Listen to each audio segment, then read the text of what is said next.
Welcome to A Feast for Dragons. This video will combine both A Dance with Dragons and A Feast for Crows into one book with the chapters arranged in chronological order. Special thanks to Andrew Walker, Brandon Beefish, Hannah Hosking, and Zach Louv for compiling this chapter list. A link to their website is in the description. Please go check it out. Now, for those of you who don't remember, the events of A Feast for Crows take place in King's Landing, Dawn, and the Iron Islands. Meanwhile, the events of A Dance with Dragons take place at the same time in the North and Essos. Let's begin with the prologue chapter of A Dance with Dragons. The skin changer, Varamir, has been gravely injured during his flight from the battle beneath the wall and is plotting to take over Thistle, a wildling woman, by walking into her body like Bran does to Hodor. She struggles and eventually manages to escape his control. As he dies, Varamir half regrets trying to take over Thistle's body, but also half regrets failing to take it over. He awakens in the body of one of his wolves. Later, his pack discovers Thistle, now a white, who, despite being dead, sees him through her dead, pale blue eyes. Now, this chapter sets up some pretty interesting things. Firstly, Jon can survive being stabbed to death by walking into Ghost, long enough for Melisandre to resurrect his body if that is possible. Secondly, Varamir's mentor, Hagon, describes 3 abominations that a skin changer must never commit. Eating the flesh of man while inside an animal, Bran has done this. Mating with a beast while inside one, Bran has not done this. And seizing the body of a human, Bran has also done this. What's interesting to note is that Varamir, the second most powerful skin changer in our story, couldn't take over another human being, while Bran does it easily, and he is only a child, making Bran infinitely more powerful. So, if Varamir could control 6 animals, it makes you wonder how many animals or people Bran could control one day.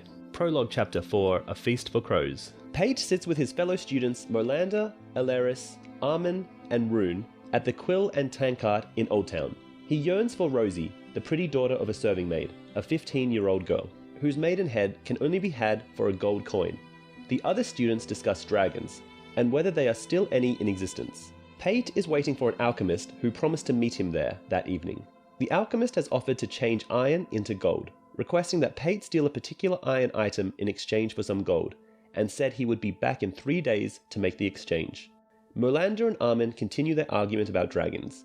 Molander says that sailors' tales speak of dragons in Essos, often accompanied by a young queen. Alleris keeps splitting thrown apples with his arrows. After the last, he brings up the Targaryens, telling the others that Viserys Targaryen's sister, Daenerys, is still alive. Molander drunkenly toasts her, only to be shushed by Armin. Lazy Leo appears then. Molander bristles at his appearance.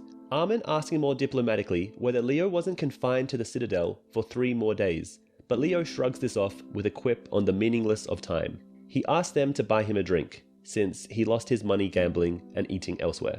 He offends them each in turn, then attempts to mollify them by confirming that Daenerys is alive and has hatched 3 dragons, as the tales come out of Qarth. Archmaester Marwyn even gives them credence. Leo says, Marwyn, called the Mage, is widely considered unsound, partly because of his practice of speaking to small folk and other unwholesome people. After the others scoff, Leo adds that there is a dragonglass candle burning in Marwyn's chambers. The group breaks up after that, most of the students returning to the Citadel. Pate remains with Leo, hoping that the alchemist will still come by. Leo needles Pate a few times about Rosie. Pate wishes he could kill Leo, but Leo is a Tyrell, with relatives in positions of power. He sees the sun rising and realizes that the night is over and the alchemist has not come. He leaves with a warning to Leo to leave Rosie alone, and wanders through Old Town in the early morning.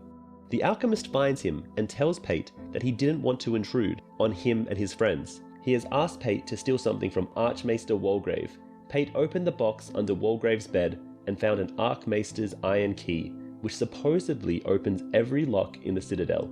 After wrestling with his conscience, he took it, as well as a sack of silver coins. He asked the alchemist for his gold dragon coin, and the alchemist bids him to follow him someplace more private. They go through several winding streets and end up in an alley. The alchemist gives Pate the coin, but the boy hesitates before offering up the key. He asks the alchemist's intentions, which he will not say, and asks to see his face, which is nondescript, but book readers suspect he is Jaquen H'ghar. After giving the key to the alchemist, he turns away, feeling lightheaded, and collapses, dead on the cobblestones a few moments later.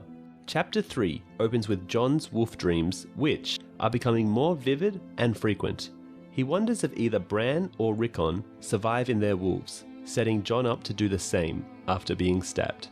Jon visits Stannis, who has just been rejected by Lyanna Mormont and the rest of the North. Only House Karstark has declared for Stannis. Jon reveals he is sending Gilly and her babe south with Sam, which Stannis obliges after learning Gilly was born of incest. Next, Stannis asks for the Night's Watch castles, which Jon refuses, and instead offers to have his own officers command the abandoned forts along with Stannis' men as a garrison. Stannis resists and threatens Jon before allowing him to leave. Melisandre follows Jon out of the meeting and warns him of the daggers in the dark. Now, a quick word from our sponsor. As you know, the TV series Game of Thrones is based off the books created by George R.R. Martin. These books are notoriously known for how big they are, but that's where Audible comes in. We have personally listened to over 100 titles on Audible, and we highly recommend it. I personally enjoy listening to Audible while driving, and my brother enjoys listening while working on these videos. If this sounds like something you're interested in, then use our link audibletrial.com/videobooks for a free 30-day trial. The link is in the description. In doing this, you are also supporting the channel. Now back to the video.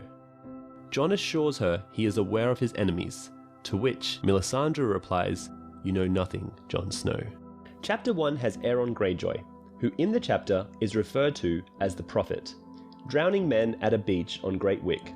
This is a practice in which a worshipper of the drowned god is held below the water until he drowns. The priest then resuscitates him using CPR. Through this initiation, the person is stronger. What is dead may never die, but rises again, harder and stronger. Gorman Goodbrother appears to bring Aeron to Lord Gorald Goodbrother. Aeron initially declines, but relents, when the messenger tells him the king, Aeron's brother, is dead. During the journey, Aeron remembers his brothers. His father married 3 times. The sons of his first wife died young. The eldest son from his second marriage was the strongest and fiercest of the remaining. Aeron admired Balon, although they were not close in their youth. When they arrive at Lord Goodbrother's hall at Hammerhorn, Aeron demands that everyone in the hall be sent away so that he and Gorald Goodbrother can speak privately. Lord Goodbrother insists that his maester will stay as well. Aeron disagrees and prepares to leave, but the maester stops him by informing him that Euron Greyjoy has occupied the sea stone chair. Aeron is shocked. He remembers his brother, but with little love. Goodbrother wants advice on whom to support, but Aeron wants to pray first and leaves for Pebbleton. Again, Aeron thinks back to his youth. He was not a very religious man, but rather a drunken sod. This changed when he fell overboard in a sea battle during Balon's rebellion. He almost drowned and became a devoted follower of the drowned god. Aeron has discussed the succession with Balon, though Balon wanted his daughter, Asha, to succeed him. Aeron did not agree with having a woman rule the Iron Islands. Theon is a weakling and probably dead. Balon's eldest brother, Euron, is ungodly and Aeron hates him.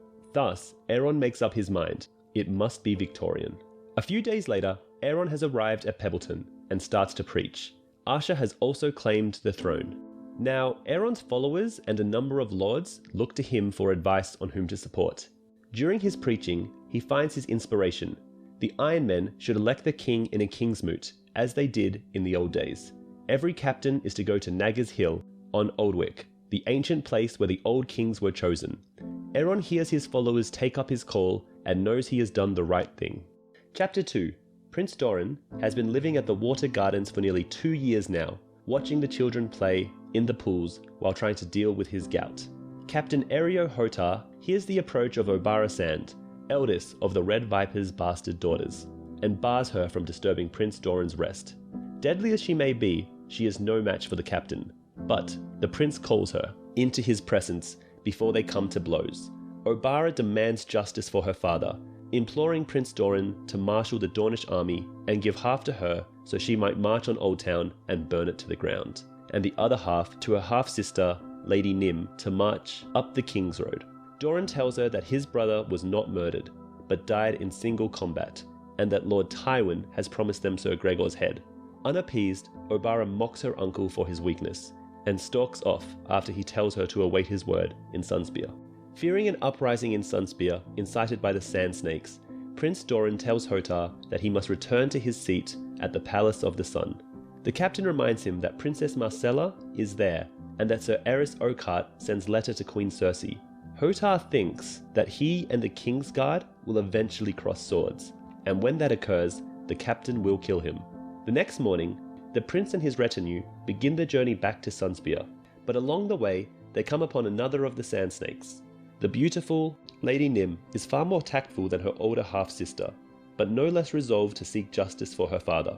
Scoffing at Obara's demand to go to war, Lady Nym tells her uncle that she needs only her sister, Tyene, and the two will assassinate Cersei, Jaime, Tywin, and King Tommen, stating that his brother was only to take the measure of Joffrey's court and not seek revenge for Elia, despite the 17 years that have passed.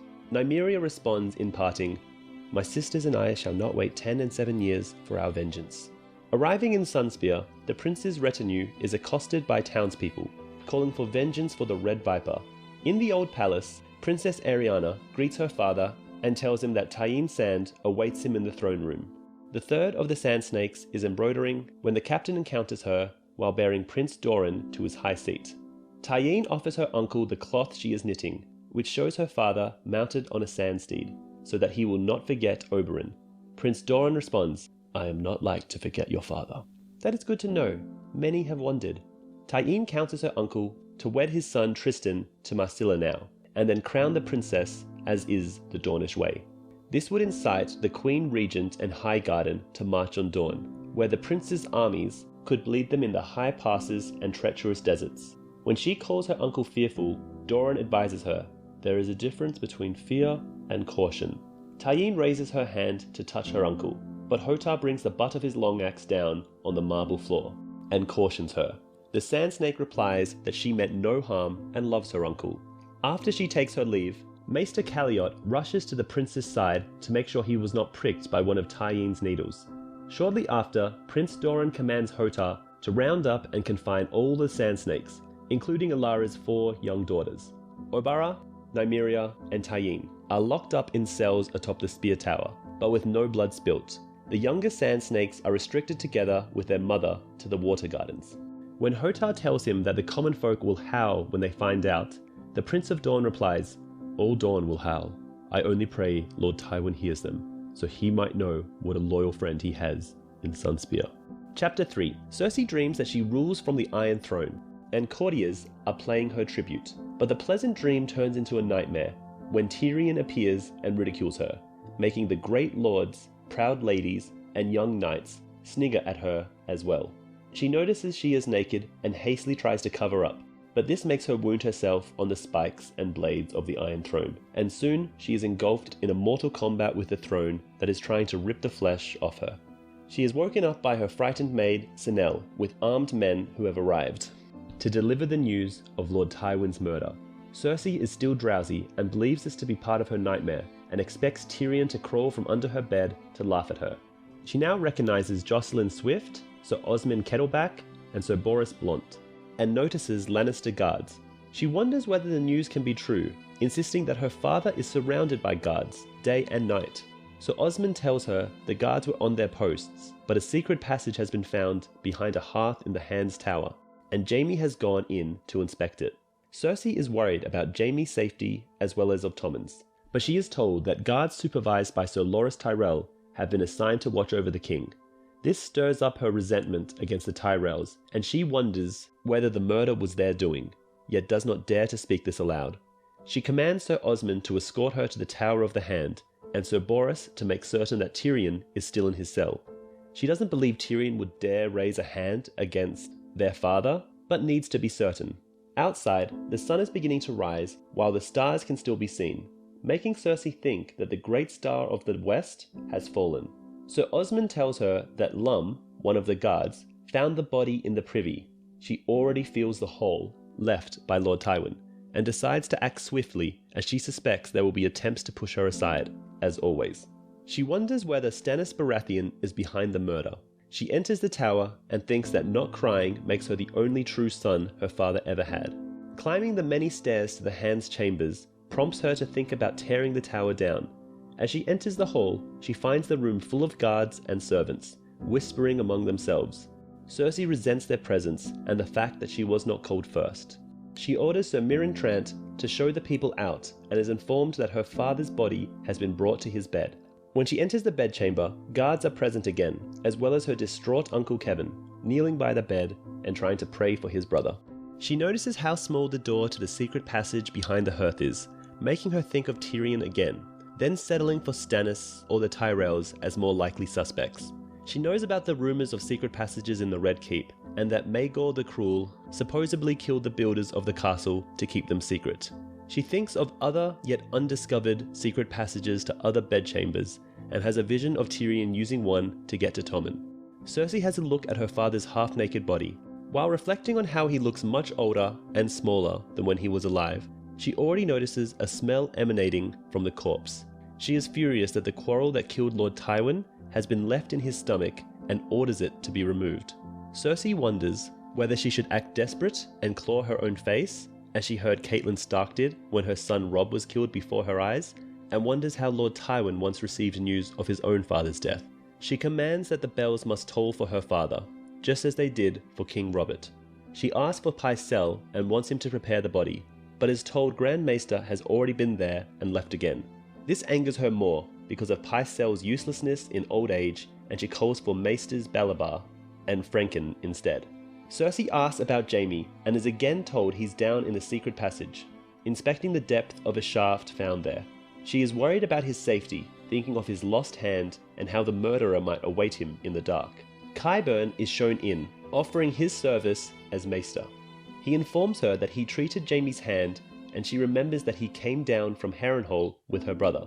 She notices that he doesn't have a Maester's chain, receiving the answer that it has been taken away by the Citadel while his knowledge is still there. She orders him to remove the quarrel and prepare her father's body for the Silent Sisters. Qyburn asks her what he should do with the girl. Cersei has not noticed the second body in the bed before, and takes a look at her naked body, observing the golden chain around her neck, and that her face is as black as Joffrey's was when he died. She demands to know what the girl is doing here, receiving the unsatisfying answer that she has been found where she is, and that she's Tyrion's whore. She thinks that Lord Tywin never used whores, and defensively tells a guard how Tywin treated his own father's mistress after his death, parading her naked through the streets of Lannisport. Qyburn suggests that Lord Tywin might have been questioning the girl. Cersei eagerly seizes on this notion, but has a vision of Tyrion mocking it. And what better way to question her than naked? Her body is disposed of by the Kettlebacks, and Cersei remembers the girl's name and that she came to her the night before Tyrion's trial by combat, asking that promises made to her by Tyrion and allegedly Cersei be kept, including a manse in the city and a night to marry. Cersei made it clear that she would get nothing until she told them the whereabouts of Sansa Stark, making her leave in tears. She orders the Kettlebacks to carry Shay's body through the secret passage, but wants to have the chain around her neck delivered to herself. As Sir Osfryd is about to step into the tunnel, Jaime emerges from it. She rushes towards him, asking whether he has found the killers, but is told that the shaft ends in a chamber where half a dozen tunnels meet, some of them closed with locked iron gates, and Jaime needs to find keys first. He suggests that the killers could still be hiding in the maze he just left. Cersei again envisions Tyrion climbing through the walls like some monstrous rat. She says she wants the murderers found and the whole tower to be demolished if need be. Jaime hugs her to console her, and she has a rush of desire for him. She whispers in his ear, asking him to take over as Hand of the King, to complete their father's work, but he pushes her away, declines the offer, makes a joke about a hand without a hand, and says that she shouldn't ask him to rule. Cersei feels the rejection like a slap, realizing that it has been noticed by everyone present, and that the whole castle will know soon. She angrily says that she didn't ask him to rule, as she is going to do that herself as the Queen Regent until Tommen comes of age. Jaime replies that he doesn't know whom to feel worse for, Tommen or the Seven Kingdoms. She slaps him. They are both admonished by Sir Kevan to take their indecent behaviour out of the room where their father's body lies. Jaime apologizes for his sister, pointing out that she is forgetting herself while grief-stricken. This makes Cersei want to slap him again, and regret her impulse to ask him. She wonders whether to abolish the position of Hand altogether, remembering how Jon Arryn and Eddard Stark meddled in her affairs, the latter forcing her to get rid of King Robert before she could deal with his brothers, and how Tyrion sold Marcilla to Dorne, made Tommen a hostage, and killed Joffrey. Cersei settles on her uncle Kevin as the next Hand, as she considers him loyal and prudent, while unambitious to challenge her as the real power behind the Iron Throne. She thinks that she needs men supporting her, and that the current small council will not do, with Grand Maester Pycelle too old, and Lord Mace Tyrell and his bannermen, Lord Paxter Redwyn, and Lord Mathis Rowan not to be trusted. She also can't rely on Jaime, who has lost his courage with his hand. She again considers the possibility the Tyrells were involved in the murder, as Lord Mace must have known he can never rule the Seven Kingdoms as long as Tywin Lannister is alive. However, she realizes she has to proceed carefully against the Tyrells, with the city full of their men and Loras Tyrell now a knight of the Kingsguard. The thought of the engagement of Tommen and Margaery Tyrell still makes her furious, and she questions Margaery's virginity. Cersei intends to use Varys to find out more on this front. The thought of Varys makes Cersei aware that the eunuch isn't present, while he is usually around when something important happens in the Red Keep. The only explanation for his absence is that he was involved in the plot, preempting his own downfall, as Lord Tywin never had any love for him. She thinks that Varys might have known about the secret passage and acted on behalf of Stannis. She orders Sir Meryn to find the Master of Whisperers and bring him to her. Sir Boros returns red-faced and puffing, announcing that Tyrion is gone, his cell open with no sign of him anywhere. Cersei is appalled, thinking her nightmares are coming true. She points out her orders to keep the imp under guard day and night. Sir Boros says that a jailer called Rugen has gone missing while 2 others were found asleep. She orders for them to be killed. Cersei's paranoia of Tyrion breaks out fully and reflects that he has already killed her mother, her father, and her eldest son, and will try to murder her too. Remembering the prophecy she once received about her little brother killing her. She gets queasy, and Sir Boros tries to sustain her, but she recoils from his touch, thinking he might be one of Tyrion's creatures. She envisions Tyrion grinning at her, feeling his hands closing in around her neck the very moment she thought she was rid of him. Chapter 1 is Tyrion 1, where after discovering that his wife, Tysha, wasn't a whore, has murdered his father and fled to Essos. Tyrion doesn't care about anything anymore except finding Tysha and getting revenge on Cersei by crowning Marcilla. Tyrion finds himself in the home of Magister Illyroy Mopatis, who hosted Daenerys and Viserys all the way back in A Game of Thrones. Tyrion spends a day wandering Illyroy's home, finds poisonous mushrooms, and threatens to murder a courtesan assigned to him by Illyroy. "It might please my lord to strangle you. That's how I served my last whore. Do you think your master would object? Surely not. He is 100 more like you, but no one like me." This time, when he grinned, he got the fear he wanted. Tyrion has dinner with the Magister, who tells him he can drink himself to death if he pleases, or find a new purpose. Mopatis claims that Westeros is in need of a saviour, not Stannis, but someone from across the sea. When Tyrion asks who, Illyroy replies, "A dragon with 3 heads." This chapter mostly sets up Tyrion's desire to murder his sister, and maybe Jaime as well, claim Castle Rock for himself, and find Tysha by asking everyone he meets, "Where do whores go?" Chapter 4. Brienne travels to Duskendale, seeking the whereabouts of Sansa as she was charged to do by Jaime. Having found few leads in King's Landing, Brienne asks nearly everyone she can along the roads and villages, but never mentions Sansa by name. Upon the road beyond Rosby, she comes upon a camp with Illithyr the Penniless and Creighton Longbow, 2 hedge knights who offer to share their meal, mistaking her for a man at first. Sir Illithyr later remarks on how Brienne bears a shield with the sigil of House Lothston, a disgraced family who once held Harrenhal. Brienne was given the shield by Sir Jaime, who had taken it from Harrenhal.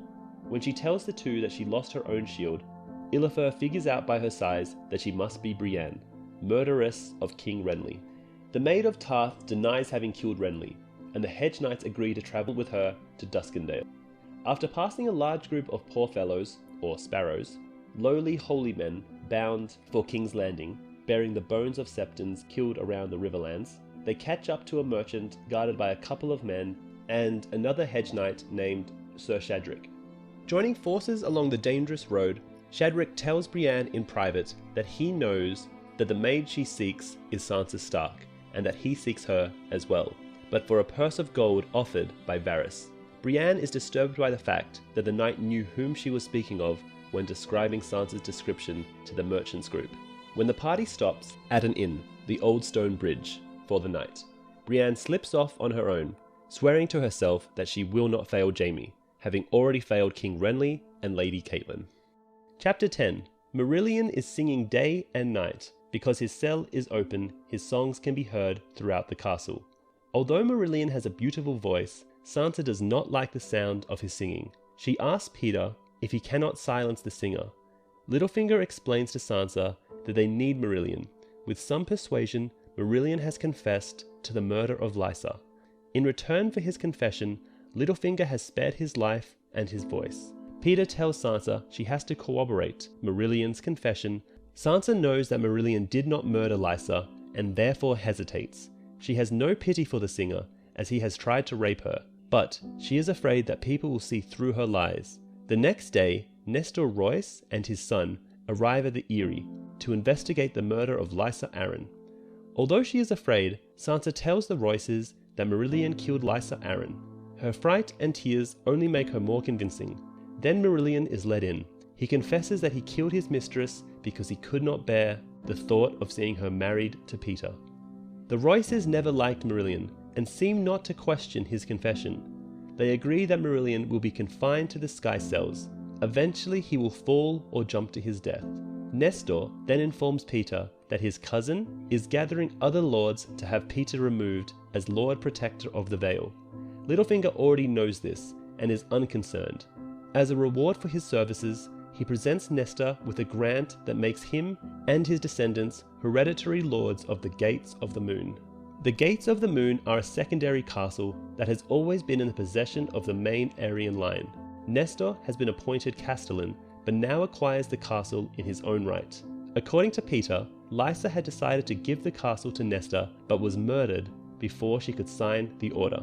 When Nestor Royce and his son leave, Littlefinger explains to Sansa that Nestor will now be on his side. If Peter is removed as Lord Protector, the grant for the castle will be challenged because it was signed by Peter and not by Robert. That night, when Sansa goes to sleep, Robert creeps into her bed as he has been doing since his mother died. He asks Sansa if she is his mother now. Sansa says yes because she knows this lie will soothe him. Chapter 4 has Bran travelling through the haunted forest, in search of the three-eyed crow with Jojen and Mira Reed, Hodor and Cold Hands, who leaves them to deal with foes. Mira waits till he is gone before pointing out that Cold Hands doesn't breathe, eat, drink, or sleep. The group continue to trust him. Bran enters Summer and finds an abandoned village for shelter. As they rest, Jojen refuses to eat, despite his weakness, telling his sister that this is not the day he dies. All four of them are near starving, but they refrain from lighting a fire at Cold Hands' instruction. Sleepless, Bran enters Summer, who finds the corpses of 5 men and a wolf pack that found them first. The pack leader is Varamir inside his wolf, but Summer, Bran, easily defeat him, making his pack theirs. The dead are men of the Night's Watch. Bran awakens to a fire. Cold Hands has killed a pig for them, but readers of the book know this to be a lie. Bran, Mira, and Jojen are feasting on the dead Night's Watchmen, who were the deserters from Craster's Keep. Bran asks Cold Hands about his black hands, and he tells Bran that the blood runs into a man's extremities and congeals once he is dead. Mira demands to see his face, which he refuses. Bran notes that he could not pass beyond the wall. Mira asks who the three-eyed crow is, and Cold Hand replies that he is a friend, a dreamer, a wizard, and the last Greenseer. Mira asks Jojen if he has dreamed this, and he says that they have come too far to go back now. Chapter 6. Nearing Braavos by ship, Arya recalls how she originally wanted Captain Ternesio Terrace to sail for the Wall. She had no such luck, but concluded the Free Cities would be a good place to land, considering that Syrio Forel came from Braavos, and possibly Jaqen H'ghar as well. During the voyage, many of the sailors, and even the captain, have tried to get her to learn and remember their names. and many seem afraid of her. The captain's youngest son, Denyo, is telling Arya some of the history of Braavos and the titan that guards its port. The Free City honors all gods and even has temples devoted to them, and was founded by the Moonsingers when they brought the people to Braavos to escape. The Dragons of Valyria. The Titan of Braavos is a massive statue and has arrow slits and murder holes strategically placed to attack any boat that tries to pass beneath without leave. Furthermore, the Free City of Braavos is protected by the Arsenal, a massive fleet of ships and their fortified port. The captain has his oldest son, Yorko, row Arya to shore so as to get her off prior to customs coming aboard. As Yorko navigates the 100 Isles of Braavos, he points out many of the sights before dropping her off at the quay in front of the House of Black and White. Arya disembarks, assuring Yorko that she will remember his name, and enters the temple of the many-faced god. Within, the temple is quite dark with dozens of odd statues. Arya notices several people in alcoves who are either dead or dying. Soon, a robed man with a kind voice tells her that the House of Black and White is a place of peace. He asks her name, but despite Arya's use of nicknames, the man keeps asking until she admits that she is Arya Stark. When the man asks if she fears death, Arya answers no. The man removes his cowl to reveal a decaying, horrible visage, but she sees through the illusion. Impressed, the kindly man asks if she's hungry, and Arya thinks, yes, but not for food. Chapter 5 has Tyrion being smuggled out of Pentos and travels with Illyroy to the Rhoyne, where they will travel down the river to meet Daenerys in Volantis. Tyrion asks Illyroy about his motives for helping Daenerys, and his reasons are clearly untrue, and Tyrion suspects as much. We learn Varys and Illyroy grew up together in Pentos as thieves, until Varys was brought to King's Landing by the Mad King, and Illyroy married the daughter of the cousin to Pentos. Later, Tyrion asks how Illyroy managed to persuade the Golden Company to break their contract with Myrrh and support Daenerys, a Targaryen, when the Golden Company have spent their entire history warring with the Targaryens to place a Blackfire on the Iron Throne. Illyroy claims that the Golden Company just want to return home, and Daenerys offers them that. Tyrion recounts the story of Hugor Hill, and originally intended to become High Septon before he met Tysha. Illyroy, likewise, lost favour with the Prince of Pentos when he married a Lyseni bedslave called Sarah, and made her his second wife. She died from the Grey Plague, but Illyroy never regretted loving her. Chapter 2 has Daenerys dealing with the Sons of the Harpy killing one of her unsullied soldiers. We also meet Renzak, who supports peace with the Meereenese nobility, and Scarhaz, who proposes killing one member from each of the Meereenese nobility as retribution. Scarhaz and Reznak represent war and peace, respectively, throughout the Dany story. Dany holds court, and we learn that King Cleon of Astapor wants Dany's help in attacking the Yunkai, but Dany refuses. Then Hizdahr proposes opening the fighting pits for the 6th time. Dany refuses, but is friendly with Hizdahr. Lastly, shepherds ask Dany to pay for lost cattle eaten by her dragons. Dany agrees, but one shepherd remains behind and reveals the charred bones belonging to a child. Chapter 7. Cersei arrives at the Great Sept of Baelor for Tywin's wake, and is worried since Tommen seems to have a cold and the current High Septon was appointed by Tyrion. She wonders if she should have him removed. Tommen and Cersei both notice the stench that is emanating from her father's corpse.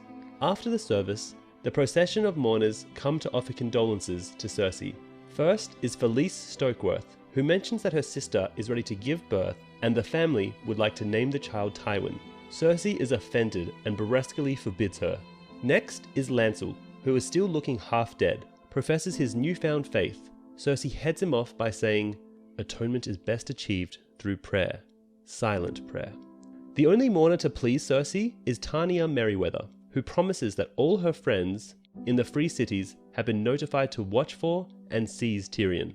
When Mace Tyrell comes before her, he mentions that his uncle Garth is on the way to assume the duties of Master of Coin. Cersei, not wishing to see another Tyrell on the small council, immediately backpedals that Guilus Rosby has already accepted the post. This upsets Tyrell and his mother, as Tywin had wanted Garth to assume the position. The Queen of Thorns then brings up the terrible smell in the Sept, and Cersei wants nothing more than to get rid of the clever old woman. But Lady Olenna states she will not depart until Margaery is wed to Tommen. Leaving the Sept, Cersei rides back to the Red Keep with guileless Rosby, asking him belatedly to be her new master of coin, which he accepts. Back in her rooms, Qyburn pays her a visit, revealing that he discovered in the under-jailer's sleeping cell a gold coin that dated back to the Gardener Kings of the Reach. Cersei again suspects the Tyrells had a hand in Tyrion's escape and Tywin's murder. Qyburn then asks if he may experiment on the dying Cregor Clegane in the Black Cells, since he is more adept at the nature of death than any of the maesters from the Citadel. Cersei agrees with his request, but tells him to bring her Cregor's head when he dies, as her father had promised it to Dorne. Finally, Kevan meets with her for dinner, as she had requested. Cersei asked him to be Tommen's hand. Kevan first admonishes her for making Mace Tyrell look a fool in front of half the court. He then informs her that he would rather help his son, Lancel, take control of Castle Darry. He offers to take up the position as hand, provided Cersei removes herself from King's Landing and returns to Casterly Rock. Cersei is infuriated, and a fierce argument takes place during which she threatens Kevan. Unfazed, Kevan counters her to name Randall Tarly or Mathis Rowan as Tommen's hand. As both men are Tyrell vassals, she could drive a wedge between them and Highgarden. But the suggestion makes her even more angry, and she accuses him of abandoning Tommen. As he departs, Kevan reveals that he knows who Tommen's father really is. Chapter 8. Standing a planned 7-day vigil over his father's funeral bier, Jaime finds himself with a lot of time for thinking. He feels that he is as much to blame for his father's death as Tyrion or Varys. He also finds himself wondering what happened to the eunuch. His thoughts then turn to the day that Prince Rhaegar rode for the Trident. Jaime had begged not to be left behind to guard the king, but Rhaegar told him that Aerys feared Lord Tywin more than he did Robert, and he meant to keep Jaime at his side as insurance. Mounting up, Rhaegar's last words to Jaime were, "When this battle's done, I mean to call a council. Changes will be made. I meant to do it long ago. But, well, it does no good to speak of roads not taken." Finally, Jaime recalls his recent questioning of the chief underjailer, which was a complete farce, as Jaime knew far more than the man did, since he helped facilitate Tyrion's escape. When Jaime learned that the 2 jailers who were put to sleep were killed by Boris Blunt and Osmond Kettleblack, he reprimanded them, warning them never to act on his sister's orders to kill anyone without consulting him first. Sometime in the middle of the night, Cersei visits him with the news of Kevan's refusal to becoming her hand, as well as remarking that Kevan knows about their relationship. She implores Jaime to reconsider being hand, but Jaime rejects her again. She departs with, "Very well, if it is a battlefield you want, battlefields I shall give you." Next morning, the mourners arrive anew, but the smell is so nauseating that Tommen gets sick. Jaime takes him outside to console him, advising him to go away inside, something Tommen understands from when Joffrey would torment him. Cersei then joins them, as does Mace Tyrell, and Jaime asks the Lord of Highgarden to have dinner with his sister. When Mace departs, Jaime tells Cersei to get the wedding over with, and then send Lord Mace to besiege Storm's End once again. Cersei likes the idea, hoping Tyrell might lose his life this time. Chapter 5. Down in the library beneath Castle Black, Sam is trying to find any information on the others for his Lord Commander, Jon Snow.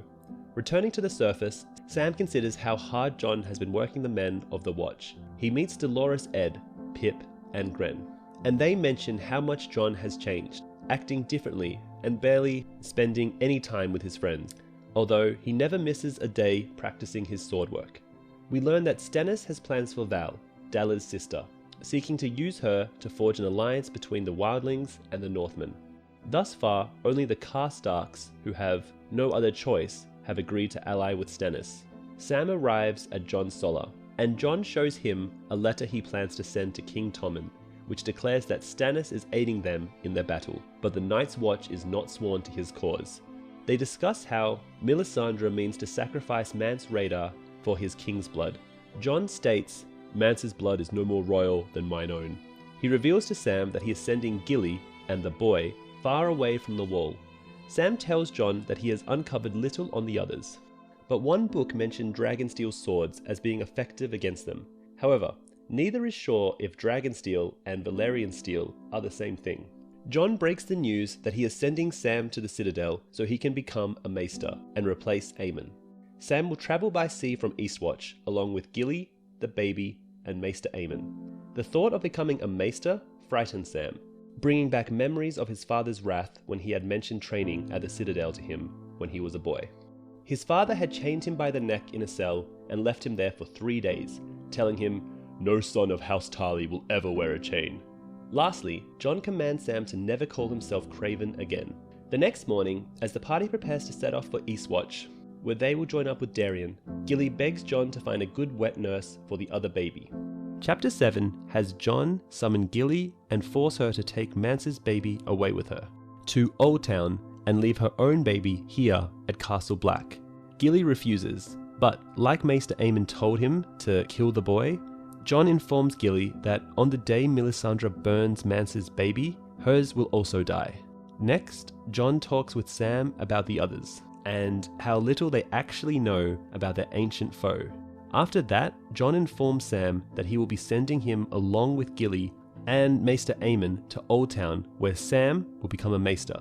Sam leaves and Jon inspects the castle, learning 2 of Stannis' men were seen riding south. The next morning, Jon awakes to see off Sam, Gilly, and Maester Aemon as they depart for Eastwatch.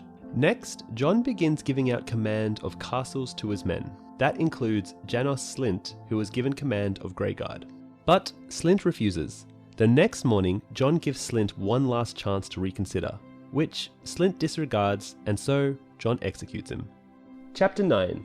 Brienne reaches Duskendale. She finds the gates barred for the night. The area surrounding it is littered with corpses of both Northmen and men from the Reach. The gates open at morning, and the captain tells Brienne that his sister can paint over the black bat of Lothston on her shield. After finding and telling the sister what sigil she wants, Brienne heads to the Dunfort to speak to the Lord.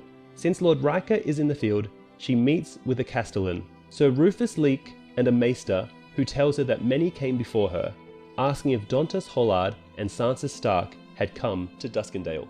The Dun's Fort's Maester tells the story of the defiance of Duskendale, which seems to have been the incident that finally sent King Aerys over the edge, either of his own initiative or from the urgings of his wife Sorella. Denys Darklan took Aerys hostage. When Tywin Lannister, who was Hand, surrounded the Dunfort, Lord Darklan threatened to kill Aerys. When Aerys was captured, Simon Hollard killed one of his Kingsguard, Sir Gywin Gaunt. After Barristan the Bold slipped into the Dunfort and rescued the king, Aerys had nearly every member of the Darklan and Hollard families killed or attained. Dontos, who was young at the time, survived because Barristan asked Aerys to stay his hand. The Castellan tells Brienne that Duskendale would have been the last place Dontos would have fled to. Despairing that she will never find Sansa, Brienne bumps into a skinny boy whom she also saw back at Rosby on a piebald Rosny, but he runs away. Visiting the Seven Swords Inn for dinner, Brienne meets a pious dwarf who tells her that he overheard a man called Nimble Dick in Maidenpool bragging that he had fooled a fool, seeking passage for 3 across the narrow sea. That night, Brienne dreams of Renly's death, but when he topples after the shadow killed him, the body is that of Jaime. The next day, Brienne picks up her shield, painted with the sigil that Tansel had painted for Sir Duncan the Tall. Proceeding past fishing villages on the way to Maidenpool, Brienne camps by the ruins of the Hollard Castle and hears a rider. Fearing it may be Sir Shadrick and that a battle might ensue, she discovers the boy who seems to be stalking her. It turns out to be Podrick Payne, who asks to stay with her, hoping if she finds Sansa, it may lead the boy back to Tyrion. Chapter 8 has Tyrion arrive at the Royne and meet Howdon Halfmaester and Rolly Duckfield, who take on supplies from Illyroy before leaving with Tyrion. Illyroy tells them Tyrion's name is Yolo, but Tyrion quickly changes it to Hugor. Illyroy packed extra gifts for the lad young Griff and seems to genuinely care about him. Tyrion travels on horseback with Howdon and Duck and discuss tales of river pirates and the Shrouded Lord. Tyrion and Howdon test each other's book knowledge while Duck recounts the events that led to his knighting at the hands of Griff. They ride until they reach a pole boat called the Shy Maid on the Little Rhoyne. On board is the lad young Griff and his father Griff. The older man reads a letter sent to him by Ilroy, telling of Tywin's murder by Tyrion. Griff is mistrustful, and Tyrion is convinced he is no ordinary sellsword. He can read, and is a knight, having knighted Duck himself.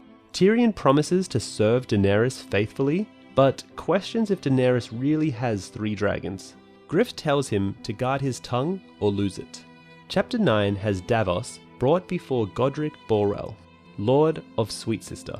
He was captured by Godric's men while trying to find passage off the island to White Harbour. Salador San's fleet had been smashed by storms since heading south from the Wall, until San, frustrated by Stannis' continued inability to make good on his promises, abandoned his cause, leaving his old friend Davos on Sweet Sister after Davos refused to journey south with him. Davos conceals this fact from Borrell. Borrell informs Davos that Lysa Arryn and Tywin Lannister are dead. We also learn that a shipload of Freys have reached White Harbour, with Lord Wyman Manderley of White Harbour having pledged his allegiance to King Tommen. The news dismays Davos, but he hides his reaction and asks Borrell to help him get to White Harbour. Borrell tells of his meeting with Ned Stark during Robert's rebellion. Ned was attempting to reach Winterfell so he could call his banners and join Robert's rebellion, while avoiding Gulltown, which was loyal to the Mad King. Stark had arrived at the Three Sisters after crossing the mountains to the Fingers, where he convinced a fisherman to carry him to White Harbour. The fisherman drowned, but the fisherman's daughter delivered Ned to the sisters. Lord Godric asserts Ned left her with a bag of silver and a bastard son. She named him Jon Snow after Jon Arryn. Borrell's father decided to let Ned go on his way instead of handing him over to the Targaryens, after telling Ned, "If you lose, you will never hear." Dabod listens and replies, "No more than I was." Chapter 10, Jon 3, has Melisandre preparing to burn Mance Rayder in a cage, made out of wood, despite Jon's pleas for King Stannis to spare him. Seeing the cage, Mance's courage fails him, and he begs for mercy, denying his kinship, his name, and shrieking of witchcraft. Melisandre burns the Horn of Juruman as well, so that the wall can never fall. As the cage burns, Jon orders his bowmen to shoot Mance with arrows, a fitting end for a man of the Night's Watch. Melisandre proclaims to the assembled wildlings that Stannis is their true king, Azor Ahai reborn. Stannis draws Lightbringer, and promises all who serve him food, land, and justice. The gates of the wall are opened, and most of the captive wildlings enter to kneel before Stannis, feeding the fire with fragments of weirwood, pieces of the old gods to feed Rahol's fires. Bowen Marsh thinks it is wrong to let thousands of wildlings south of the wall, and would prefer to seal the gates and let the wildlings defend the northern side. Many in the Night's Watch perceive that Jon has taken Stannis' side in the Game of Thrones. Jon denies this, but says that the outcome of the struggle is unclear following the death of Tywin Lannister. Jon shares a cup of wine with Clydas, telling him that Maester Aemon had shown him a passage in the Jade Compendium describing Lightbringer as both bright and fearfully hot. He notes that although Stannis' sword radiates light, it produces no heat. Chapter 11, Daenerys 2, has more murders by the Harpies' sons. This time, they attacked fully armed, unsullied. 9 dead, including one of Missandei's brothers. Dany orders an investigation, allowing Skahaz to torture a wine cellar, and has the Unsullied restrict themselves to patrolling the walls. Dany imposes a blood tax on the great families of Meereen to fund a new mixed force of freedom and shave pates to control the city, under the control of Skahaz. That night, Dany offers Missandei the chance to return to Nath, but the girl feels safer with her. Dreaming of Daario Naharis, Dany hopes that the sellsword will remain loyal to her. Dany goes to take a bath on her terrace, when she is surprised by the voice of Quaithe, speaking via magic. "Hear me, Daenerys Targaryen, the glass candles are burning. Soon comes the Pale Mare, and after her, the others, Kraken and Darkflame, probably Victorian Greyjoy and Moqorro, Lion and Griffin. This is Tyrion and probably Jon Connington, the Sun's son and the Murmur's dragon, Quentyn and Aegon? Trust none of them. remember the Undying. Beware the perfumed seneschal, who Dani thinks is Resnek, so it's definitely not him. After telling her to remember who she is, Quaithe is gone. As the sun rises, Dani breaks her fast and prepares for court. At court, she gazes suspiciously at Resnek. Hisdar pleads for the 7th time for the reopening of the fighting pits. This time, he cunningly presents former fighters who themselves willingly ask to be returned to combat. She promises to consider all they have said and then ends the session. Later, Barrister Selmy tells Dani how he escaped from Joffrey's guards in King's Landing, and defends Eddard Stark when Daenerys angrily denounces him as a traitor. Barristan argues that Stark was against having her killed, and the murder of Princess Rhaenys and Prince Aegon. But Dani replies, Lannister or Stark, what difference? She then asked to see her dragons, Rhaegol and Viserion, who have been chained up in a pit since the killing of the shepherd's daughter. But Drogon could not be taken and was last seen flying north to the Dothraki Sea. Chapter 12, Reek 1. Big Walder and Little Walder enter a cell. In the dungeons of the Dreadfort, cowering before them is a weak and foul-smelling man, who knows his name is Reek, but once had another name.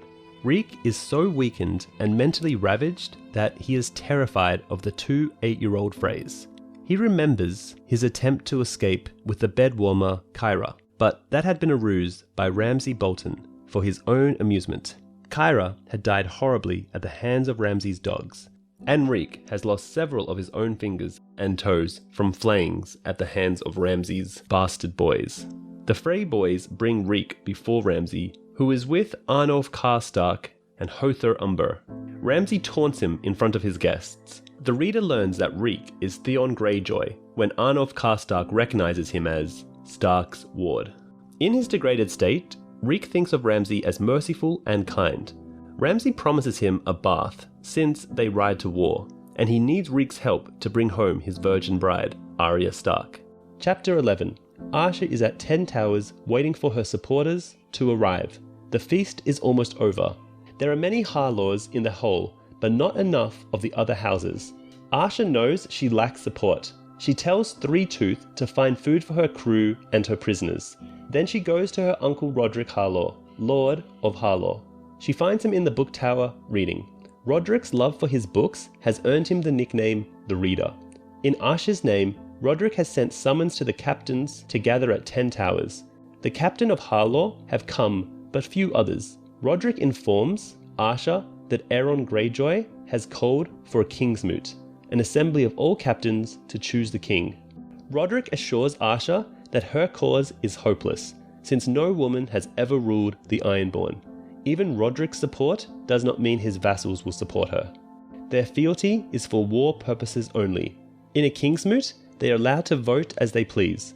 Rodrik counsels Arsha to stay away from the king's moot on Oldwyck. Besides her lack of support, he is afraid that Euron Greyjoy will kill his competitors.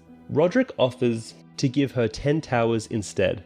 His heir, Harris Harlaw, does not need 10 Towers and will protect her. Arsha declines the offer and walks back to the hall. She encounters Christopher Botley on the way. When they were young, Triss was in love with Arsha. She liked him in the beginning, but became bored with him and was glad when he was sent away. Christopher, though, has never forgotten her and wants to wed Arsha. He is the legitimate lord of House Botley, since Sorwin Botley, his father, has been killed by Euron for refuting his claim to the throne. His titles have been given to Christopher's uncle, who supported Euron. Arsha sharply refuses Christopher's advances by reminding him that they are not children anymore and that she is his queen, not his wife. Chapter 12. Cersei is regretting her concession to the Queen of Thorns to allow Tommen and Margaery to sleep in the same bed on their wedding night only. When Jaime arrives to speak to her, he asks if she still means to burn down the Tower of the Hand after the wedding, but she is determined to see it destroyed, and hopefully smoke out a few rats in the process. We begin to notice changes in Cersei, including weight gain and overindulgence in alcohol. Tommen's wedding is a modest affair compared to his brother's, and the ceremony goes over well enough. Afterwards, Kevin comes over to Cersei and mentions that Sandor Clegane is reported to have joined Beric Dondarrion's outlaws. The Queen is already aware of this, having heard that outlaws have pillaged salt pans and savagely raped townswomen. The reports mentioned that they were led by a huge man in a hound's head helmet. Cersei suggests that Lance will hunt down the hound, but her uncle scoffs that his son is not the man to deal with Clegane. When she then suggests that he go after Clegane himself, Sir Kevan responds curtly, "When a dog goes bad, the fault lies with its master." Talking to Jaime, she wonders if Margaery is really a maiden, and he tells her that Mace Tyrell will be marching on Storm's End in a few days, while Garland Tyrell will take half the Tyrell host to Brightwater Keep, and then on to Highgarden, including Lady Allery Tyrell and Lady Olenna. During the reception, Cersei recalls her visit to a woods witch when she was younger, and the old hag's words, "Queen you shall be, until there comes another, younger and more beautiful, to cast you down and take all you hold dear." Drinking heavily during the feast, she begins to wonder if Margaery is the one in the hag's prophecy, which also mentions the Valanclaw. When Tommen chokes on his wine accidentally, Cersei flees the hall for some air. She is met outside by Lady Tanya, who informs her that one of Cersei's maids is a spy reporting to Margaery's cousins. Cersei assumes it is Synelle and promises to reward Lady Merryweather if this is true. Asking why the beauty from Maya would reveal this to her, Tanya responds that she wants what is best for her husband and son, and Cersei could provide advancement for her family.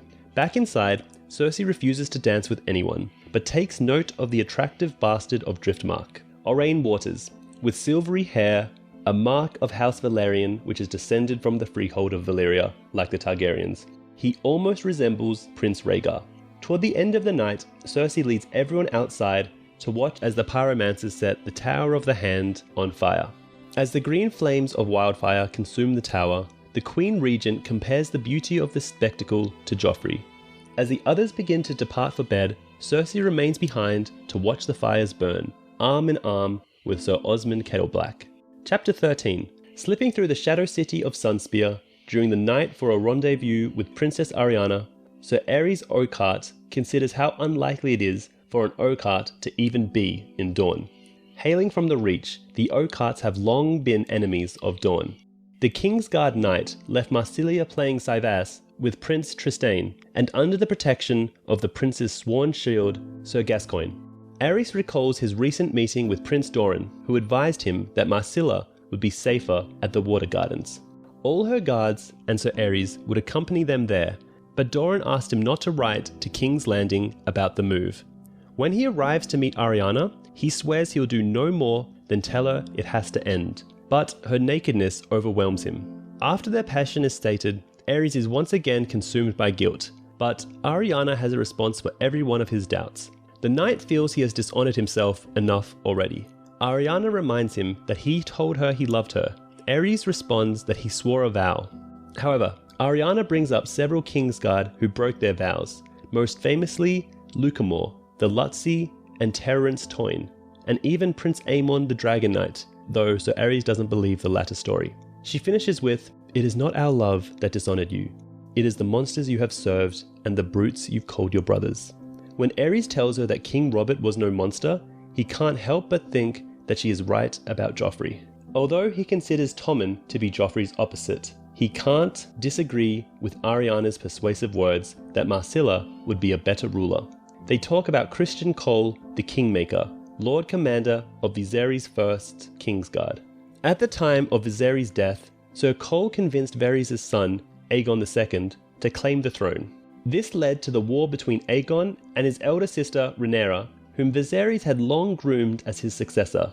Arianna reminds Aerys that in Dorne, the eldest child rules, and had it not been for Christian Cole, Targaryen inheritance might have been rewritten.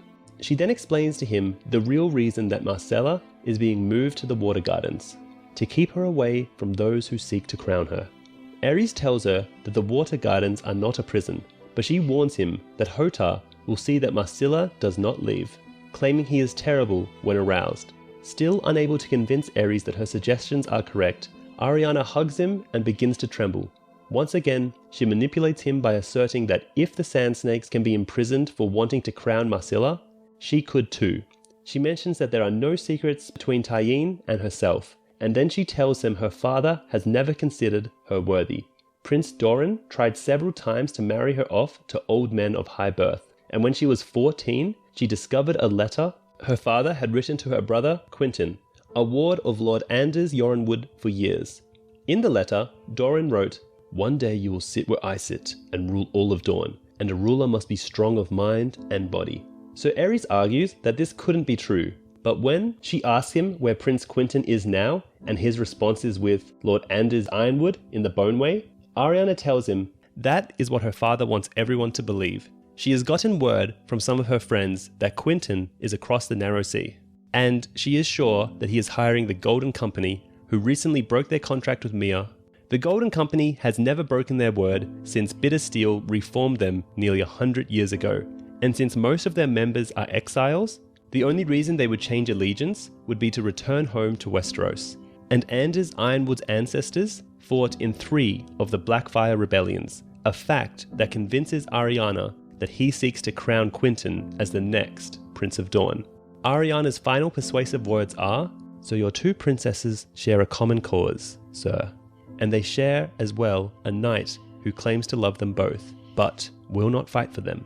So Aerys then swears to defend Marsilia's right to rule, and to protect Arianna from anyone seeking to steal her birthright. When he asks her what she would have of him, Arianna purrs, all my love, my sweet love, and forever. But first, Marsilia." Chapter 14, Drawing Near Maidenpool. Pod Payne can't seem to remember if Brienne is a knight or a lady, frequently calling her, "my lady," "sir." Brienne has taken up his training, abandoned since Aron Santagar was killed by the mob in King's Landing. They soon come up upon a farmer, his wife, and their cart of eggs bound for Maidenpool. As they ride together, the farmer tells Brienne that the town has been mostly rebuilt, thanks to the hard hand of Randyll Tarly. The Maid of Tarth hopes she can slip through town without encountering the Lord of Hornhill, as she owes him a debt but bears no liking for him. At Maidenpool's gates, the captain informs the farmer that he will take his eggs and wife, forcing Brienne to draw her sword.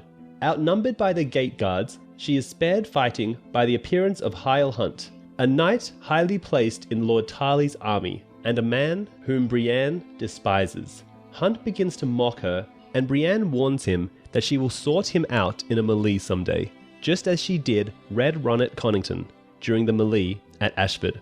She asks him the location of the Stinking Goose, but Sir Hyle takes her to see Lord Randyll first. The commander of Mace Tyrell's vanguard is dispensing his harsh brand of justice when they come upon him. When she is brought before him, Lord Tarly asks her if she killed Renly, and then states he should ship her back to Tarth. But Brienne reveals the king's document that Jaime has given her, and she informs Tarly that she is seeking Sansa. He responds that Sansa is not in Maidenpool, nor would she be in the Vale, as Brienne has also assumed, since Lysa Arryn is dead. Brienne is shocked to learn that Sansa's aunt is dead. She heads off to the tavern, sending Sir Hyle off when he attempts to apologise for his actions at Highgarden. Later, awaiting the arrival of Nimble Dick at the Stinking Goose, she recalls the hurtful game Hyle and his friends played at her expense. Brienne had gone to Highgarden to answer Renly Baratheon's call to banners, expecting to be ridiculed. But unbelievably, many of the young knights she met, Big Ben Bushy, Edmund Ambrose, Red Ronnet Connington, Hugh Beesbury, Richard Farrow, Owen Itchfield, Mark Mullendore, and Hyle Hunt, were exceedingly kind to her, going above and beyond the others to win her favour. Wary of their intentions, Brienne was still vulnerable, thanks to hope, but she soon learned the truth. Randyll Tarly called her before him to reveal what he had learned of their game through his son Dickon. The knights involved had a burgeoning wager on who could claim her maidenhead. Tarly ended their game, but told her that the fault lay with herself, claiming her being here encouraged them, and that a war host is no place for a maiden. When Dick Crabb finally arrives, Brienne offers to buy him drinks. Nimble Dick soon launches into his story, egged on by a steady bribe from Brienne. He explains how he offered to help a fool make it across the Narrow Sea. The fool claimed he had 2 girls with him, but couldn't chance the ports in Maidenpool. So Dick took his coin and took him and the girls along the shore to an old, now unused smuggler's cove. Up past Cracklaw Point, Nimble Dick agrees to take her there for a large sum of coin, pointing out that he is from the area and warns Brienne of the Whispers, a keep built by a mythical ancestor of his, Sir Clarence Crabb. Chapter 13, Bran 2. Cold Hands has brought Bran, Hodor, Jojen, Meera, and Summer to a steep snow-covered hill. When his elk died, they butchered it for food. Bran initially refused, but gave in and ate their friend who carried them so far north. But now the food is gone, and they're all weak from hunger and cold, especially Jojen. They have to make their way up the hill, but the others are close by. The ravens urge Bran on, so they start up the hill. Meera has to carry Jojen. 80 yards from the cave, whites burst from the snow. Bran falls from his basket, and whites attack Cold Hands as well. Bran is surrounded by dead men emerging from under the snow. Summer saves Bran, who enters Hodor's mind to fight off whites. Bran's body is nearly disemboweled, and Bran wonders if he dies whether he'll live in Hodor or Summer's skin before returning to his body to nearly die. Bran wakes up inside the cave. Cold Hands cannot follow them due to the ward on the wave against dead things. They go deep underground, past roots and across a floor of bones, till they reach a skeletal body sitting on a throne made of roots. We're meant to believe this is the three-eyed crow, the last Greenseer. But when Meera asks are they going to see the three-eyed crow, Leaf replies, the Greenseer, hinting that he might not actually be the person Bran is looking for. Chapter 14 has Tyrion as Hugo aboard the Shy Maid, where he has been banned from drinking wine as they journey down the Rhoyne. Septa Lemore bathes naked every morning to Tyrion's delight, but he notes she has stretch marks from childbirth. Duck trains purple-eyed young Griff with swords. Though Tyrion is dressed in motley and plays the fool, Griff has charged him with writing down all he knows of Dragon's Law from his extensive reading. Later, Tyrion joins Howden as he educates young Griff on geometry, languages, and history. Afterwards, Tyrion and Howden play a game of Cyves. Tyrion has yet to beat Howden and challenges him to a wager for information. Howden takes the bet and loses. We learn later the information Tyrion won allowed him to figure out who young Griff really is. Chapter 15 has Davos arrive in White Harbour and notice that the city is newly fortified. He is initially hopeful to persuade Lord Wyman Manderley to ally with King Stannis, until he sees the Lion Star, a warship bearing King Tommen's standard, docked at the harbour. Davos goes to a shady tavern and listens to gossip as he tries to work out what the Manderleys will do.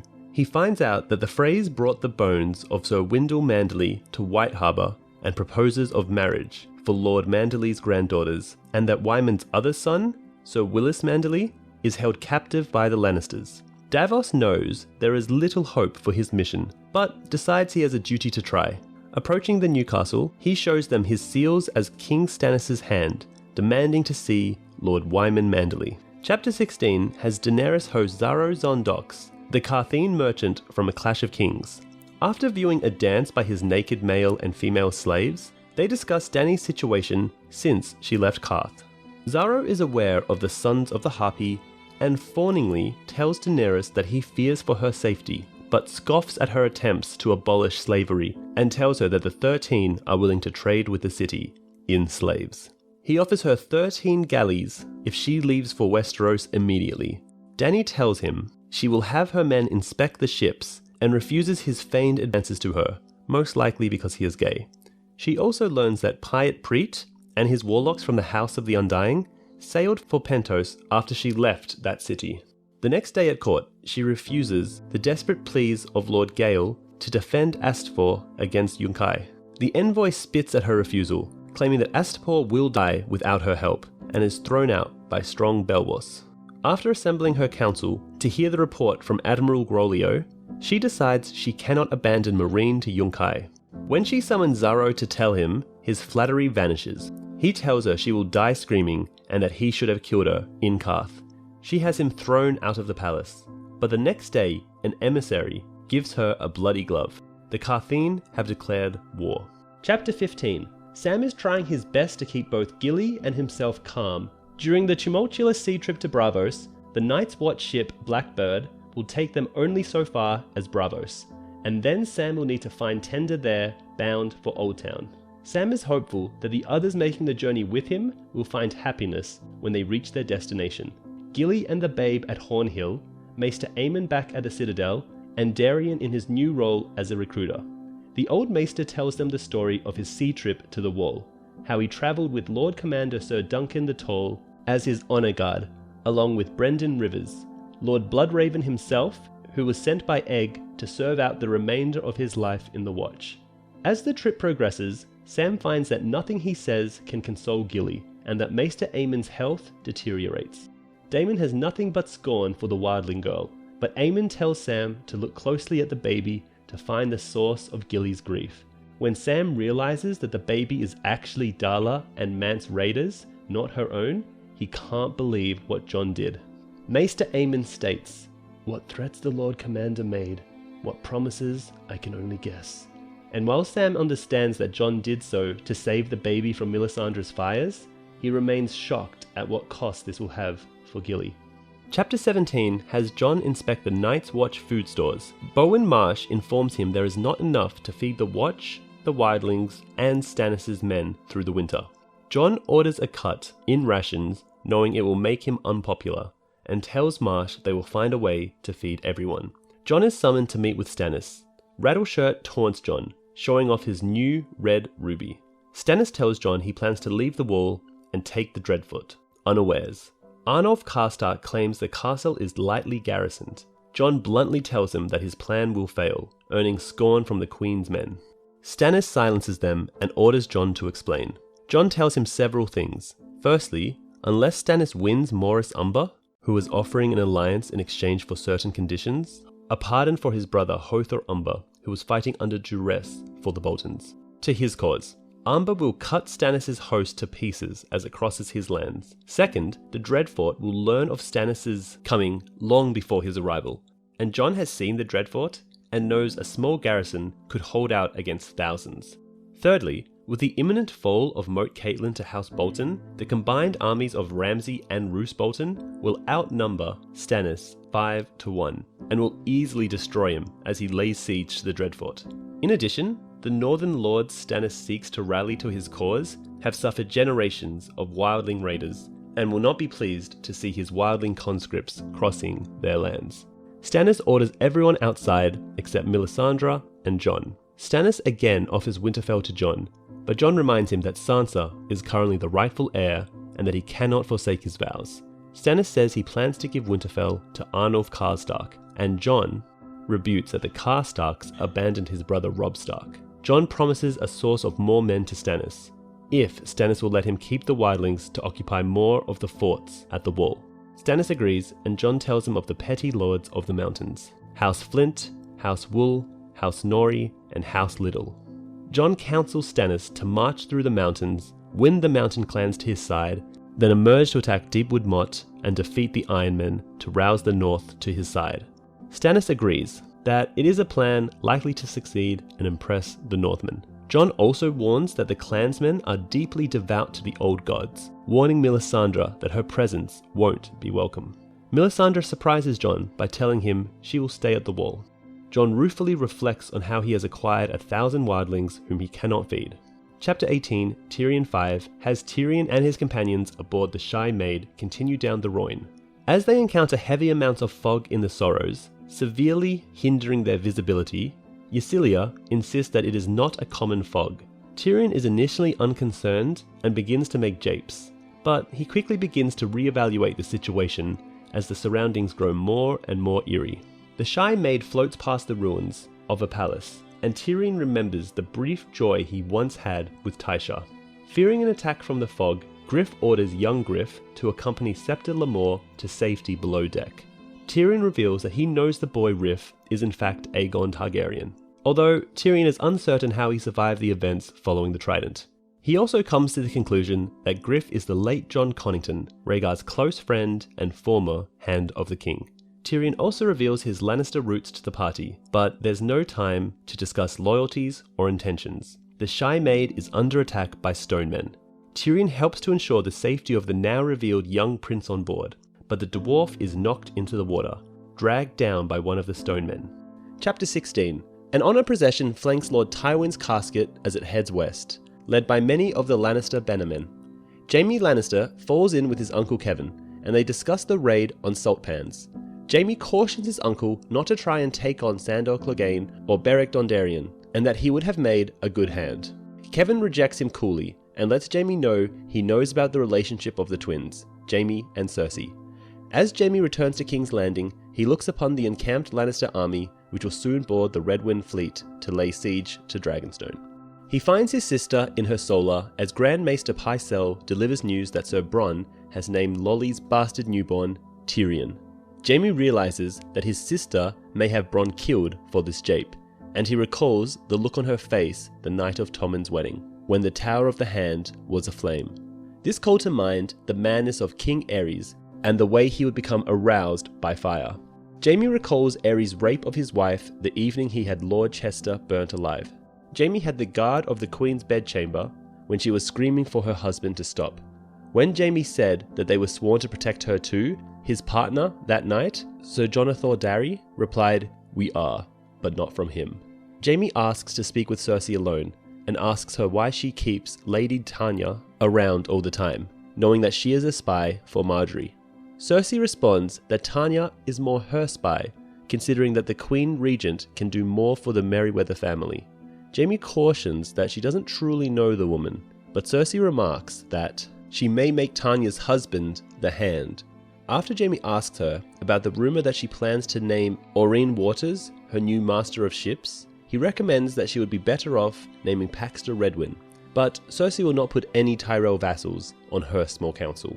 Cersei also defends her choice of Qyburn, a disgraced and twisted maester, to join the council.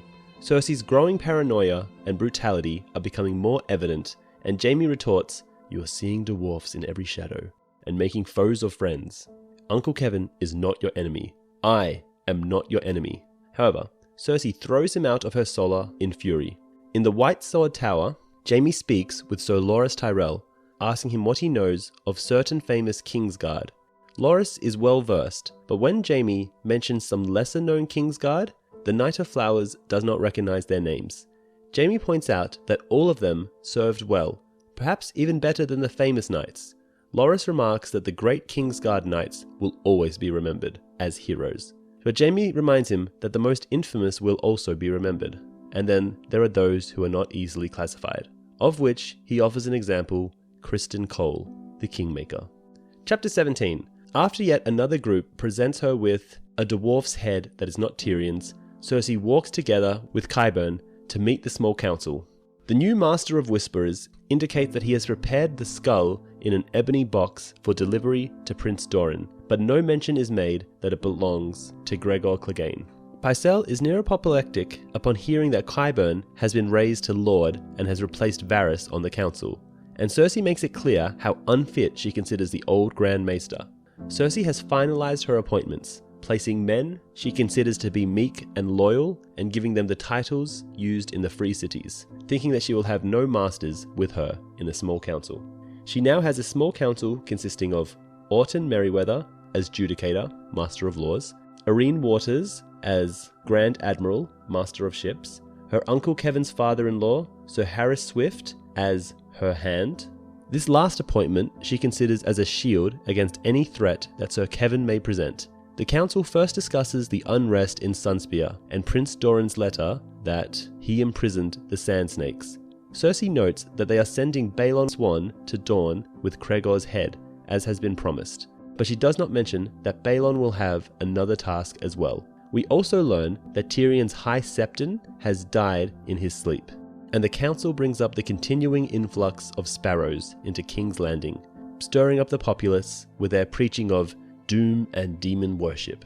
But Cersei cares not, nor does she care who becomes High Septon. The next topic is a letter by the Lords Declarant in the Vale of Arryn, but the Queen Regent decides not to intervene directly on Littlefinger's behalf, but only send a letter warning these lords that no harm must come to Lord Peter. When the subject of rebuilding the fleet comes up, Cersei is adamant against making any pact with the Ironborn, stating, "Their turn will come once we have dealt with Stannis." Aurene Waters will get his fleet of Drummonds, however, and Cersei will find the coin by deferring the crown's debt to the Faith of the Seven, and to the Iron Bank of Braavos, until the end of the war. Pycelle warns her against this route, cautioning that it would be foolish to make an enemy of the Iron Bank. but the decision is made regardless. The council also discusses the prudence of making someone pay for the Red Wedding so as to appease all the sparrows, and in the meantime offering whomever succeeds the sure to die soon Lord Walder Frey a chance to rid himself of unwanted brothers, half-brothers, and nephews.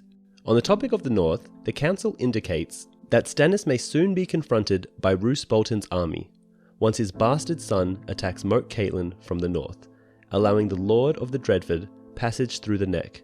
Cersei mentions that Waymond Manderly has taken Davos Seaworth captive after the latter was sent by Stannis to treat with him.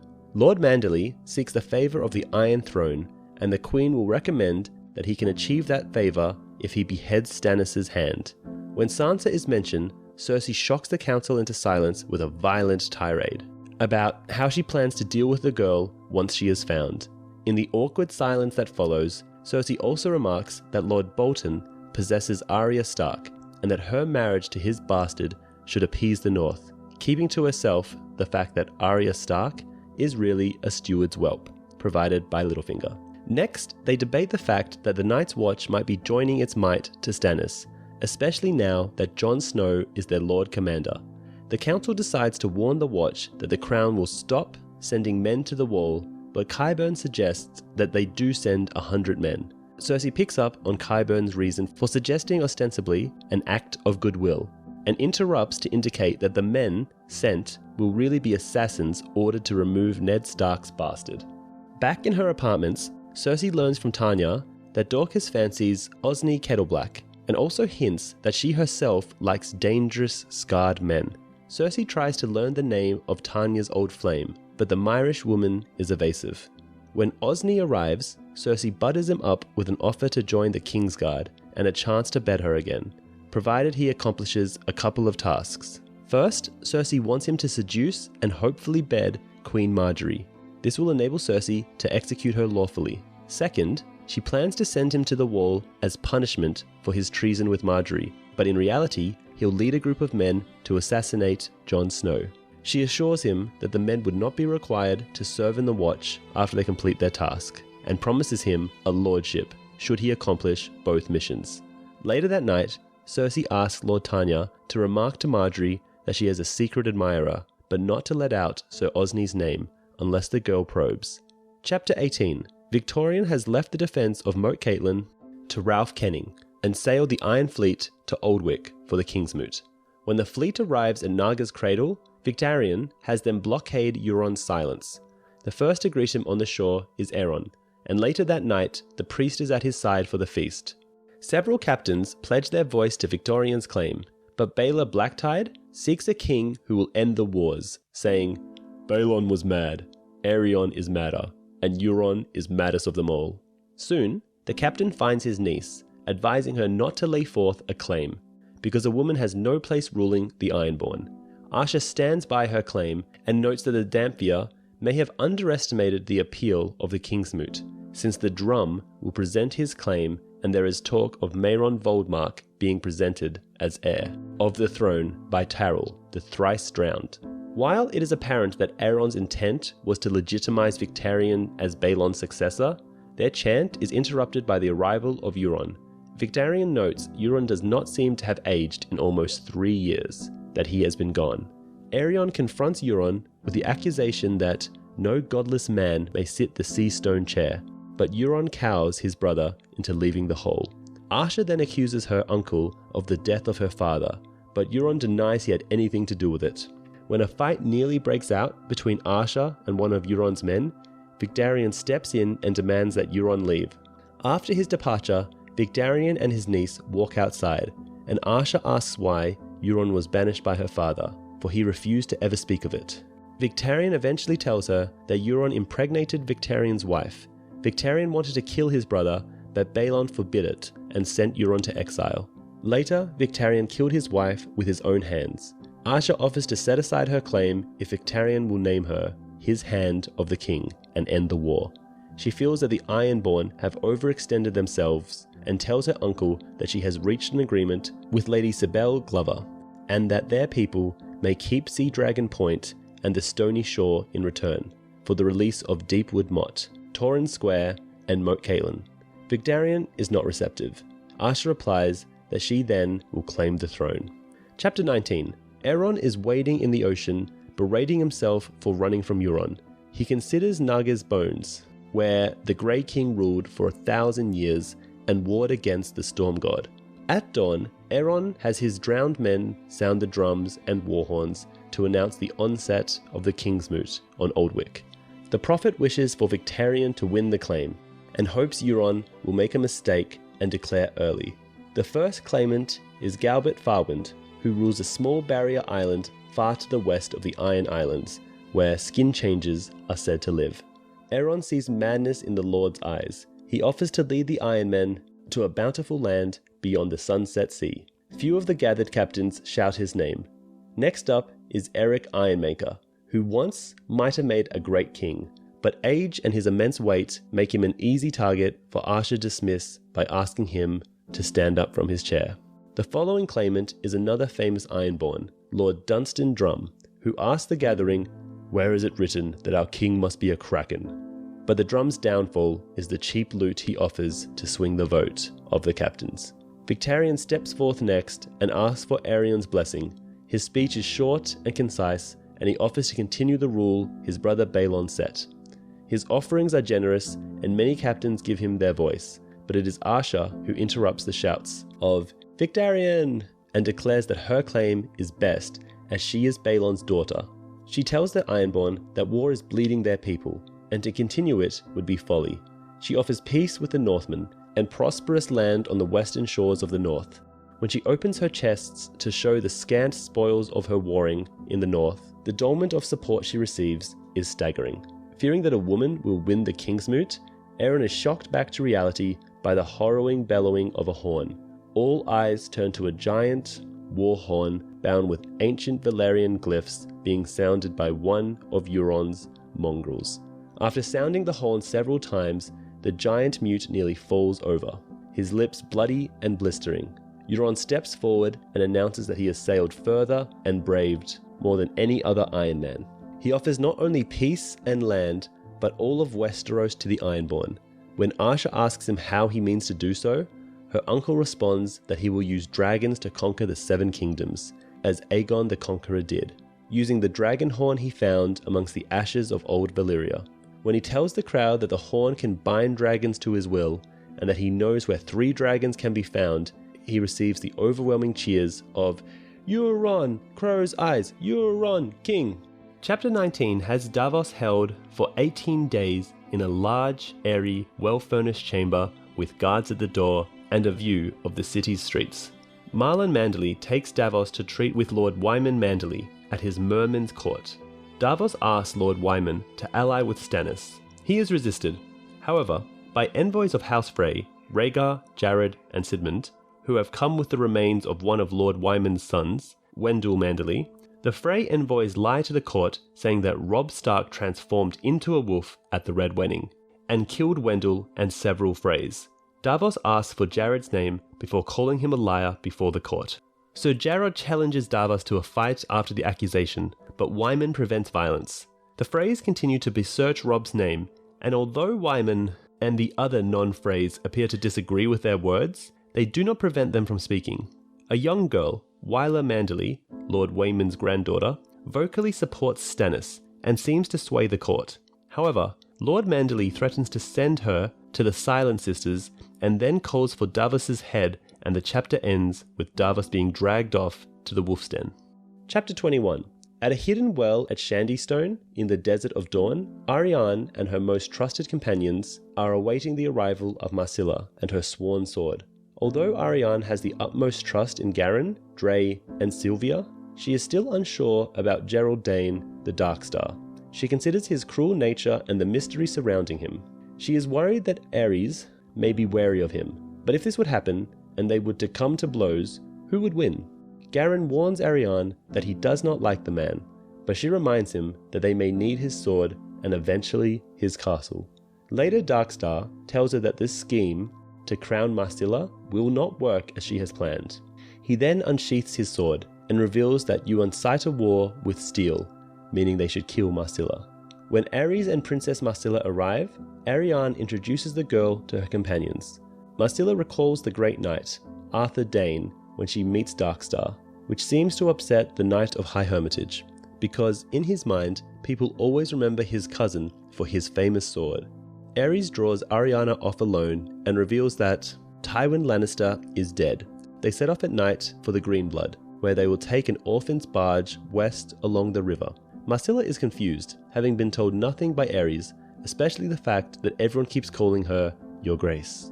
Arianne tells her some of their plan, that they intend to crown her queen, because her brother Tommen was being controlled by evil counselors. During the trip, Marcilla asks Garren why they call him an orphan of the Greenblood, when he has a mother and father. He explains that it is a metaphor for their mourning the loss of their homeland, and the mother, river, the Rhoyne. They built barges along the Greenblood and hammered them together, as they did in their ancestral land, for they were never comfortable in the Dornish deserts. As Arianne is considering her plan to crown Marcilla at Hellholt, where Ilaria Sand's father, Harmon Ulla, rules, they reach the river and spot the barge that Garren's people promised would be waiting. But as they get closer, Arya Hotar steps from the cabin with a dozen crossbowmen. Arianne yells for them to flee, while Dre recommends they yield. But Aerys Oakheart charges the boat, intent on protecting his two princesses at all costs. Hit with several bolts, he reaches the deck, but falls to Captain Hotar's longaxe. As Arianne falls off her horse screaming, "No!" she hears Marcilla shrieking, and Hotar commanding horsemen to chase after Darkstar, who fled. Arianne notices Marcilla on her hands and knees, her head in her hands and blood streaming down her ears. Then she is brought before Hotar, pleading to know how her father discovered what she planned. The captain of the guard responds, "Someone told. Someone always tells." Chapter 20. On the way to the cove where Nimble Dick led the fool and his two companions, Pod catches Dick looking through Brienne's saddlebags. She knew something like this might happen, and warned Pod to keep an eye on him, but having no recourse but to follow Dick, Brienne and Pod continue on their path to Cracklaw Point. Dick tells them some of the history of the region, to pass the monotony of their journey. Brienne's mistrust of Dick has made him take notice, and she considers how easy it is for her to suspect others after the mistreatments she has suffered in her life. She remembers getting her revenge on several of her false suitors during the melee at Bitterbridge, but this has done little to stay her natural distrust. As they pass the Dire Den, Lord Brune's castle, Pod takes note of a rider a couple miles behind them. When Brienne learns that Dick may have known Lord Brune, she considers the possibility that Dick is a deserter from the war. After passing through many a treacherous bog and forest, they finally arrive at the ruins of the Whispers. Brienne commands Pod to watch their horses as she and Dick investigate the ruins. When they find a recently put out cook fire, Brienne realizes their quarrel is still around. The trap is soon sprung, and the fool turns out to be Shagwell of the Bloody, murmurs. Shagwell kills Nimble Dick with his brutal Morningstar, then informs Brienne that Uswick rode south to Old Town with some of the murmurs, while Rorge headed for Saltpans. He also reveals a rumour that the daughter of Lord Stark has last been seen with Sandor Clegane. When Shagwell's two companions attack, Brienne's strength and size are too much for Pike and Timon, who fall quickly to her strokes with Oathkeeper. Squaring off against Shagwell, the fool is struck in the head by a stone thrown by Podrick. Brienne forces the fool to dig a grave for Dick, but upon completion of it, the former brave companion attacks her. She quickly dispatches him as well. After killing him, she leaves 2 gold dragons on Dick's grave, and is then surprised to hear a laugh from the ruined wall. It is Sir Hyle Hunt, the rider who Pod had spied, sent by Randall Tarley to stay at Brienne's side in the off chance that she finds Sansa. Chapter 23. Sansa is now completely in the role of Elaine Stone, and she has considerable influence in the Eyrie. On the balcony of her room in the Maiden's Tower, she surveys the armies of the Lords Declarant camped outside the Gates of the Moon. Lord Gilwood Hunter arrived first, and immediately blockaded supplies from reaching the Eyrie. Though they are not yet under siege, the situation looks dire from her standpoint. Lord Robert, even more irritable than normal because there are no eggs or bacon, tells Elaine that he still hears Marillion singing every night. Elaine assures him that the bard is dead, although she has not seen the body. but she herself no longer hears singing. When Littlefinger arrives, he informs them that the Lords Declarant are on their way up to the Eyrie for a parley. He tells Elaine that there will be 8 of them, but he is only concerned about Lord Corbray. We learn that Lyn fought against Jon Arryn at Gulltown at the onset of Robert's rebellion, but later fought alongside him at the Trident, where he slew Prince Lewin, Martell of the King's Guard, and broke the Dornish line. While his elder brother supports Peter's position as Lord Protector of the Vale, Sir Lyn has taken up with the Lords Declarant, bearing the Valyrian steel Lady Fallen. Sir Lyn is dangerous and unpredictable, and quick to demand a duel.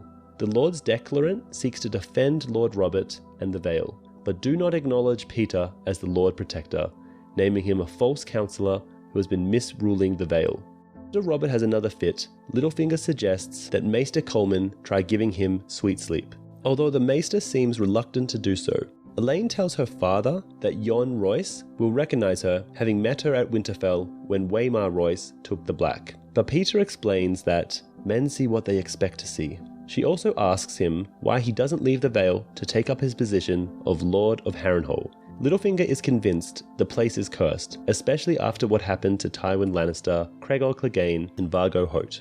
Lady Shella Wint recently died without any heirs, claiming yet another family that once ruled at Black Harren's Nightmare Castle. When Elaine recommends that he give Harrenhal to Lord Walder Frey, Peter smiles and tells her he might, but he would really like to give it to Cersei, although he might have to remove her from the game sooner than planned, unless she removes herself first.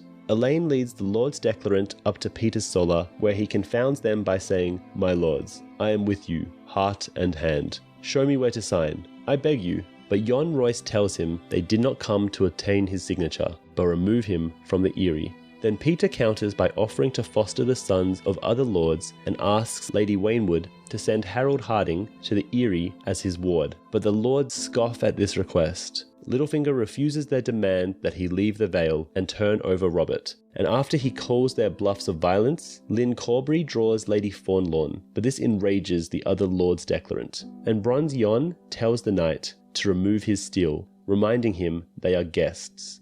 Corbray stalks off, but this has worked to Littlefinger's advantage, as he now turns hostile towards the Lords, demanding that they lift their encampment and give him 1 year to set the Vale to right, or else he will definitely step down as Lord Protector. All the Lords except Jon Royce agree, and Peter emerges victorious in the parley. Later that night, after the Lords have departed, Elaine asks Peter what he plans for the next year.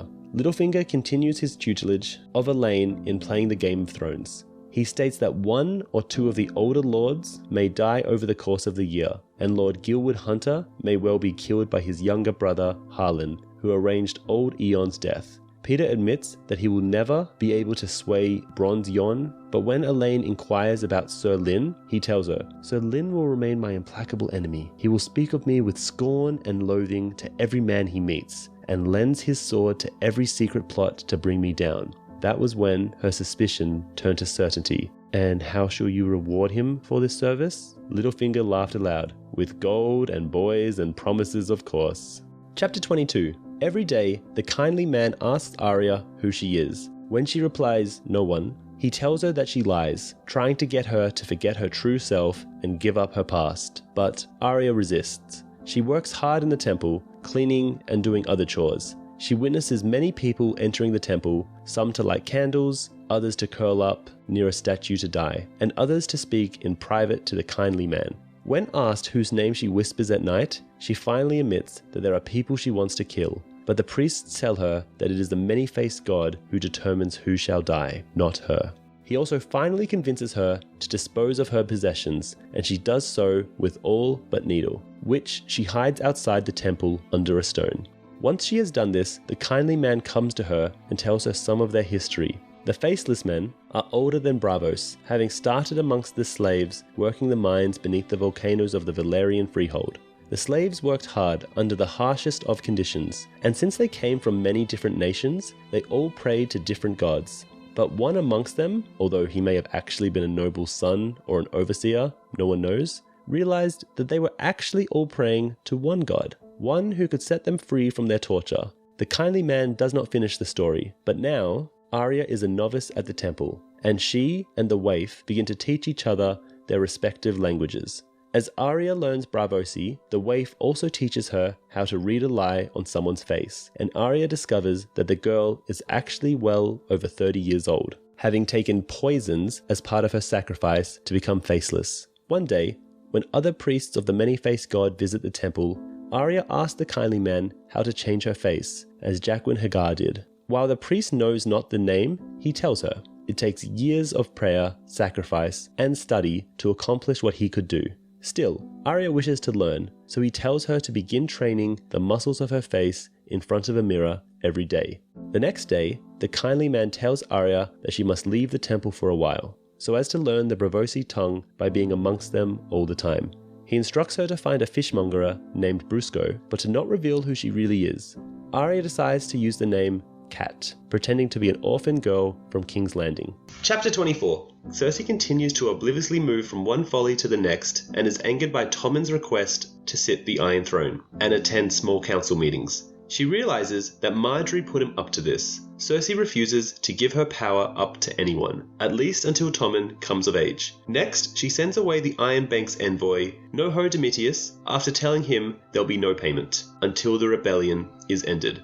She receives word from Pycelle that Lord Manderley had Sir Davos beheaded, and the phrase confirmed this. Later, she speaks with Osmond Kettleblack about his younger brother's failed efforts to bed Margaery. Osmond swears that the young queen likes him, but that they are never alone.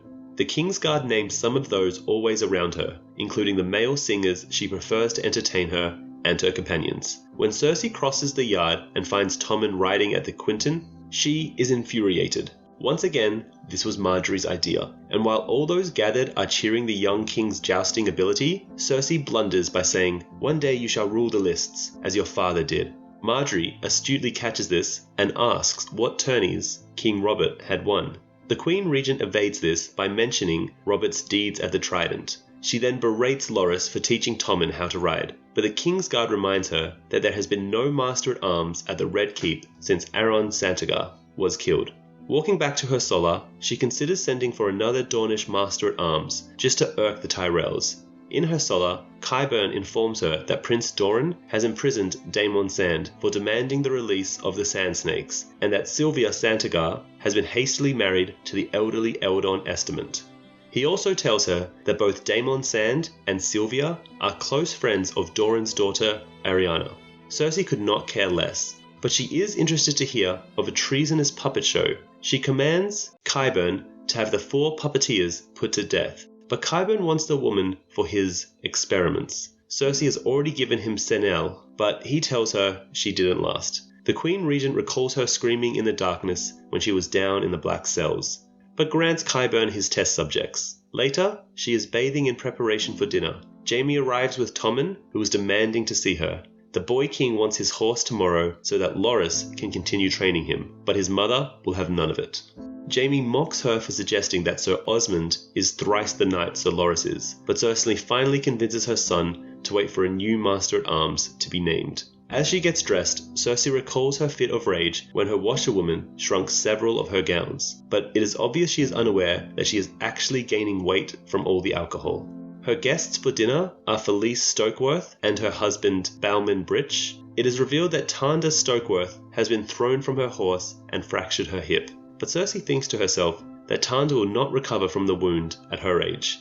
Felice says she was refused hospitality by the ward of the Lord Gilus Rosby, and that she encountered ruffians on the road. Cersei deftly convinces Felice and Balman that she fears Bronn is either hiding Tyrion or gathering swords for him, and may mean to try and kill Tommen. They assure her that it was solely Bronn's responsibility for naming Lolly's bastard son Tyrion, but Bolman gets the hint that Cersei would like to see the ex-sellsword killed, and tells her not to worry any further. On her way to bed, Cersei peeks in on Tommen and sees 3 kittens in bed with him. Meryn Trant informs her that Margaery gave them to him. That night, Cersei thinks of Prince Rhaegar Targaryen and how King Aerys blocked their betrothal out of spite. When she was 10, her father and her aunt Jenna promised she would be betrothed to Rhaegar after the tourney for King Aerys II in Lannisport. She was so happy that she agreed to visit the witch Maggie the Frog with her friends. They laughed at her prophecies, but that night King Aerys mocked Lord Tywin for thinking he would give his son's hand to his servant Tywin's daughter. And after that, Maggie's predictions started to come true, one after another. Chapter 20 has Reek pretending to be Theon as he travels to Moat Caitlin under a peace banner to present Ramsay's terms to the Ironborn garrison. The Ironborn are in bad shape. They have been long isolated from supplies, apparently forgotten by Victorian, who brought them there before leaving for the King's Moot. The North's Kragenmen keep them under constant siege and can no longer dispose of their dead. Dagon Cod attempts to refuse his terms, but Adric Humble kills him. The Ironborn surrender to Ramsay and hear empty promises of food before being mercilessly killed and displayed. Ramsay, pleased with Reek's success, offers him a reward of his choosing. Reek is wary of Ramsay's offer of freedom and instead requests strong wine. Ramsay agrees and further humiliates Theon by rewarding him with a promotion to the role of a dog. He meets Lord Roose Bolton as his own forces arrive at Moat Caitlin, with a sizable number of Freymen, including Hostin Frey and Aenys Frey, both of whom Theon recognizes from his time at their side as part of Robb's war campaign. At this point, only about a fifth of the Northmen who went south with Robb have returned alive. Theon recognizes the newly arrived bride of Ramsay as an imposter. She is not Arya Stark as claimed, but rather Sansa's friend Jane Poole. Chapter 21, following the departure of Stannis' host, Castle Black is quiet, with the exception of the training yard. Against Bowman Marsh's wishes, Jon accompanies a line of wagons under armed escort to deliver food to the wildlings who have taken refuge underground at Molestown. A riot nearly breaks out as Jon's men deliver rations to the wildlings, with many complaining about the small amount of food they receive. Jon promises adequate food, shelter, and weapons if they help the Night's Watch defend the wall, informing them that they have the choice: work with the Watch or face the others alone. In spite of their misgivings, many wildlings agree to join, children, spearwives, and fighters alike. However, Sigon and the rest of the Thens refuse the offer. When the rations are all distributed, the wagons are loaded with 63 wildlings heading back to the wall. Jon remembers something Mance Rayder told him, that the wildlings do not follow names or sigils, they follow strength. Chapter 22. Tyrion is dreaming of his Lord Father and the Shrouded Lord. In his dream, they are one and the same. Tyrion learns that after being knocked overboard during the battle with the Stone Men, he was rescued by Jon Cunnington, and the prince forbade the crew to throw him near dead overboard. Tyrion is being treated with vinegar to reduce the danger of an infection with grayscale. The Shy Maid is currently docked, and to pass the time, Tyrion goads Aegon into playing a game of Cyvasse with him, using it as an opportunity to probe the boy for information. Aegon asks Tyrion about his real father, but Tyrion can tell him little. He himself only saw Rhaegar once or twice before Robert's rebellion. Tyrion learns from Aegon that the child murdered by Gregor Clegane during the sack of King's Landing was a tanner's son from Pisswater Bend, whom Varys purchased and substituted for Aegon in the cradle. After the sack, Varys smuggled the baby Aegon across the narrow sea to Illyrio Mopatis, who made the arrangements for Aegon's upbringing. Tyrion jokes that it'll make a good story for the singers when he returns to Westeros, assuming Daenerys takes him as her consort. Aegon is stunned by this, having clearly never considered the possibility that Daenerys might refuse him. Tyrion points out that she is a proud, strong, and fierce young woman who is unlikely to appreciate a relative coming to her with a begging bowl. Certainly not one with a stronger claim to the Iron Throne than her own. Aegon angrily denies being a beggar, pointing out his own army, the Golden Company. Tyrion responds that Daenerys has a larger army than his own and owes nothing to Aegon. Aegon protests, trusting in Lord Connington to win her over. Tyrion calls him a fool and gives him the following warning: "Trust no one, my prince. Not your chainless maester, not your false father, not the gallant duck or the lovely Lemore, nor these other fine friends who grew you up from a bean. Above all, trust not the cheesemongerer, nor the spider, nor this little dragon queen you mean to marry. All this mistrust will sour your stomach and keep you awake at night. 'Tis true, but better that than the long sleep that does not end." Tyrion then suggests a different course of action. Head to Westeros instead of going east, land in Dorne, and take advantage of all the problems caused by the War of the Five Kings.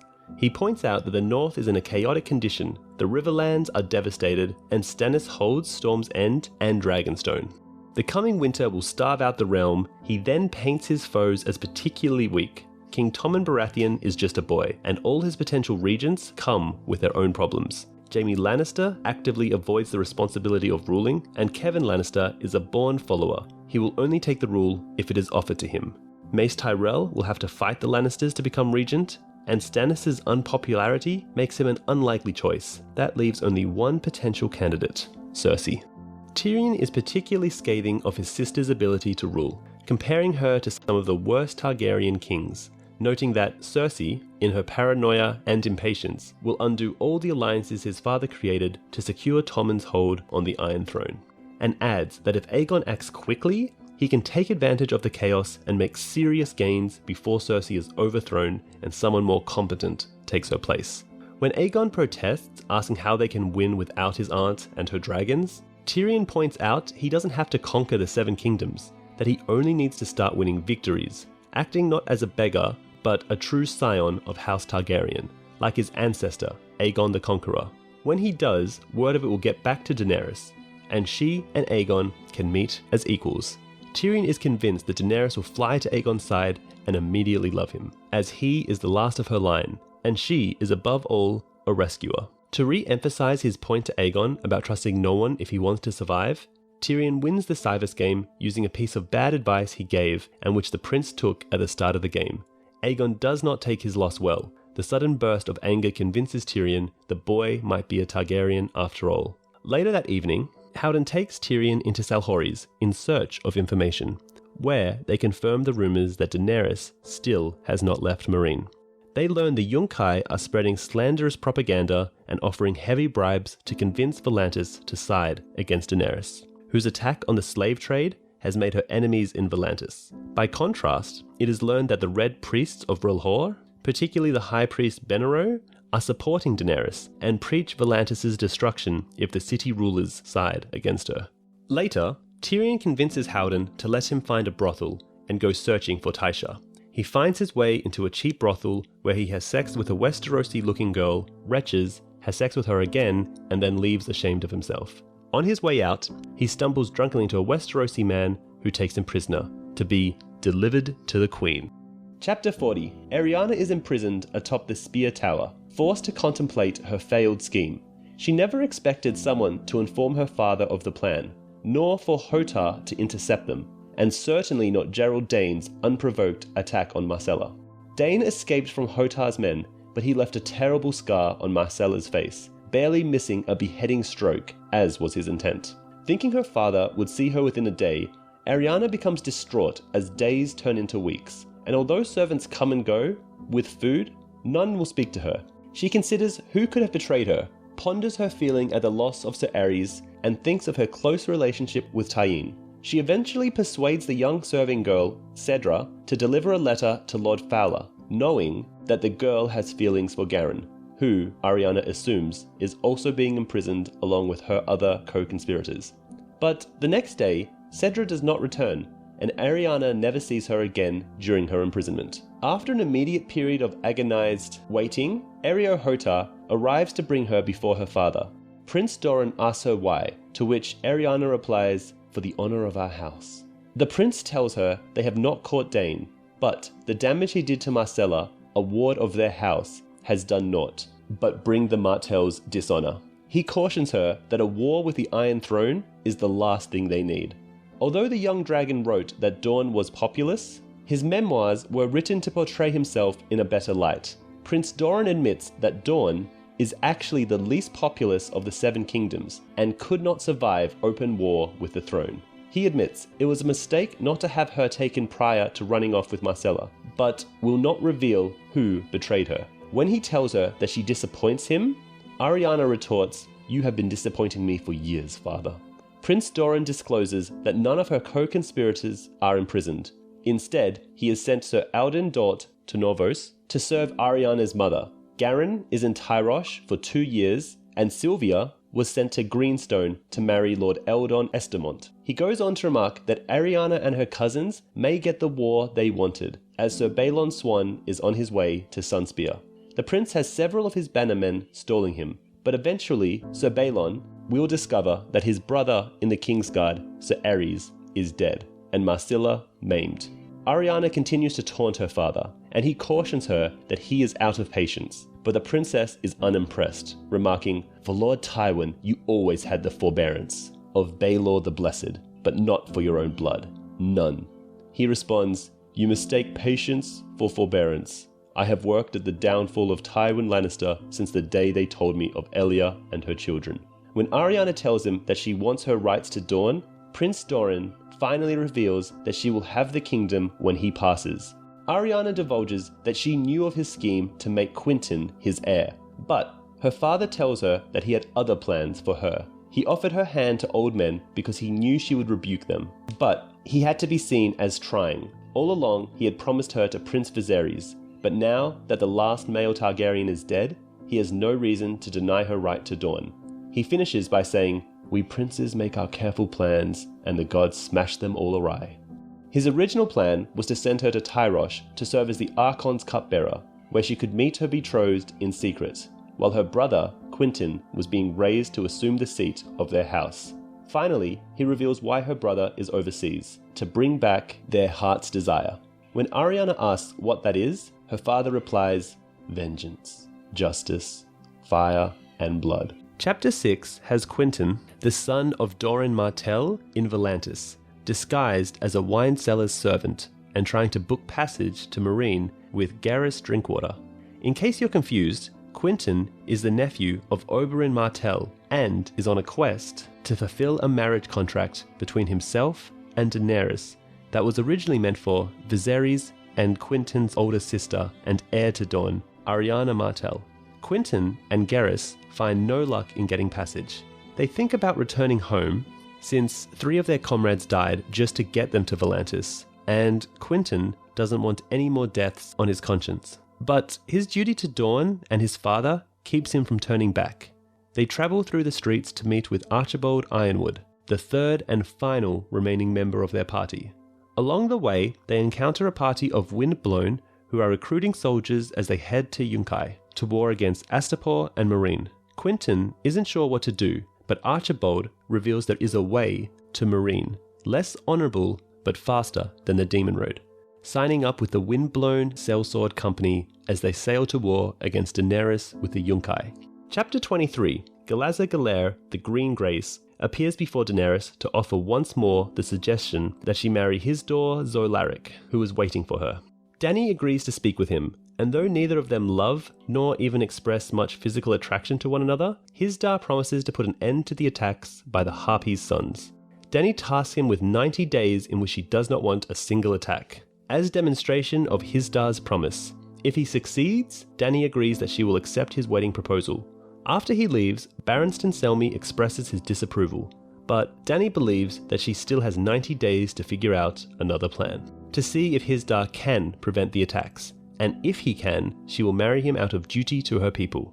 So Barristan tells her that during her assembly with the Green Grace, that Daario Naharis has returned. Dany commands to see him at once, overcome with lust. Despite her growing passion, during the meeting, Daario upsets her with his barbaric suggestions to butcher all the Meereenese nobles, and she sends him away. Dany tells Barristan to forbid Daario from meeting with her directly ever again, but regrets her decision almost immediately. Chapter 25. Returning to Maidenpool, Hyle Hunt informs Randall Tarly that Brienne has killed 3 of the Bloody Murmurs. Tarly again warns her against playing a knight, but Brienne will not give up her mission. She and Podrick meet up with Sir Hyle the next morning, and he tells them of his plan for finding Sandor Clegane. He reveals that the Hound has not joined Beric Dondarrion, and that the Lightning Lord's band had no part in the raid on Saltpans. Lord Tarly has created this rumour in hopes of turning the small folk against Lord Beric. Sir Hyle knows a Septon with great knowledge of the Riverlands, and proposes that they accompany the man to Saltpans. When Brienne says she has no intention of travelling with Hunt, he tells her that he is no longer in Lord Tarly's service. They soon depart for Saltpans. While Septon Merrybold talks of the gods, his past and the great bands of wolves in the Riverlands, led by a demon of a she-wolf, Merrybold tells them that they may encounter broken men traumatized by their experiences in war on their way to Quiet Isle. And Brienne summarizes that the Septon himself once had such an experience before he discovered his piety. Chapter 26. Staying at an inn in Braavos, Sam is nearing wit's end. Darien has abandoned them for the brothels. Gilly remains inconsolable, and Maester Aemon's health deteriorates daily. To make matters worse, Sam had spent nearly all their coin on their rooms, a healer for Aemon, and passage on a boat, Lady Ashenora, that they wound up unable to board due to the Maester's health.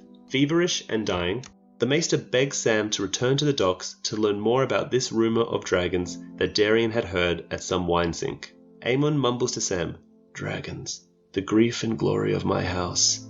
My brothers dreamed of dragons too, and the dreams killed them, every one. Sam, we tremble on the cusp of half-remembered prophecies. I should have seen it. Fire consumes, but cold preserves. The wall." Sam departs that night to find Darien, but gets accosted by two Bravosi because he is wearing a sword. However, he is saved by Cat of the Canals, who tells him of another black brother about to wed the sailor's wife. Sam finds Darien at the Happy Port, but his brother from the Watch wants nothing more to do with the Black, or Gilly and Aemon, for that matter.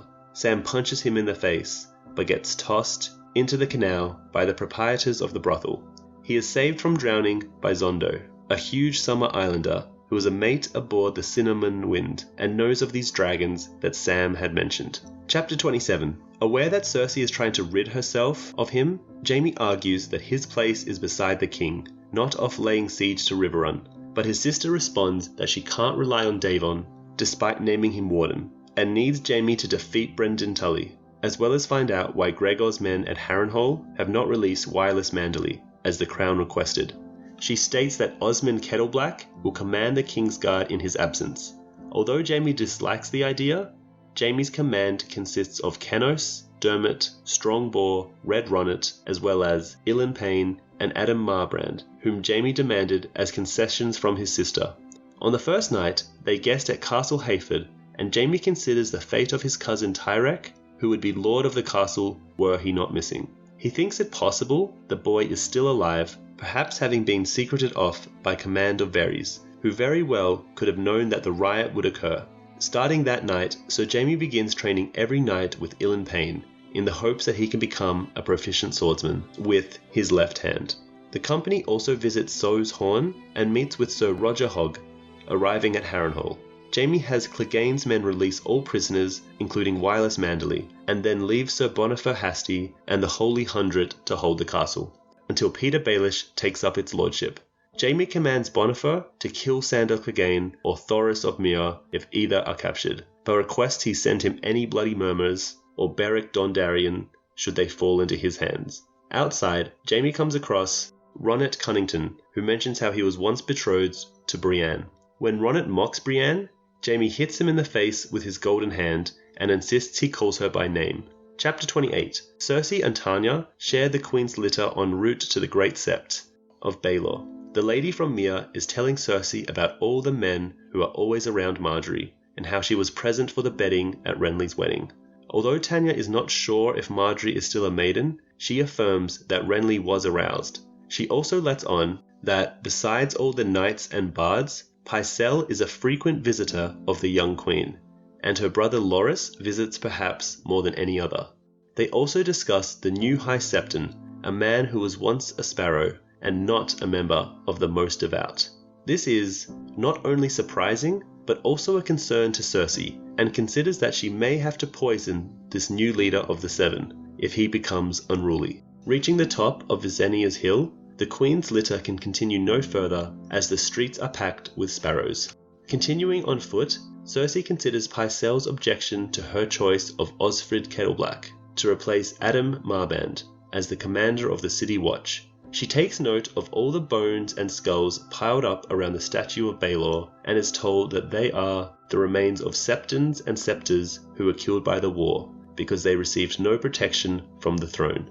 At the doors to the Great Sept, armed men block the King's Guard's entry since they bear weapons. Cersei must enter alone, and as she does, she wonders about the anointed knights answering the call to defend the faith. Inside the Sept, she is appalled to find Septon Reynard in Ruffsman robes scrubbing the floors, and learns that Septon Torbet has been imprisoned for being obese when so many are starving.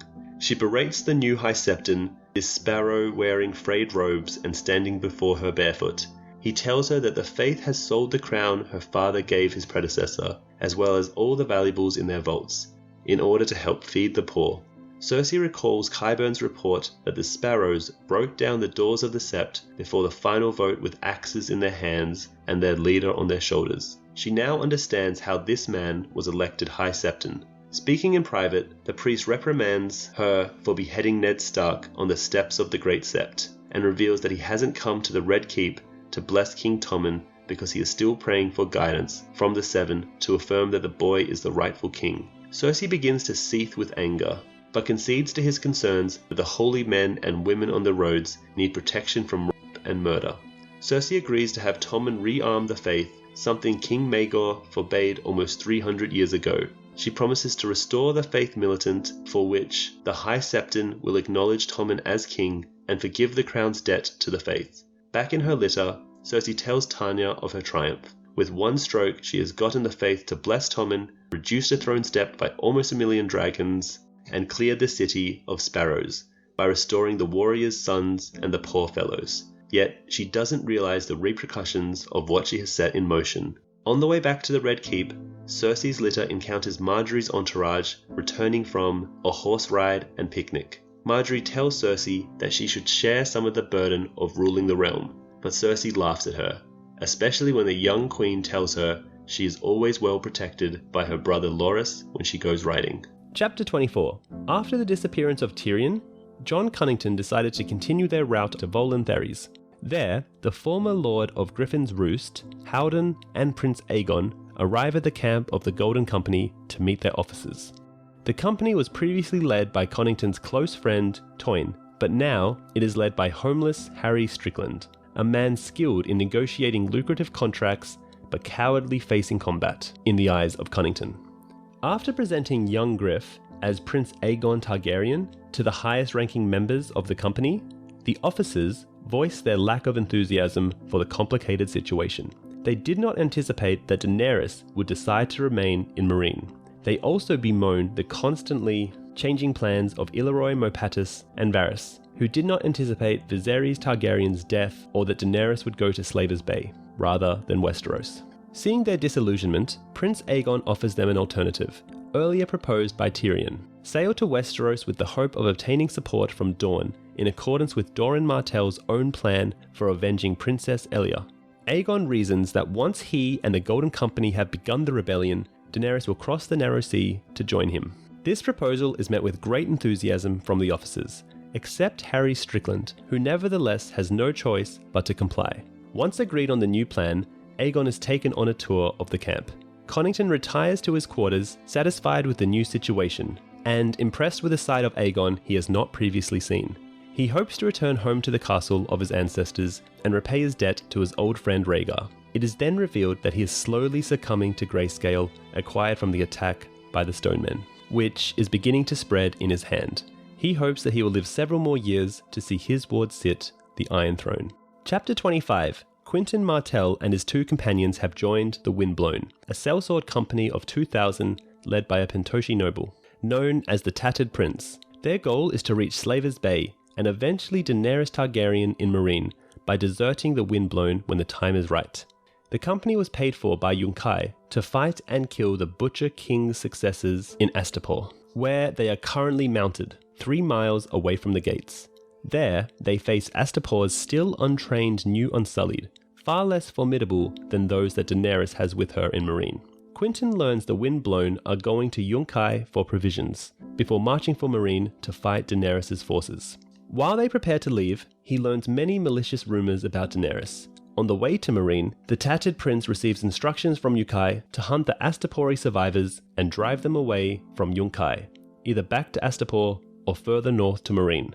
It is believed that about half of those survivors are carrying the Bloody Flux. The Windblown will fight alongside the company of the Cat, another group of sellswords that has fought against them in the past. The Tattered Prince has, however, decided to play both sides and selects a group of Westerosi men, including Quentyn and his companions, to make for Meereen and contact either the Second Sons or the Stormcrows, offering to defect to Dany. He selects Pretty Meris to command that group and suggests believable justifications for their decision to turn cloak. The group will have to be careful to avoid the company of the cat, or the long lancers who know nothing of their plans and might kill them if they are discovered. This desertion is ironically what Quinton, Garrus, and Archibald were planning to do at the beginning of the chapter. Chapter 29. Victorian Greyjoy's Iron Victory has rammed one of the longships of the Shield Island. Victorian kills Sir Talbot Surrey of South Shield. Although the Raver's Hand is wounded during the battle, the Ironborn's massive fleet is soon victorious in taking the shields, which sit at the mouth of the Mandor north of the city of Old Town. It is Victorian's command that won the battle, but it will be King Euron they cheer for engineering their bold attack. Back in his cabin, as the dusky woman Euron gave him tends his wounds, Victorian recalls Aeron's words that he would find a way to remove Euron from the sea stone chair. He remembers how he helped capture Lord Baelor Blacktide, who had refused to acknowledge Euron after the King's Moot on Old Wick, and paid for it with his life. Arsha, however, had escaped the Iron Islands along with those loyal to her, landing at Lord Hewitt's town on Oakenshield. The Lord Captain meets the Reader and the Drum. Both are worried that Euron's little conquest will bring ruin down upon them, as surely Highgarden will respond. At the feast, Victorian notes that Euron has shamed Lord Humphrey Hewitt and his wife and daughters. King Euron then raises Harris Harley, Andric the Unsmiling, Marin Volmark, and Newt the Barber to Lords of the Four Shields, effectively stealing away the lieutenants of his adversaries. Euron declares that they will sail the next day with provisions plundered from the Shield Islands, selling the slaves that they had just taken in the Free Cities on their way to find the dragons he had promised. But Roderick and many of the captains object, stating that they should attack Old Town or the Arbor, and Euron stalks from the hall. Soon, one of Euron's bastard sons tells the Iron Captain that the king wishes to see him. In his room, Euron tells his brother that the Reader was correct, that the whole fleet could never reach Slaver's Bay together. He believes that the Iron Fleet alone could, however, and promises his brother the Sea Stone Chair as reward if he sails to Slaver's Bay and returns with Daenerys. Euron means to marry her and ascend to the Iron Throne, with Lord Blacktide's words that Euron was maddest of them all on his mind. Victorian agrees to go, thinking to himself, "You stole my wife and despoiled her, so I'll have yours." Chapter 26. The Wayward Bride. Arsha is at Deepwood Motte with her men, having fled the Iron Islands after the King's Moot. She receives a letter from Ramsay Bolton at Barrowtown informing her that Moat Caitlin has fallen. Bolton's message is written in the blood of Ironmen and comes with a piece of Theon Greyjoy's skin as a warning. This message is very different to the pink letter that Ramsay Bolton also supposedly written. Check out Preston Jacobs' theory video on the pink letter mystery. Next, Arsha thinks about a previous message from Stannis Baratheon asking for homage. At Ten Towers, Arsha received tidings that Euron had married her to Eric Anvilbreaker, so she now lingers at Deepwood Motte, knowing that she cannot return to the Iron Islands without having to submit to her new husband. Arsha takes note of the fact that Deepwood Motte is an old castle, yet not a strong one, as proven by her quick capture of it. She also tells herself that she will not be captured alive by the Boltons, and will fight to the death in any attempt of capture. She suspects that the next attack will come from the Boltons. Of the 30 longships that set out to capture Deepwood, only 4 remain with her. Arsha's followers counsel her to take flight. Arsha refuses, stating that she will only fight, not run. Arsha and Karl, the maid, have sex on Galbert Glover's bed, and she reflects on their long relationship, regretting that they cannot marry, as Karl is too lowborn. During the night, the alarm is raised. It turns out that the 5 Flint men from the mountain clans have tried to scale the wall. Arsha's men defeat them quickly. A single survivor claims that they were alone, attempting to save Lady Glover. But Arsha's brutal interrogation reveals their true purpose, to open a gate for the 3,000 men coming to take Deepwood Motte. Arsha is unsure who is leading these men, and she makes the sudden decision to try to flee for their ships instead, hoping that the Northernmen have not burned the beach ships she left behind. She is confident, however, since she always beaches half her ships and leaves the other half out at sea, with orders to move to Sea Dragon Point if they are attacked. On the way back to the ships, Arsha realizes that it is dangerous to speed through the thick woods at night, and they cannot light torches or else attract attention and an attack from the Northernmen. She decides to rest with her men and wait for sunrise in order to flee more quickly and safely. The Northmen catch up to them, however, and a bloody, confusing battle ensues. Asha observes that the Northmen are wearing shrubs and trees and thinks to herself that it is as if the very woods were attacking them. The battle continues with Asha fighting back to back with Karl. Amidst the confusion, she loses him and is eventually hit in the head with an axe by a Northman. Chapter 27. Tyrion and his captor arrive at Volantis, where Tyrion is put in chains so he'll be taken for a slave, and thus no one will listen to or help him. Tyrion tells his captor he knows that he is Ser Jorah Mormont, and that Jorah has been working for Varys. Tyrion further explains that he is also on a mission from Varys, thus making them allies, but Jorah is unmoved by his argument. Jorah takes a room in the merchant's house, chaining Tyrion to the wall for the night. The next day, they hear that the Golden Company, which Tyrion knows was hired by Aegon Targaryen and Jon Cunnington, is headed west, putting an end to Tyrion's hopes of being rescued by them in Volantis. In the morning, they head into the dining hall of the merchant's house, where Tyrion sees another dwarf who recognizes him. He tells Jorah, who is not concerned. Tyrion later reflects that this other dwarf seems somehow familiar. They then talk to the widow of the waterfront, a former slave and now the powerful widow of a triarch of Volantis, who is sympathetic towards Daenerys Targaryen. Jorah tells her that he needs to book swift passage to Meereen and Daenerys.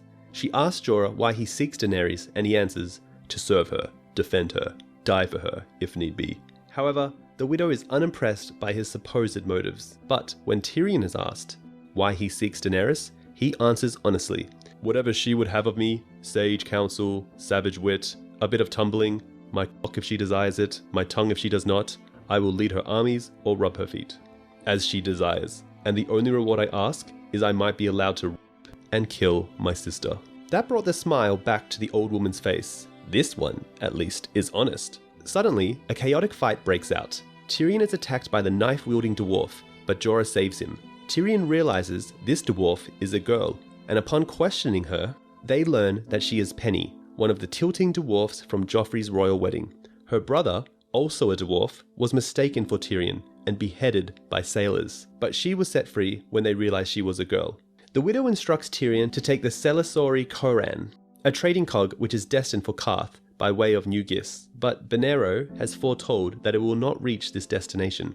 She gives him a message to deliver to Daenerys from the slaves of Volantis. Tell her we are waiting. Tell her to come soon. Chapter 30. Dany begins every morning counting the enemy ships in her harbour. Today, she has counted roughly 25.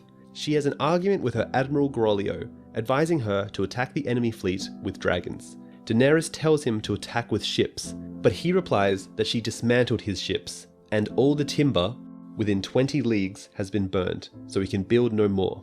Hizdahr has thus far had success in preventing further murders. She has had her betrothed followed, and Skarhaz Mokandik reports that Hizdahr has visited 11 pyramids, and it has been 26 days since a murder has been attempted. He summarizes that he must be one of the sons of the Harpy, or else these others would not have listened to his words alone. Skarhaz asks that he may question Hizdahr, but Dany will not let him, stating that she must trust Hizdahr, or face open rebellion in the city. Skarhaz also advises her that the fleets in the blockade all have family members in Meereen, and that she should use them as hostages, a contemplation she also rejects. Barristan Selmy advises her that she has done a wise thing. Grey Worm meets with her next to tell her that the first refugees from Astapor are arriving in Meereen, and that Astapor is burning. Dany learns of the fall of Astapor, and that many inhabitants have contracted the bloody flux while under siege, with the survivors now fleeing towards Meereen. The survivors also say that they believed and waited every day for Daenerys to come and save them.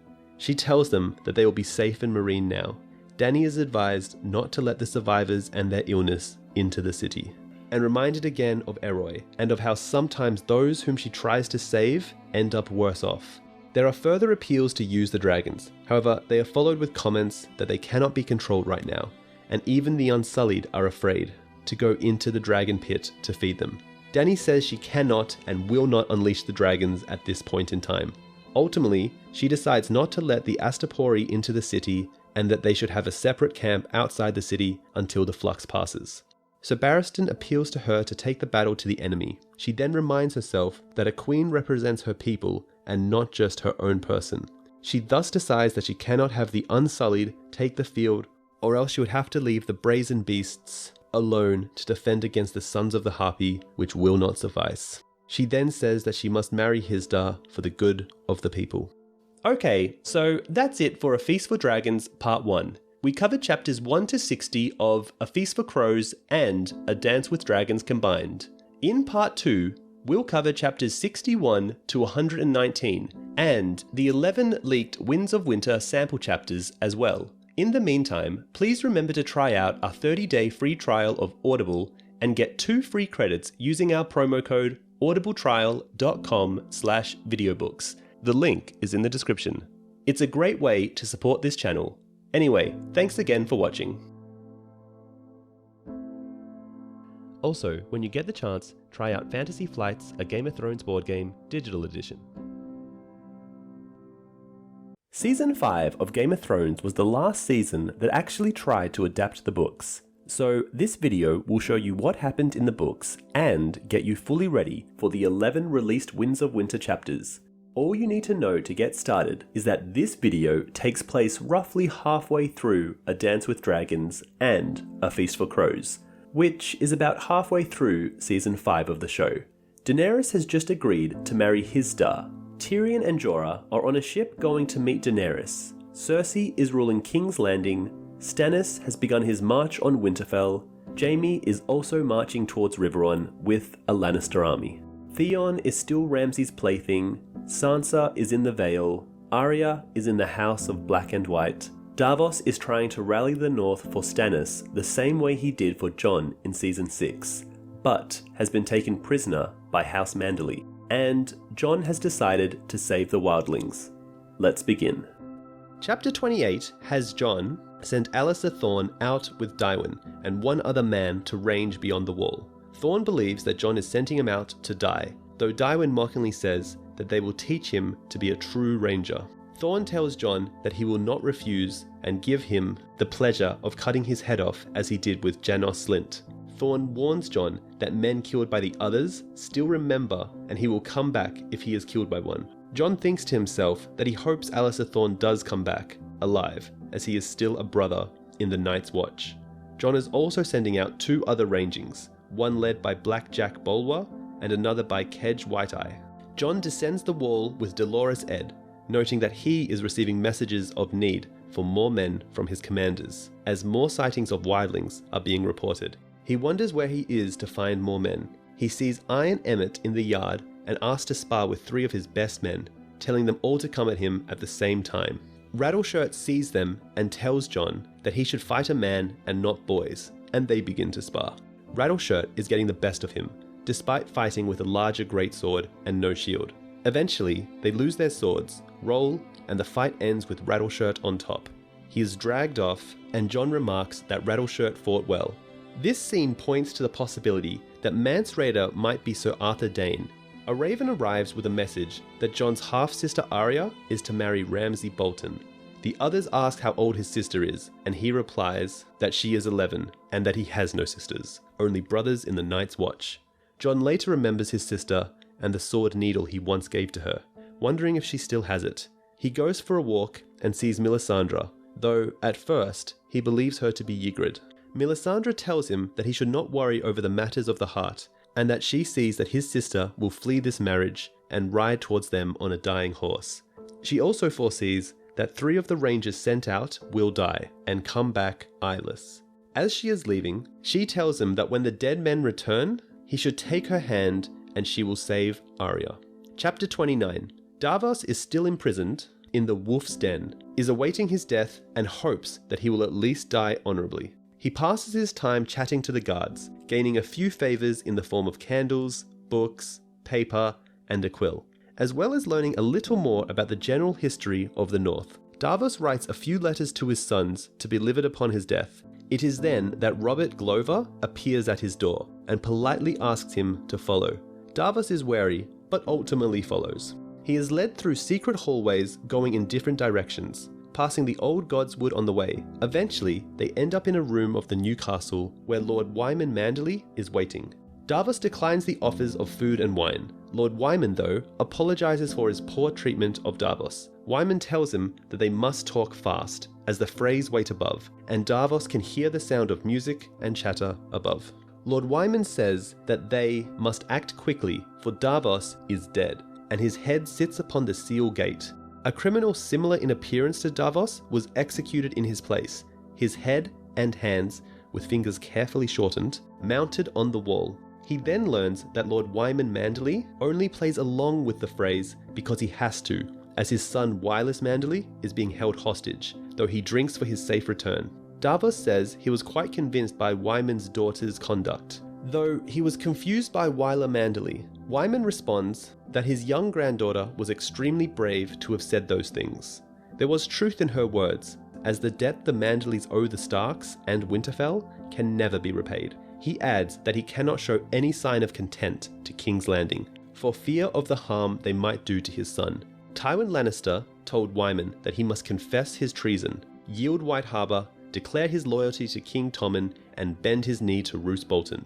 If he refused, Wylis would be killed as a traitor. White Harbour would be sacked, and his people would suffer the same fate as the Rains of Casmere. If he complies, his son will be released. By killing Davos, he has proved his loyalty to the Iron Throne and assured the release of Wylis, which Davos notes is a brave move. Wyman adds that he has been unable to send Stannis more information in his letters because the Freys infest his court looking for any sign of treachery, and his maester Theomore is a distant cousin to the Lannisters, so Manderley does not trust him. Manderley goes on to add his rage at his son Wendell Manderley's death at the hands of the Freys, calling it murder, and the Freys' claim fables. He tells Davos that the North remembers and his son is home, meaning that his act for the Freys is almost over as well. He then summons Theon's mute squire, Wex, who survived the sack of Winterfell. Davos is told by Robert that Theon was captured at Winterfell and is currently being flayed by the Boltons. He adds that all the women were also captured and marched away. Davos listens to the horrible things that Ramsay Bolton does to the captured women before hunting them down with his dogs. Every so often, according to Manderley, some wench lives to tell the tale, but most aren't as lucky. Robert tells Davos that the evil is in Ramsay's blood, sired from Robb. Wyman adds that the Freys are no better than Ramsay. He also tells Davos that Roose lies and played a darker part in the Red Wedding than he has admitted.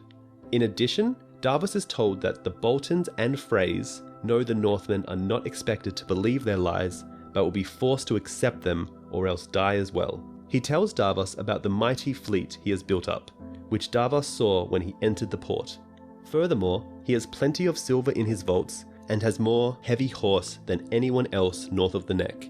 Wyman states that Oldcastle and Widow's Watch will follow his lead. All of the lands east of the White Knife, from Widow's Watch and Ramsgate to the Sheep's Head Hills and the headwaters of the Broken Branch, will be pledged to Stannis Baratheon if Davos meets his one price. He says he does not need a king, but a smuggler.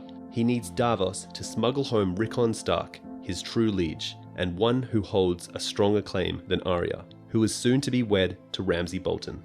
The true story about what happened at Winterfell comes out then. Wex hid in the Godswood, and Roderick Castle was murdered by Ramsay Bolton. Wex also says that 6 survived the siege, 2 of them the sons of Eddard Stark. 4 of the people went north, and 2 went another way. Manderley insists that they must have the boy and his direwolf as proof of his identity should the Boltons try to deny him. Wyman asks Wex to show them where they went, and he throws a dagger at the spot on a map. Davos looks long at where the dagger has landed, pondering whether it would be better to go back to the dungeons and eat porridge for breakfast, as it is better than places where men break fast upon human flesh instead. Chapter 30. Jaime's small host reaches Castle Derry, and he finds himself contemplating the genius of his uncle Kevin for his choice of a bride for Lancel, Amari Frey, whose mother is a Darry. He has dispatched Red Ronnet to accompany Wylis Manderley to Maidenpool, but nevertheless, he has too many men to be fed at his cousin's new castle. Jaime takes note of all the armed Freys and Sparrows in the castle, far outnumbering Lannister men. Darry's maester greets Sir Jaime, surprised by this unexpected visit, and tells him that Kevin departed right after the wedding, and that Lancel is praying in the sept. The maester provides him with Lancel's own room, since Jaime's cousin has taken to sleeping in the sept. As Jaime bathes before the feast, he notices that Josmond Peckledon, his new squire, wishes to bed Pia. Jaime tells him to use Lancel's room for his first bedding, saying, "You'll feel a lord yourself when you're done, if Pia knows her business." But Jaime warns him to treat her kindly, perhaps due to his own guilt for refusing the girl when Qyburn sent her during his recuperation at Harrenhal. At the feast, Jaime learns that his cousin has been fasting since the old High Septon died. Lancel almost does not join them for dinner. Lady Amari begs Jaime to stay and help them defeat Lord Beric Dondarrion, the Hound, and the other outlaws. He learns that the outlaws seem to be following a woman now, cloaked and hooded, and no one has seen Beric Dondarrion for a while. Jaime's companion Strongbow claims to be moved by Amy's words, and promises to return after they take Riverrun to sort out the Hound, but Jaime suspects the Hound will kill him. Jaime leaves the table and goes to the sept. 3 armed sparrows bar his path, but Lancel lets him in. Lancel admits that his father left after they quarrelled, and that he does not intend to consummate his marriage. And then he admits his greatest sins, serving the wine that resulted in King Robert's death, and that he had been sleeping with Cersei, thus proving that Tyrion was not lying about Cersei's infidelity. Lancel states that he plans to forsake his title as Lord of Derry, and head to King's Landing to swear vows as a warrior's son. Later in the yard, Jaime admits to Sir Ilyn that he slept with Cersei when she was at Castle Darry with Robert. Cersei wanted him to get to Arya Stark, and he would have killed her had he found her first. Sir Ilyn Payne laughs at Jaime. Chapter 31. Upon reaching the Quiet Isle, Brienne and her companions are taken up the path to see the elder brother. Brienne mentions to the brother guiding them that she is heading for Salt Pans to kill the Hound. This takes the man aback, but he tells them to speak to their elder. They see a huge horse in their stables, obviously a war horse, who has mauled 2 of the brothers, Stranger. On a hill, they pass a huge cloaked novice digging graves. The man appears lame, but they cannot see his face. The elder brother speaks further of the horrible raid on Salt Pans, made worse by the fact that Sir Quincy Cox hid behind his castle walls and did nothing to help the villagers. After dinner, the elder brother speaks in private with Brienne. He asks what she seeks in Salt Pans, and when she mentions a highborn girl, the elder lets on that it is the wrong Stark she seeks, for the Hound captured Arya. Shocked that both of Lady Catelyn's daughters may yet be alive, she is equally surprised when he informs her that Sandor Clegane is dead. The elder brother has buried his corpse himself and left the Hound's head helm on the grave. It was some other outlaw who found and wore it when they raided Salt Pans. He goes on to tell her that he took pity on Sandor before he died, and will only say that he is at rest when she asks if he is truly dead. The elder brother then tells her that he was once a knight who fought for Prince Rhaegar at the Trident. He took several terrible wounds in the battle and fell into the river, yet awoke upon the shores of the Quiet Isle. He urges her not to be another casualty of this war and return home. Brienne breaks down and cries, telling him her story, finishing with, "I have to try to save her, or die in the attempt." Chapter 32.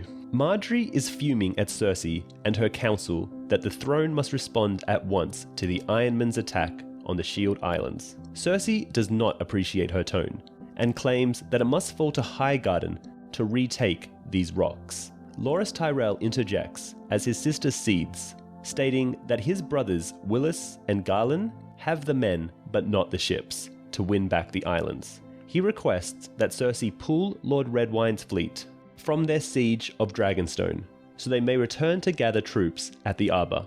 The Queen Regent denies his request, implying that the Redwyne fleet would not depart until Dragonstone fell, knowing that Lord Paxter intended to starve them out. Sir Loras asks leave to lead the assault, and promises Cersei Dragonstone within a fortnight. Pleased by this unexpected gift, Cersei grants him permission. Returning to her apartments, Pycelle objects to her sending Loras, but Cersei is hoping the night will die besieging the walls of Dragonstone. But if not, she would still strike a blow against Stannis. When she meets Qyburn, he mentions that he has a champion to replace Loras should he fall. Cersei is not so sure of Qyburn's paragon, and informs him that the smiths she's hired believe the weight of the armor he requested cannot be borne by a human. Later, in bed, Lady Tanya asks her certain questions. Cersei becomes concerned the woman may report her answers to Margaery, but Tanya assures her that all her secrets are safe. However, their chat is interrupted by a guard pounding on her door with word that Felice Stokeworth begged to see her.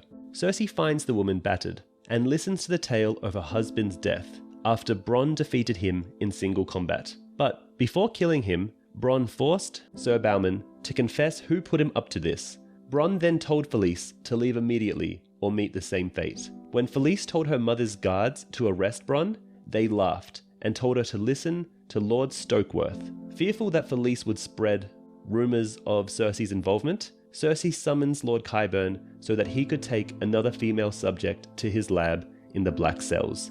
Back in her room, a very inebriated Cersei contemplates how to deal with Bronn, and then begins to fondle Tanya the way Robert would do to her when he was drunk. Chapter 31. Melisandre is in her chambers looking into the fire and trying to receive her visions. When she looks for Stannis, she sees eyeless faces staring out, crying blood. Then she sees towers by the sea, followed by skulls rising out of the ocean, turning to mist, and great winged beasts flying in the sky. She tries to see the girl on the fleeing horse again, as she knows Jon will want to know more. But she cannot find anything. She does see that there is death around Jon, and that dangers and enemies lurk all around him. When Devon asks her what she sees, she replies with her usual answer, much and more. She doesn't let him know how difficult it is, or how much pain she endures to try and see these things, for fear of letting others know that this task is not as simple as she lets on. Melisandre knows and sees that Davos is the most loyal to Stannis, thus she has kept Devon back against the young boy's wishes. She knows that Davos has lost too many sons already, and although Stannis has ridden out, she keeps the boy in order to save one of Davos' sons. Melisandre does not sleep much, often just an hour a night, as she fears to dream and what she sees there, reoccurring images of the words Lot 7 and Melanie, which are probably her own memories of being sold into slavery. She sends Devon to go get Rattleshirt and bring him to her. She speaks with him and tells him to keep his bones on in order to keep the glamour spell active. She also asks that he go and fetch the girl she saw on the dying horse. She tells him of her vision and asks him where the girl might be, and being familiar with the north, he can guess her location, west of Long Lake. Their talk is disrupted by the single long drone of a horn, marking the return of the Rangers. She tells Rattleshirt to wait for him there, and she goes to see the Rangers, thinking of her prediction of 3 dead Rangers. Upon arrival, she sees Jon with the heads of Black Jack Bulwer, Hairy Hal, and Garth Greyfeather, impaled on spears. She walks with Jon and they go back to her room. There, he sees Rattleshirt, but she removes the glamour to show him that he is actually Mance Rayder, whom she has spared. She tells him he will bring Jon back his sister, but Jon mistrusts her. She does not reveal the difficulty of her glamour spell to the men, thinking to herself that the more effortless sorcery appears, the more men fear it, and her. The chapter ends with Jon agreeing to send Mance to save Arya. Chapter 35. The Cinnamon Wind is somewhere off the coast of Dorne, as Sam leads a prayer service to mourn the passing of Aemon Targaryen. Zondo's information on the 3 dragons had given Maester Aemon second wind, but it was not enough. Sam recalls some of the ancient Maester's words during the sea voyage from Braavos. No one ever looked for a girl. It was a prince that was promised. Rhaegar, I thought. The error crept in from the translation. Dragons are neither male nor female. Daenerys is the one, born amidst salt and smoke. Lady Melisandre has misread the signs. Stannis has some of the dragon blood in him, yes. Rhael, Egg's little girl, she was how they, the Baratheons, came by it. They must send her a maester. Daenerys must be counselled, taught, protected. Aemon begged Sam to convince the Archmaesters of this, and later rambled some of the following, perhaps prophetic, lines. A glass candle that could not be lit. Eggs that would not hatch. The Sphinx was the riddle, not the riddler. Gilly and Sam sit together after the eulogy, drinking rum. Gilly points out that had Aemon remained on the wall, Melisandre might have sacrificed him for his king's blood. Jon must have known this and sent the old maester, as well as Dala's boy, to save them from the Red Woman's fires. Gilly then says that she will name the boy Aemon Steelsong once he reaches the age of 2. Below decks, Sam and Gilly have sex, although he is consumed by guilt for breaking his vows. Afterwards, Sam tries to avoid Gilly, but Koja corners him and tells him that what he and Gilly did was considered holy in the Summer Islands, a way of honoring the dead by celebrating life. Koja advises Sam that Gilly knows they can never be a man and wife. But there was nothing wrong with them comforting each other on the long journey. Sam is persuaded, but perhaps it is because Koja threatens to throw him overboard if he does not continue sleeping with Gilly. Chapter 34. Acclimated to the routine of the Cat of the Canals, Arya is learning the Braavosi tongue and trying to learn 3 new things every time she is sent out, from the House of the Black and White, as the kindly man told her she must. Selling clams by day, she sleeps in a bed with Brusco's daughters by night. And for 3 days during each black moon, she returns to the House of Black and White. She delivers all 3 things the kindly man wants her to learn. But he still sends her back to Brusco. He tells her of the many-faced God, especially how all religions are aware of him, even if they do not worship him. Even within the 7, there exists the stranger, whom the kindly man calls him of many faces. One night, when the black moon begins, she meets Darion after he departs the Happy Port. Arya is angered by the singer's abandoning his vows as a black brother. Returning to Brusco's, she gives him the coin she has collected from selling his mollusks and a pair of new boots, then heads to the House of Black and White for 3 nights. The waif teaches her how to identify certain poisons like sweet sleep and the tears of Lys, and then tells her the full story of how she came to the temple. She claims to be the eldest child from an ancient house, but when her stepmother had a true daughter, the woman tried to poison the waif. When her father discovered this, he delivered 2/3 of his wealth to the House of Black and White, and soon after, his new wife was dead, and the waif now a servant in the temple. She reveals that she lied about the part of that tale, but before Arya can guess which part, the kindly man visits her. She tells him the 3 new things she has learned, finishing with the knowledge that Darion is dead. His throat was slit and his body dumped in the canal.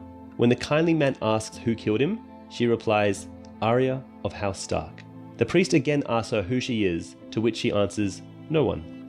But as always, he tells her she lies, then asks the waif to bring Arya some warm milk to help her sleep. Arya goes to bed, but upon awakening in the morning, she discovers that she is blind. Chapter 34. Bran, Hodor, Jojen, and Mira are still dwelling in the cave of the Children of the Forest and exploring its chambers. Bran uses his ability as a skin changer to enter Summer and Hodor. They begin to name some of the Children of the Forest as their own names are unpronounceable by the human tongue. Bran names one of the females Leaf, who is always adorned with leaves. She is one of the few children who can speak the common tongue. Others are called Ash, Scales, Black Knife, Snowy Locks, and Coals. Jojen is growing extremely sad and solemn, and still has fits of shaking. His sister, Mira, does her best to keep up the spirits of both her brother and Bran. The Three-Eyed Crow teaches a powerful Bran how to enter into ravens. He learns that all of the ravens around the Three-Eyed Crow have children who have passed away and remain in the skins of these animals. He also learns to use werewoods to look into the past. The Three-Eyed Crow tells Bran that he was once a lord called Brynden. The children feed Bran a bowl of werewood paste, Jojen paste, to awaken his green-seeing gifts. Bran sees his father, Eddard, through Winterfell's heart tree, and learns that he can view the past, present, and future through the werewoods. The last Greenseer tells Bran that he is haunted by his own ghosts, a brother that he loved, a brother that he hated, and a woman that he desired, but knows from experience that you cannot change the past. When he gets tired, he sends Bran away. Hodor carries Bran to his bed. In his sleep, Bran sees the following visions through Winterfell's heart tree. His young father praying with a bowed head, "Let them grow up as close as brothers, with only love between them, and let my lady wife find it in her heart to forgive." A girl and younger boy play fighting with branches, Lyanna and Benjen, A pregnant woman coming out of the black pool praying for a son to avenge her, God's eye. A slender girl on her toes kissing a knight as tall as Hodor, Old Nan and Duncan. A pale, dark-eyed youth cutting 3 branches from the weirwood and shaping them into arrows, Brandon Snow, the bastard brother of King Thorin, the king who knelt, fashioning 3 arrows to kill the 3 dragons.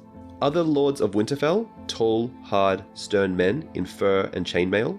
A bearded man forcing a captive down on his knees, and a white-haired woman killing the captive with a bronze sickle. Bran cries when he sees this, but he can taste the dead man's blood in his mouth. Chapter 33. Tyrion is aboard the Solori Corrin, a trading cog on the way to Karth. He watches the evening prayer led by Moqorro, a red priest from the Summer Islands and Banero's right hand. Tyrion asks Moqorro what he sees in the flames, to which he replies, dragons, true and false, with Tyrion in the middle of it all. Tyrion befriends Penny, uneasily at first. He apologizes for what has happened to her brother, Oppo, and tells her it was not him that killed her brother, but rather his sister, Cersei. Regardless, she still blames Tyrion and barges off. Later, there is a terrible storm, following which Tyrion spies Penny again. She says that the storm frightened her and thought she may have died. Penny tells Tyrion that she does not truly blame him for the death of Oppo. After their talks, Penny spends more time up on the deck, whereas earlier she spent much of the time hiding away in her cabin. After that, they begin to spend more time together. Tyrion's witty, playful attitude begins to cheer her up, and he hears her laugh and act a lot more like the girl she is. They then draw close to the coast of Valyria. Tyrion sees the fires of the 14 flames. He watches them and talks to Moqorro. As they draw closer, Tyrion thinks about prophecies, and if they may be confused with multiple Targaryens. Moqorro says that he has seen in his flames that there are others seeking Daenerys. Tyrion asks Moqorro what else he has seen, to which he replies that he sees only their shadows, but one most of all. A tall and twisted thing, with 1 black eye, 10 arms, sailing on a sea of blood. Chapter 33. Reaching the camps besieging Riverrun, Jaime meets with his cousin Sir Davin. The new Warder of the West reveals how much the Freys are vexing him, and even their own uncle Aemon Frey is trying his patience, complaining that he doesn't want his new seat destroyed by a siege. Worst of all is Sir Ryman, who keeps tying a noose around Edmure Tully's neck each morning, threatening the Blackfish that he means to hang him unless Riverrun surrenders. However, the Blackfish has long exposed Ryman's threat to be empty. They speak of Lancel and his abandonment of Darry, which reminds Jaime of the looks on Amy Frey's family's faces when Lancel made his intentions clear. He is all too aware of how Lord Walder deals with those who break Frey marriage proposals. Davin tells the Lord Commander that their uncle Kevin passed through the camps heading west. He also mentions that Edmure's wife, Roslyn, is pregnant, and oddly, she is fond of the disposed Lord of Riverrun. He also tells Jaime of Lord Gawain Westerling, constantly hounding him to rescue his wife and children, who are being held captive by Brynden Tully. Jaime is perturbed to learn how little help they are receiving from the bannermen of the Tullys who bent the knee to the Iron Throne after the Red Wedding. He realizes that he must secure Riverrun quickly to put down any threat of rebellion. Starving them out would take far too long. The next morning, Jaime is considering a parley with Sir Brendan and recalls when he was a squire of Summer Crackhole, sent to Riverrun with a message. Lord Hoster seated Jaime next to Lysa, but the young man was far more interested in Lysa's famous uncle, the Blackfish. Within sight of the walls of Riverrun, Jaime has his tent pitched and soon receives a visit from his aunt Jenna and her husband, Aemon Frey. Jenna is still a Lannister through and through, with the wit and sharp tongue also shared by all of Lord Tywin's children. Jaime lies to them that their son Cleos died bravely, and then listens to Aemon's complaints about a siege before enlightening Aemon to the fact that he was named Lord of Riverrun. But Peter Baelish is the Lord Paramount of the Trident. Aemon is outraged to learn he is a vassal of Peter, but Jaime is unconcerned, as there is nothing he can do about it, and Cersei won't indulge someone like Aemon Frey. Jenna tells Aemon to leave so she can speak in private with her nephew. Lady Jenna makes it known how she feels about Cersei rearming the Faith, namely that the decision is idiotic, given the trouble the Faith militant caused the Targaryens before they were finally put down and disbanded. Cersei's choice of counselors in particular rejecting her brother Kevin as hand, and Lancel's foolish decision to leave behind his lordship. When Jaime remarks that he plans to treat with Sir Brendan, his aunt tells him that he would be better off beheading Edmure. But Jaime feels this may further the Blackfish's resolve, and would sooner assault the walls of Riverrun if a parley will not work. At last, they discuss Lord Tywin, and Jaime asks her if she loved her eldest brother. Lady Jenna tells him how it was Tywin, a boy of only 10, who objected to their Lord Father's decision to wed the 7-year-old Jenna to Aemon Frey, who was not even the heir to the twins. For that alone, she loved him, stating, "Every little girl needs a big brother to protect her. Who will protect us now?" When Jaime insists that he is his father's son, his aunt replies, "You smile like Geryon and fight like Tig, and there's some of Kevin in you, else you would not wear that cloak. But Tyrion is Tywin's son, not you." Chapter 32. Ben Bones, Skinner, Sour Allen, and Daemon Dance for Me return to the keep of House Stout from a search for some Frey men with Ramsay Bolton.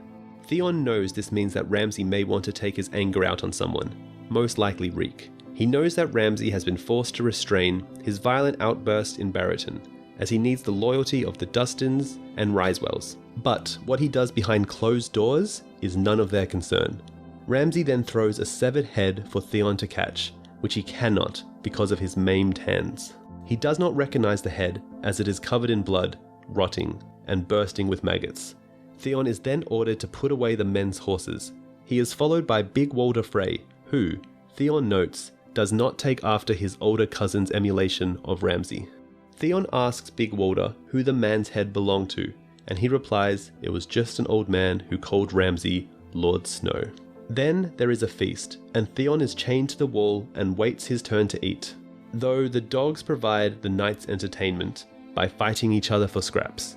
Theon remembers when Ramsay told him that all the dogs are named after peasant girls he hunted, raped, flayed, and killed. Then Roose Bolton enters the hall with some of his men. Here, it is discovered what happened to the Frey men and why they were searching. The Freys rode ahead of the procession of the Manderleys. Wyman Manderley stopped frequently to feast, but the Freys rode on and disappeared. Roose says that both Hoston Frey and Aenys Frey are distressed, but Ramsay says it is of no concern, as there are plenty of Frey men at the twins. Roose is annoyed at his son and says that he is acting brash and foolish and drawing attention to himself with his cruel and barbaric amusements. That his forebears were no fools. He notes that they have powerful allies in the Freys and the Lannisters, but the Northmen despise them and only accept House Bolton's authority grudgingly, with only the exception of Lady Barbary Dustin, whose support Ramsay would cast aside because she hates him. Roose points out that Lady Dustin was fond of his late son, Domeric Bolton, and holds Ramsay responsible for his death. Ramsay threatens to skin her into boots, and Roose informs him those boots would cost him the support of Barrowton, House Dustin, and the Ryswells. They talk briefly about the dead sons of the Starks and what might happen if they were to return from the dead with their wolves. Roose chides his son for openly discussing his part in the sack of Winterfell, pointing out that their northern vassals would turn on them in an instant if they learnt the truth. Roose then changes the subject by informing Ramsay that Stannis has marched from the wall, but not towards the intended trap at the Dreadfort that the Karstarks baited, thus revealing that the Karstarks are double-crossing Stannis. Roose tells Ramsay he is to wed the fake Arya Stark not in Barrowton, but in Winterfell. By doing so, the clansmen who follow Stannis will be incensed to march on them, something they would not do otherwise. Once Stannis laid siege to Winterfell, Arnulf will turn on him there. Roose then requests Theon, which Ramsay refuses. Roose seemed amused by that. "All you have, I gave you. You would do well to remember that, bastard.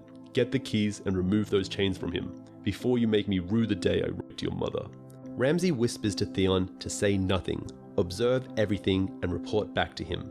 As they ride to Barrowhall, Roose tells Theon he knows what his bastard son has asked of him. He goes on to say that he knows what the real Reek was like, the opposite of what Ramsay has turned Theon into. He notes that he provided the first Reek as a servant to the unruly young Ramsay. He had intended it to be a cruel joke, but is now uncertain whether Reek corrupted Ramsay or the other way around. Ramsay was the child of a rape, one that Roose is not pleased of. He chanced upon the beautiful young wife of an old miller while out hunting, and decided to practice the illicit tradition of the first night. So I had him hanged, and claimed my rights, beneath the tree where he was swaying. If truth be told, the wench was hardly worth the rope. The fox escaped as well, and on the way back to the Dreadfort, my favourite courtier came up lame, so all in all, it was a dismal day. The wife showed up at the Dreadfort a year later with Ramsay. Roose had intended to have the woman whipped and the infant thrown down a well, but when he saw the child had his eyes, Roose stayed his hand and agreed to aid them. He gave the woman back the farm her husband's brother had stolen from her, had the brother's tongue cut out to stop him telling tales to Rickard Stark, Roose's liege, and periodically sent the woman a few pigs, chickens, and coin to help bring up the bastard child on the condition she never tell the boy who his father was. He thinks that woman may have had a hand in turning Ramsay onto desiring goals outside the rights of a bastard. They also discuss Domeric Bolton, Roose's true-born son, whom Roose suspects was killed by Ramsay. He also suspects that any true-born sons he has with his new wife, Walda, Ramsay will likely kill, though he admits this might be best, as he believes he will not live long enough to raise new sons to manhood, and considers child lords the bane of any great house. They finally arrive at Barrow Hall, where Theon is brought to Barbary Dustin, Lady of Barrowton. He is introduced as Theon Greyjoy, true lord of the Iron Islands, which frightens Theon into fits, having been tortured into calling himself Reek. She asks Roose if Theon has gone mad, and he replies he most likely has, but it doesn't matter. Theon claims he is not the Turncloak. Theon died at Winterfell. Chapter 35. A respite at the falling of snow motivates Jon to range beyond the wall, leading the new recruits of the Night's Watch who follow the old gods to the same grove of werewoods in the haunted forest where he and Sam swore their vows. Scouting ahead of them go Tom Barleycorn, Big Little, and Luke of Longtown. There are 6 new recruits: Harith the Horse from Molestown, Aaron and Emmerich from Fair Isle, Saturn from Old Town, and the wildlings Leathers and Jax. Of the 63 wildlings that Jon invited to join the Watch, Leathers and Jax are the only 2 to accept so far. Among the other wildlings come to the wall, 19 are girls and women and were sent to Harden's Tower to avoid trouble with the men in Castle Black. Their presence makes the men uneasy, and there has already been an incident. The Spearwives know how to defend themselves and their girls, and 3 men had to be locked in ice cells. Jon means to garrison Deep Lake, Sable Hall, and Long Barrow with wildlings under command of officers of the Night's Watch, and to choose an almost completely female contingent for Long Barrow in order to avoid future harassment. Iron Emmett and Dolores Ed will be Long Barrow's commander and chief steward. Other wildlings are also a cause of tension and incidents with the brothers of the Night's Watch, most noticeably Halleck and his followers. Jon is also worried that the Thens may blame him for the death of Styr. Tom Barleycorn finds a small group of wildlings, including a child and his mother, a Then, a Hornfoot, and a giant in the Werewood Grove. With the advantage of surprise and an effort at diplomacy from Leathers, they succeed in avoiding a fight, and even convince the survivors to return to Castle Black with them. The recruits swear their vows in the presence of the wildlings, as he hears the verse about guarding the realms of men. Jon realizes that his duties involve protecting the wildlings as well as any other men. They return to Castle Black, bringing the 2 wildling corpses they found with them. Jon consigns the corpses to the ice cells and receives a letter from Stannis, learning that he has succeeded at taking Deepwood Motte and received support from various northern clans and houses along the way, including survivors from the battle at Winterfell.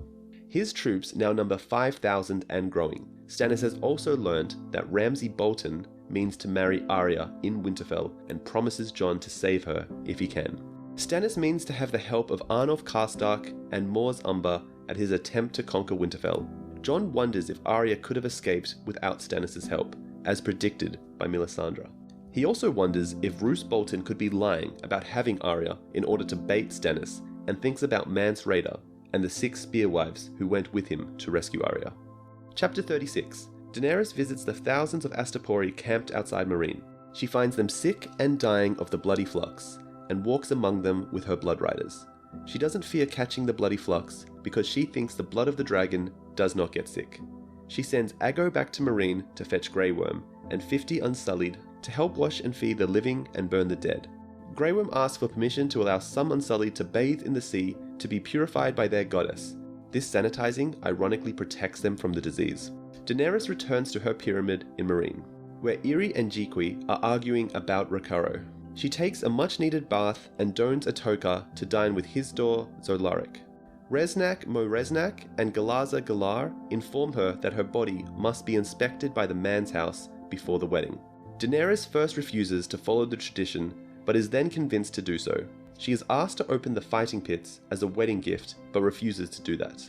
While waiting for dinner, Hizdahr informs her that Yunkai will make peace so long as they're free to resume slaving. But then Ser Barristan notifies her that the Yunkais are on the march, and Daario Naharis has returned. Daenerys excuses herself from dinner and meets with Daario.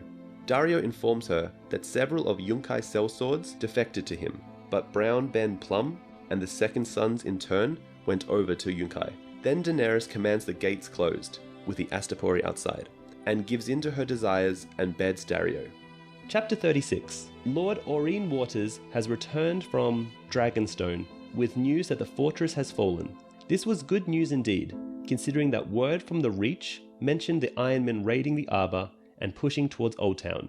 Aurene indicates that Sir Loras was previously wounded during the assault, and lays dying after having boiling oil poured on him from the walls. He also holds Loras responsible for turning the battle into a massacre, as thousands of the crowned soldiers died in the storming of Dragonstone's keep, many of them knights or lords. Ecstatic, Cersei delivers the news personally to Margaery. The young queen is appalled by Cersei's description of the fate of her brother, and commands Cersei to get out of her quarters.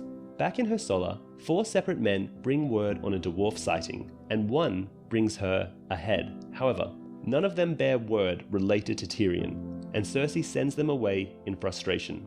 Later, in court, Cersei must deal with several unimportant pleas. Then Septon Reynard arrives. Furious that the High Septon himself did not come before her, she scoffs at his words that the Faith is trying to abolish the brothels in the city.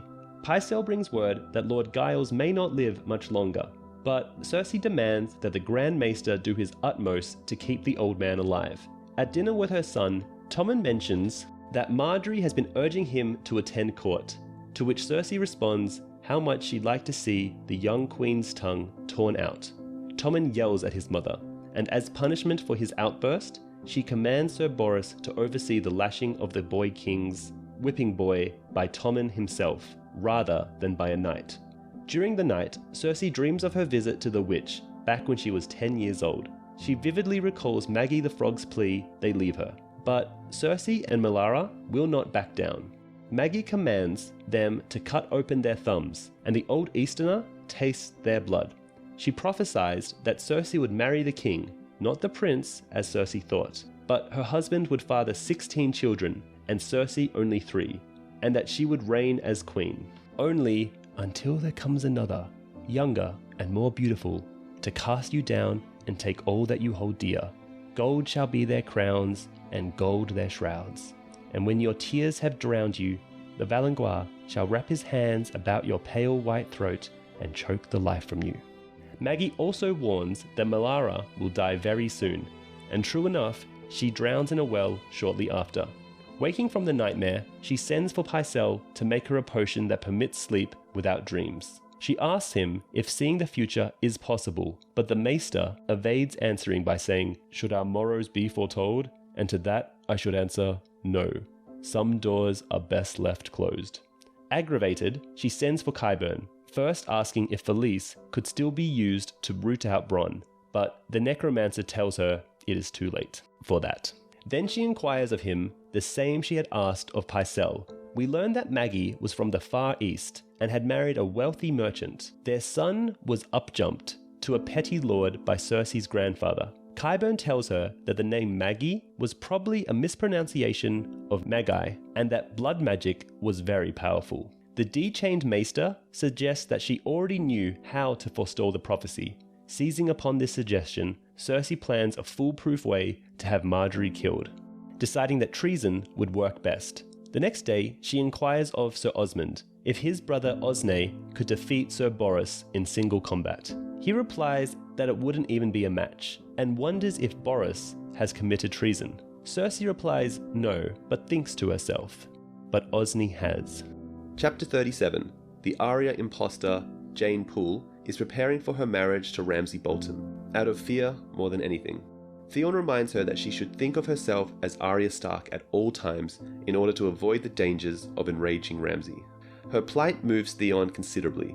Theon has been chosen to ceremoniously present Arya in marriage to Ramsay, since he was the longtime ward of Eddard Stark, and it is widely believed that Arya's true-born brothers are dead, and while Theon believes Bran and Rickon Stark to be alive, he does not dare to reveal that. Meanwhile, Winterfell is suffering from both a hard white frost and the looming menace of the coming of Stannis Baratheon's troops. Even so, Ramsay marries fake Arya in the Godswood. A bard by the name of Abel arrives uninvited, with 6 women followers, to perform for the wedding. Theon believes that he hears his name, Theon, whispered by the Godswood, after months of thinking himself only as Reek. That and the memories of a different life in a far livelier Winterfell shake him deeply. After the marriage, there is a banquet with many northern guests, including Lord Wyman Manderley, who was particularly pleased with the meal, Frey pie theory. Lady Dustin engages in a surprisingly frank conversation with Theon about her mistrust of the Boltons, and of the Maesters of the Citadel. Maesters are not to be trusted. Ramsay calls for Theon, cruelly humiliating and degrading both him and the fake Arya, Jean, in his quarters. Chapter 38. Balon Swan has arrived in Sunspear, with the skull of Gregor Clegane. He asks that Doran Martell takes his seat in the small council, and that Marcella Baratheon and Tristan Martell accompany them to King's Landing. His captain of the guard, Areo Hotar, notes that many of the Dornish nobility present, including the Sand Snakes, bastard daughters of Prince Oberyn Martell, do not join in the toast Prince Doran makes to King Tommen Baratheon. Hotar also notes that Balon would be more of a challenge to kill than Aerys Oakheart was. When the feast is done, Prince Doran summons his daughter, Arianna, and the Sand Snakes to his solar and tells them that he is arranged so Marcella will tell Balon that it was Darkstar who injured her and killed Aerys. Once that is done, Obara Sand is to lead Balon to Darkstar's lair at High Hermitage and destroy him. Doran also reveals to the Sand Snakes that sources loyal to him in King's Landing have told him the truth he was not meant to hear of his visit to the capital. Queen Regent Cersei Lannister plots to have Tristan killed on the way. An ambush is planned somewhere in the Kingswood, where their party will be attacked by outlaws, and Tristan will be slain. Blame for the attack will be placed on the imp, Tyrion Lannister, as the outlaws will be crying, "Half-man!" during their attack, and Balon will claim to catch a glimpse of the imp, but no one else will. The Sand Snakes are disbelieving, but Doran points out that the Knights of the Kingsguard are sworn to obey, regardless of their personal feelings on the orders, and points out that Balon argued against travelling by sea to return to King's Landing, as this would disturb the planned arrangements. Doran still does not want to defy the Iron Throne openly, so Nymeria Sand is to accompany Marcella back to King's Landing and take the seat on the council, while Tyene Sand is also to travel to King's Landing in order to get close to the new High Septon, and thus give the Martells an ear amongst the faith.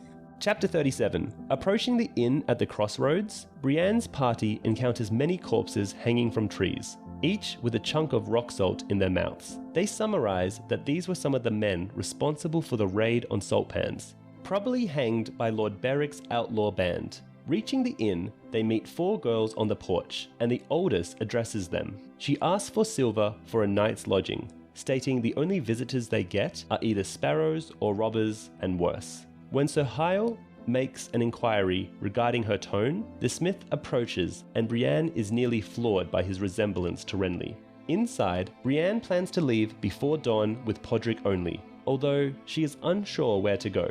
At dinner, Septon Merrybold leads a prayer, but Gendry does not participate and returns to his forge. One of the orphan boys tells the Septon that it is because he worships the Lord of Light. Brienne delivers some food to Gendry and mentions his resemblance to King Robert, but they are interrupted by riders, drawing near. Gendry says they are friends, but when Brienne peeks out, she recognizes Baita among the 7 men. The leader, wearing the helm of Sandor Clegane, threatens to kill Willow if she fires her crossbow.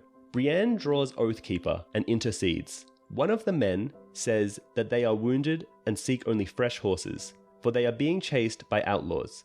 But the large man wearing the hound's helm charges Brienne, remembering her well. She makes short work of him, running him through with Oathkeeper, and whispers sapphires as Rogue dies. But she is blindsided by Biter, who tackles her to the ground. The huge cannibal smashes her in the face, breaking bones, and then shatters her forearm. She hears the sounds of swords clashing in the background, but then Biter takes a bite out of her face. Her last vision is Biter's tongue sticking out, obscenely long, almost like it were a sword. Chapter 38. Sir Jaime and Sir Brendan face each other across the drawbridge to Riverrun, alone for a parley during the siege of Riverrun. The Blackfish is aware of the oath Jaime swore to Catelyn, but the member of the Kingsguard makes it known that he does not have the Stark girls. He offers Edmure Tully in exchange for Lady Sabelle Spicer and her children, but Brendan refuses, telling him he swore to his king to keep his wife safe and won't hand her over to a Frey noose. Jaime responds that the girl has been pardoned and no harm will come to her, nor anyone else if Brendan yields Riverrun. They will be free to go or take the Black as they choose. But Brendan dismisses the offer, claiming that he and his men would rather die with swords in their hands than be paraded through King's Landing to die like Eddard Stark. Brendan adds that he is well provisioned for a siege, and the Lannisters and Frey casualties will be far higher than his own if they storm Riverrun. The Blackfish also makes it clear that he believes Lord Tywin had a hand in the Red Wedding, though that will never absolve the Freys for their breach of the sacred laws of hospitality. Jaime challenges the older knight to single combat, with each choosing a champion. When Brendan prods Jaime to face him himself, Jaime cannot help but rise to the bait. But the Blackfish is not so foolish as to trust that Jaime's terms would be honoured. The parley over, Jaime rides back to his camp and calls his captains for a war council, resolved that he must break his vow to Lady Catelyn and storm Riverrun. The Riverland lords, who have bent the knee to the Iron Throne, do not tolerate the Frey's presence at the war council. Sir Ryman is too drunk to attend, but Edwin and Bastard Walder are present. When confronted by Lord Clement Piper as the condition of his son, Sir Mark, Edwin replies that he is still held at the Twins to ensure that Pink Maiden is truly loyal to the crown. When Bastard Walder and Lord Clement nearly come to blows when Piper challenges Edwin to a duel over a threat to Lord Clement's heir, Jaime silences them, ending the council prematurely. Lord Clement storms out, and Lord Vance explains to Jaime that as well as his firstborn son, several of Lord Clement's cousins and nephews accompanied Mark to the Twins, and are either captives or dead. When Edwin denounces them as traitors and rebels, Jaime coldly retorts that the Freys first rebelled against the crown with Robb Stark and then betrayed him, making them twice the traitors House Piper are. Jaime takes enjoyment out of watching Edwin's smug attitude evaporate at that remark. Summoning Sir Ilan Payne and Sir Lyle Crackle, Jaime heads straight for the Frey camp.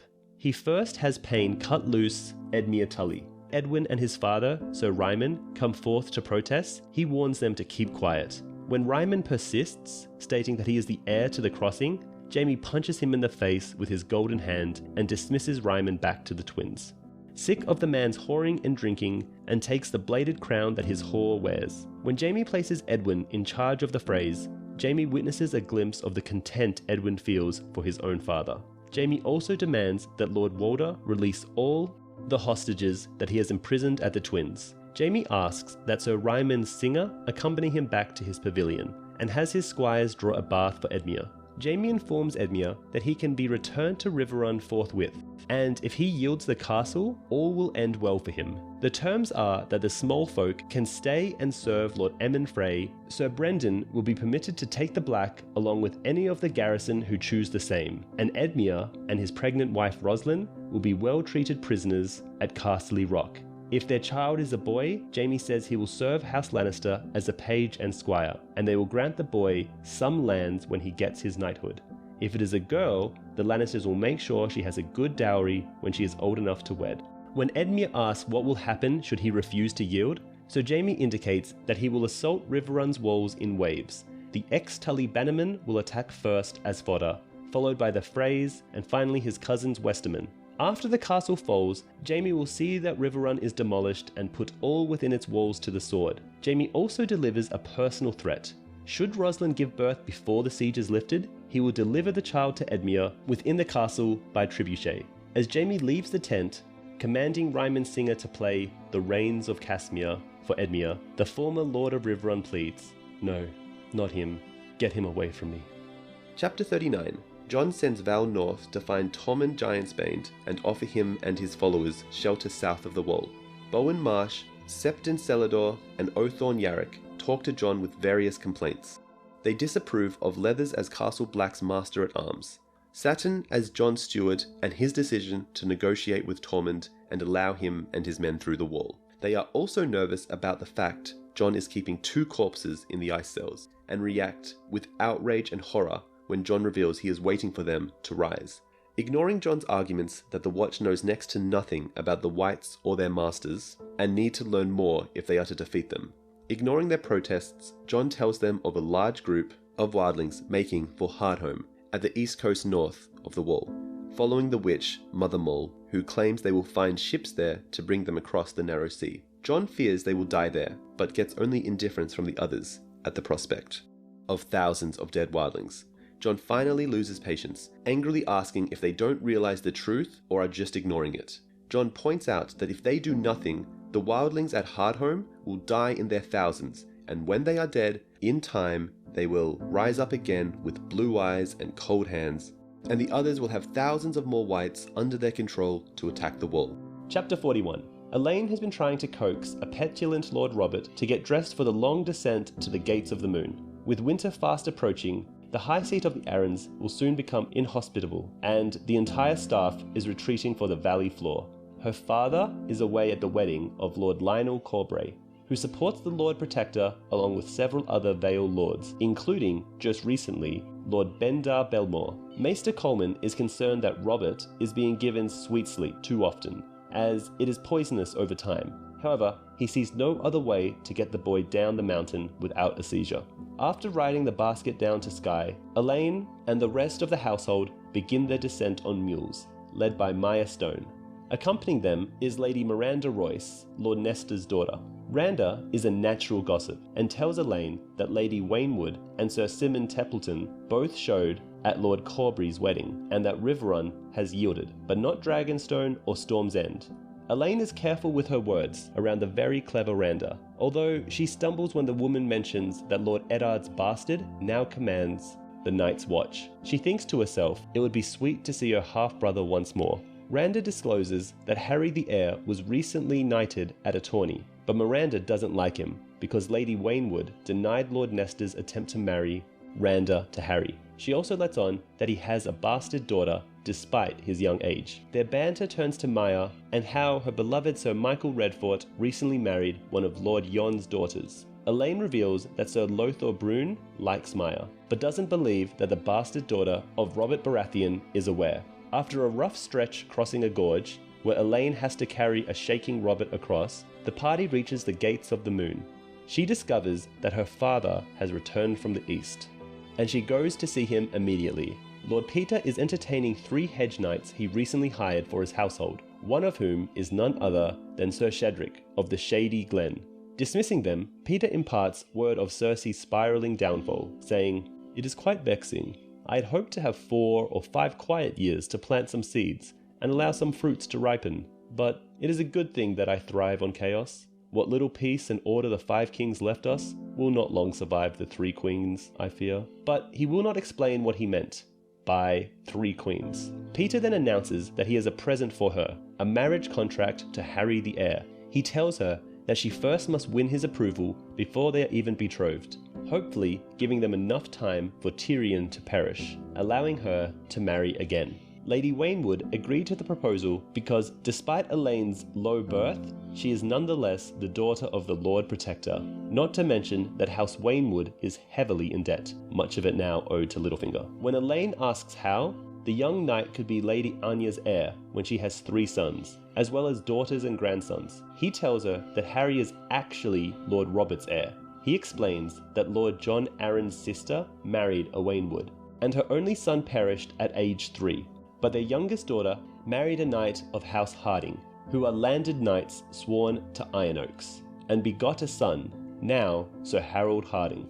Besides Lord Robert, he is the only living male heir to the Arryns, since he is Lord John's great-nephew. When Elaine learns the truth, she utters, "If Robert were to die," to which Lord Peter replies, "When Robert dies, Harry the heir becomes Lord Harold, Defender of the Vale and Lord of the Eyrie. John Aaron's bannermen will never love me, nor our silly, shaking Robert. But they will love their young falcon. And when they come together for his wedding, and you come out, clad in a maiden's cloak of white and grey with a dire wolf embezzled on the back, why, every knight in the Vale will pledge his sword to win you back your birthright. So those are your gifts from me, my sweet Sansa. Harry, the Eyrie, and Winterfell." Chapter 40. Still on board the Solari Corraine, Tyrion jousts on Penny's pretty pig for the amusement of the crew in hopes of sweetening their mood, while the ship has been floating becalmed in the Gulf of Grief. Attempts to tow the cog north in hope of finding a breeze using small rowing boats have been unsuccessful. Tyrion and Penny are talking when the ship suddenly starts to move. Everyone cheers until they notice the storm front looming on the horizon. Moqorro states this is the storm from his visions, the reason that the ship won't reach Qarth. During the storm, the main mast breaks, crippling the ship. Moqorro and others are swept overboard. The captain and the cook die, and Tyrion is wounded from a splinter. For 19 days, the ship barely manages to stay afloat as food and water dwindle and the sun beats down on them relentlessly. Then a sail turns up on the horizon, reigniting hope in them until Jorah realizes it's a slaver ship and draws his sword. Chapter 39. With Pycelle prostrate before her, Cersei accuses him of letting Giles Rosby die because she believes he is now taking orders from Margaery. The Grand Maester denies this, explaining that he visits the young queen to give her sleeping potions, but Cersei knows otherwise, forcing a confession from him that he also brings Margaery moon tea. She then commands him to announce that Lord Rosby's dying wish was to donate all his lands and incomes to the crown. Lady Tanya wonders how Margaery could be so foolish, but Cersei is too excited to care. She does realize that she will need more proof in order to have Margaery executed for treason, knowing that she must arrange to have the girl caught in the act. She asks Tanya and her husband to bring the Blue Bard to dinner that night. During the meal, Cersei demotes Sir Harry Swift to Lord Treasurer, and with the position of hand now vacant, she offers the title to Lord Orton Merryweather. Lord Orton accepts, although he is notably uncomfortable during the dinner, particularly due to the presence of Margaery's favourite singer. Cersei wastes little time moving on to the Blue Bard, accusing him of sleeping with Queen Margaery. The singer denies it, despite Cersei smashing him in the face with his own lute, and even later in the black cells under interrogation by Qyburn. But the defrocked Maester tortures the singer into submission, and they lead him to say what they want. He accuses several others of also having carnal knowledge of Margaery, and then Cersei promises that he'll be allowed to take the black after he confesses it in front of the court. Later, Tanya persuades Cersei to name Alla as innocent, since they may be able to use her to bear witness against Margaery and her other cousins. At breakfast, Tommen mentions that Margaery will be at the Sept for Maiden's Day. Cersei then launches the final move of her scheme, commanding Sir Osney to go before the High Septon and admit his sins of bedding Margaery, Eleanor, and Megha. The youngest Kettleblack agrees to do so, but states the best lies have some truth in them, to give him flavour. So the Queen Regent then allows him to have his way with her. Chapter 41. A winter snowstorm has hit Winterfell. Roose Bolton comments that the northern gods do not favour Stannis, as he is at the mercy of the weather while they are sheltered in Winterfell. His men cheer, but Theon does not join in, and notes that the Freys do not join in either. Unfamiliar with the north that has claimed 3 of their lives already, Wyman Manderley is eating at a feast of porridge, while Harewood Stout and Horsebane Umber chat. Theon spent last night awake, dreaming of escape, but ultimately decides he has nowhere to go. He is a ruined man in a ruined castle, and this is where he belongs. The bard Abel plays the Dornish man's wife with one of his women, but he switches the lyrics to a Northman instead. Theon fears that this will be seen as a spite to the Boltons, cost the man his life, angering Ramsay and getting Theon flayed as a result. But when both of the Boltons laugh, the others see that it is safe, so they laugh as well, and join in with the bawdy song. His thoughts fall to the fake Arya, taking note that she remained locked away in her room. There are whispers that Ramsay keeps her chained naked to the bed, but Theon believes that it is only the guards that keep her there. He has seen bruises on her body as Sour Allen has assigned Theon as Jaine's handmaid. Theon told her that Ramsay only hurts people when they make him angry, so she should do as he says and no harm will come to her. But she only cried and called him Theon, and he corrected her, telling her that his name is Reek. Rowan, one of the Bard's women, comes up to Theon and asks him about his exploits, telling him that Abel can make a song about his capture of Winterfell. She questions him on how he was able to conquer Winterfell so easily, wondering if there is a secret entrance or another way that he used to get in. Theon thinks this is another ploy from Ramsay, as he desires Rowan, so he runs away, leaving her. Outside there is a snowball fight between boys from the Rills and Barrowtown, while squires build snowmen along the battlements. Theon observes that a new stable has been built, twice as large as the one that was burnt down. He wanders through the castle and passes Rickard Ryswell, cuddling one of Abel's women. He observes that they have few provisions to last the winter in the keep, but thinks that Stannis is in the same situation. He eventually arrives at the weirwood, kneeling before the heart tree. There, he apologizes for something, and asks for something that he is unsure of. Strength? He hears someone crying and leaves, thinking that there are ghosts in Winterfell, and he is one of them. Theon returns and sees that to command the snowmen, the squires have built a dozen snowy lords, including one resembling Wyman Manderley, Harwood Stout, Barbary Dustin, and Horsebane Umber. Lady Dustin asks him if he can show her the way to the crypts, as she cannot access them from the dungeons. As her men dig through the snow, Lady Dustin asks Theon to convince Ramsay to treat Arya better. The Northmen love the Starks and hate the Boltons, remaining loyal only out of fear. The tears of Arya Stark will upset them, and do Roose and Ramsay more harm than anything Stannis could do. Inside the crypts, they find some of the dead king's swords are missing, a bad omen, Theon thinks, as the swords are said to protect the crypt and keep the spirits of the dead from wandering. Dustin asks Theon why he loves the Starks, and Theon reluctantly explains he always wanted to be one, but never could. Dustin remarks that they are similar in that regard, explaining how Brandon Stark took her maidenhead and was enamored with her rather than with his betrothed, Catelyn Tully. Rickard Stark arranged the betrothal of his eldest son to Catelyn, a match that served his ambitions more than one to Lady Barbary, a daughter of one of his own northern vassals. After Brandon's betrothal to Catelyn, the ambitious Lord Ryswell wanted Barbary to marry Eddard, but after Rickard and Brandon were both murdered by the Mad King, Eddard fulfilled his older brother's betrothal to Catelyn to ensure support from Riverrun during Robert's rebellion, left to marry Lord William Dustin. She blames Ned for Lord Dustin's death at the Tower of Joy during Robert's rebellion. She felt slighted that Eddard merely buried her husband in Dorne, yet went to great lengths to transport his sister's body north to be buried at Winterfell. She claims that she intends to seize Ned Stark's bones, delayed by the Ironborn's occupation of Moat Cailin, and feed them to her dogs, rather than let them be buried in the crypt. On the way back up, she tells him to repeat nothing to the Boltons.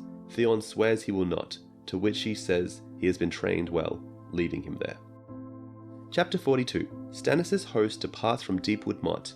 Arsha is chained and carried on at the back of the baggage train under guard by Alysanne Mormont. Stannis means to bring her to Winterfell to show off the Kraken's daughter as his captive, and a sign of his strength. They believe the 300-mile march through the Wolfswood should take them about 15 days to Winterfell. She bent her knee at Deepwood Motte, since others have bent the knee before, such as Balon, who rose again to fight another day. As part of her surrender, Stannis spared the rest of her Ironborn, imprisoning them at Deepwood. She listens to talk between the Northmen, seeing their pride in their king, though she predicts many, if not all, will die in a siege attempt of Winterfell. So Justin Massey takes a courteous nature with Arsha, treating her well. She knows he's only after her lands after losing his, but takes his company over being left alone. After a few nights, she is brought to Stannis and tries to treat with him. She asks to be freed of her chains, and that his brother Robert Baratheon was renowned for turning his foes into friends, but Stannis refuses. Massey tells her that she shouldn't have mentioned Robert, as it angered Stannis. The snow begins to take a toll on the passage of the southern men. However, the Northmen are used to this weather and proceed quickly. Later she hears that the Queen's men, worshippers of the Lord of Light, begin to contemplate a sacrifice to appease their god and blow the storm away. Stannis does not listen to them, nor does he listen to the pleas to make camp and wait out the storm. After 15 days, the estimated time of arrival, they have only made half the distance, through 9 days of storm. After 30 days, they have yet to reach Winterfell. Morgan Little, the man who nearly slayed her at Deepwood Motte, comes to apologise, but only for calling her a C-word, not for nearly killing her. Later, they reach a small crofters' village, where they make camp and try to catch some fish. Asha realises that Stannis is now a gaunt figure, having lost much weight on the march.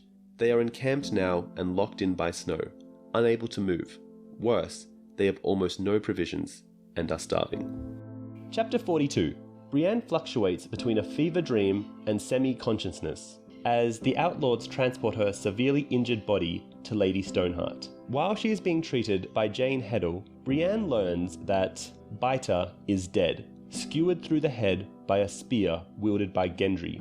Lem, now wearing the Hound's steel dog helm, tells her that Stoneheart wants her hanged for her crimes. Brienne fully awakens in a cave, where she meets Thoros of Myr. The Red Priest is a ghost of his former self, and he informs her about the current state of the former Brotherhood without banners. Lord Beric's fire has gone out of this world.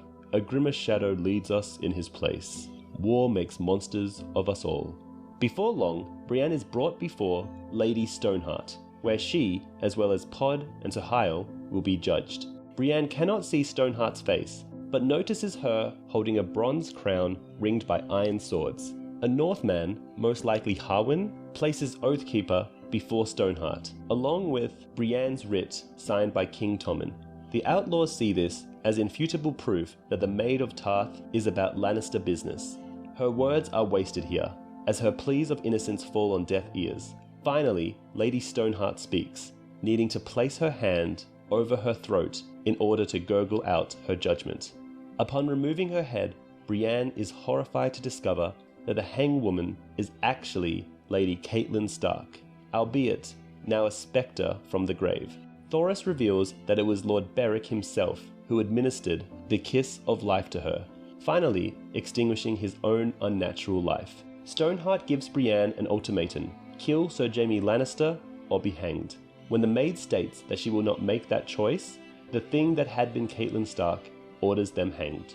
Despite Sir Hyle's pleas for mercy and Podrick's stoicism, nooses are looped about all three of their necks, as they are hefted upward, thrashing and dying. Brienne screams out a word. Chapter 43. Accompanied by 6 newly reinstated warriors' son, Septa Moella brings word to the court that Queen Margaery and her cousins have been imprisoned at the Great Sept of Baelor for adultery and high treason. The Sept reveals that Margaery's maidenhead is not intact. Grand Maester Pycelle also reluctantly discloses to the Sept that Margaery has had him mix moon tea on many occasions. Leaving the throne room confident that Margaery was finished, Cersei agrees with Orain Waters' request to launch his new Dromons, in case Mace Tyrell decides to march on King's Landing to save his daughter. Lord Orton Merryweather remarks that the High Septon may want to try Margaery himself, as the Faith used to do. Cersei hopes he is right. Cersei has Tommen sign some blank warrants, which she then affixes names to. Summoning Sir Osfryd, she orders him to arrest Sir Talad, the Blue Bard, Hugh Clifton, Mark Mullendore, as well as the Redwyne twins, whom she wants to be found innocent of the charges of bedding Margaery. The next morning, Cersei and Tanya are carried by a litter to the Great Sept. On the way, Tanya inquires, "What if Margaery demands that her innocence be determined by battle?" Cersei smiles and replies that she must be championed by a knight of the Kingsguard, but Sir Osmond is brother to one of her accusers. That leaves only Sir Melantrant and Sir Boris Blount. Cersei states that the former will not be feeling well when the time comes. Within the Sept, the High Septon grants Cersei permission to visit her good daughter, while Tanya goes to speak with Margaery's cousins. Margaery is beside herself, stripped of her clothes and dignity, while she is asked once an hour to confess her fornication. Cersei tells her that she has rounded up all those that Sir Osney named, lying that they will reveal her innocence. When Cersei says that a sworn brother of the Kingsguard will fight for her, should it come to trial by combat, Margaery demands that her own brother, Sir Garland, be summoned to fight in the place of the grievously injured Sir Loras. Cersei would never allow this to happen, and Margaery, well aware of Cersei's intentions, tells her to leave, calling her a vile, scheming, evil bitch. Cersei is then escorted deep beneath Visenya's hill to speak with the High Septon. He tells her that 7 will sit in judgment of Margaery and her cousins. as the faith did in yore, before King Jaehaerys I Targaryen stripped them of this power. When Cersei asks to have Sir Osney released into her custody, the priest flatly denies her. Chained to the ceiling of his cell, Osney has been brutally whipped. Infuriated, Cersei tells the High Septon that Osney came of his own free will. The holy man responds, "I have heard many men confess, but seldom have I heard a man so pleased to be so guilty. The more diligently we applied the scourge, the more Sir Osney's offences seemed to change. He would now have us believe that he never touched Margaery Tyrell." When asked now if he had carnal knowledge of the Queen, Osney points at Cersei, saying, "Hey, that one there." Furthermore, he confesses that Cersei ordered him to kill the old High Septon. Upon hearing this, Cersei bolts from the cell, racing headlong through the Great Sept, fearing what may happen should the faith question Tanya Merryweather. She is soon overtaken by a group of Septors, who strip her and confine her to a grim cell, her screams going unheard. Cersei begins to shiver from the cold. Every time she begins to fall asleep, she is jolted awake and asked if she will confess her sins. After 2 days of this torture, Qyburn enters her cell. She begs him to take her home, but the dechained maester tells her it will not be allowed, and she will be tried for murder, treason, and fornication. He reveals that Margaery will be tried by the same court, and that he delivered the blue bard to the High Septon. But despite the faith's torture, he is still singing the same sweet song we taught him. Qyburn then informs her of the rapid changes made since her fall. The realm is now being governed by Sir Harry Swift and Pycelle. They removed Sir Osfryd as commander of the Goldcloaks and Qyburn from the small council, though he still works for them thanks to his control of Varys' whisperers. Lord Orton and Tanya have fled to Longtable, while Sir Kevan has been sent for to take over the regency. Perhaps worst of all, Orain Waters unshipped his oars and sailed the fleet, possibly to join Lord Stannis, while Lord Mace Tyrell and Lord Randall Tarly are marching on King's Landing. Despite Qyburn's words that his unbeatable champion is ready, Cersei knows that only a Kingsguard can defend her in a trial by combat. She has Qyburn pen her final plea to her brother. "Come at once. Help me. Save me. I need you as I have never needed you before. I love you. I love you, love you. Come at once." Chapter 44. Aemon Frey, now Lord of Riverrun, in fact as well as name, demands Edmure Tully's head, so Jaime will not accede, though he is sorely tempted since Edmure betrayed his confessions by helping his uncle, Sir Brynden, to escape the castle when he turned it over to the Lannisters. Despite a massive search for Lord Hoster's brother, Jaime knows that the Blackfish will not be found, nor will he abandon the fight. Before being escorted west to Castle Rock as a notable prisoner, Sir Edmure speaks his mind. "You'll never know how sick it makes me to see you in this room, Kingslayer. You'll never know how much I despise you." Jaime replies that he has been despised by better men than him. Later, Lady Sabelle Westerling and her daughter, the widow Jane Stark, are brought before Jaime. Jane is in mourning for her husband and defiant to her mother, but when Sabelle moves to slap her, Jaime intervenes and kindly asks Jane to leave the Solar. Jaime confirms to Lady Sabelle that House Westerling has its pardon. Her brother has been named Lord of Casmere, and marriages will be arranged for her daughters, though Jane will have to wait 2 years before marrying again, to prevent rumours that any children she has are actually Robb Stark's. Lady Sabelle asks Jaime to inquire after her son, Sir Raynaud, who accompanied Robb to the twins, and had no knowledge of the arrangement between his mother and Tywin Lannister. Jaime, suspecting that Raynaud is likely dead, as Walder Frey also didn't know of the arrangement, agrees to inquire, promising that House Lannister will pay his ransom if Raynaud is held captive. She then mentions that Lord Tywin promised a highborn marriage for him, that Raynaud should have joy of him. When Jaime states that Joy is his uncle Gerren's natural daughter, Sabelle shouts, "You want a Westerling to marry a bastard?" Jaime, desiring to strangle the woman with her own necklace, retorts, "No more than I wanted Joy to marry the son of some scheming turncloak bitch. Your daughter is worth 10 of you, my lady. You'll leave with Edmure and Sir Folly on the morrow. Until then, you would do well to stay out of my sight." He then contemplates how much Lord Gawain knew of his wife's schemes. The following morning, Jaime warns Sir Forley Prester to guard Sir Edmure well, for fear either the Blackfish or Beric Dordarian might try to free him. The knight is aware of his orders to kill Edmure should he try to slip away. Jaime adds that he should do the same for Jane Stark, stating that she is twice as dangerous as Edmure should she escape. Jaime visits Edwin Frey, who is preparing his army to return to the twins. Edwin divulges that his father, Sir Raymond, along with his entire retinue, were hanged by Lady Stoneheart near Fairmarket. Although Edwin blames Jaime, the Lord Commander is well aware that Edwin couldn't care less that his father is dead. And although Edwin is now heir to the twins, Jaime knows that Blackwater will probably soon move to kill his brother. Jaime's only real concern is that the outlaws must be getting bolder if they are willing to kill Lord Walder's heir only a day's ride from the twins. Jaime takes his leave after inquiring about Sir Reynold's fate. Apparently, Queen Jane's brother was responsible for losing Greywind on the Freys, and was shot full of quarrels before diving into the river.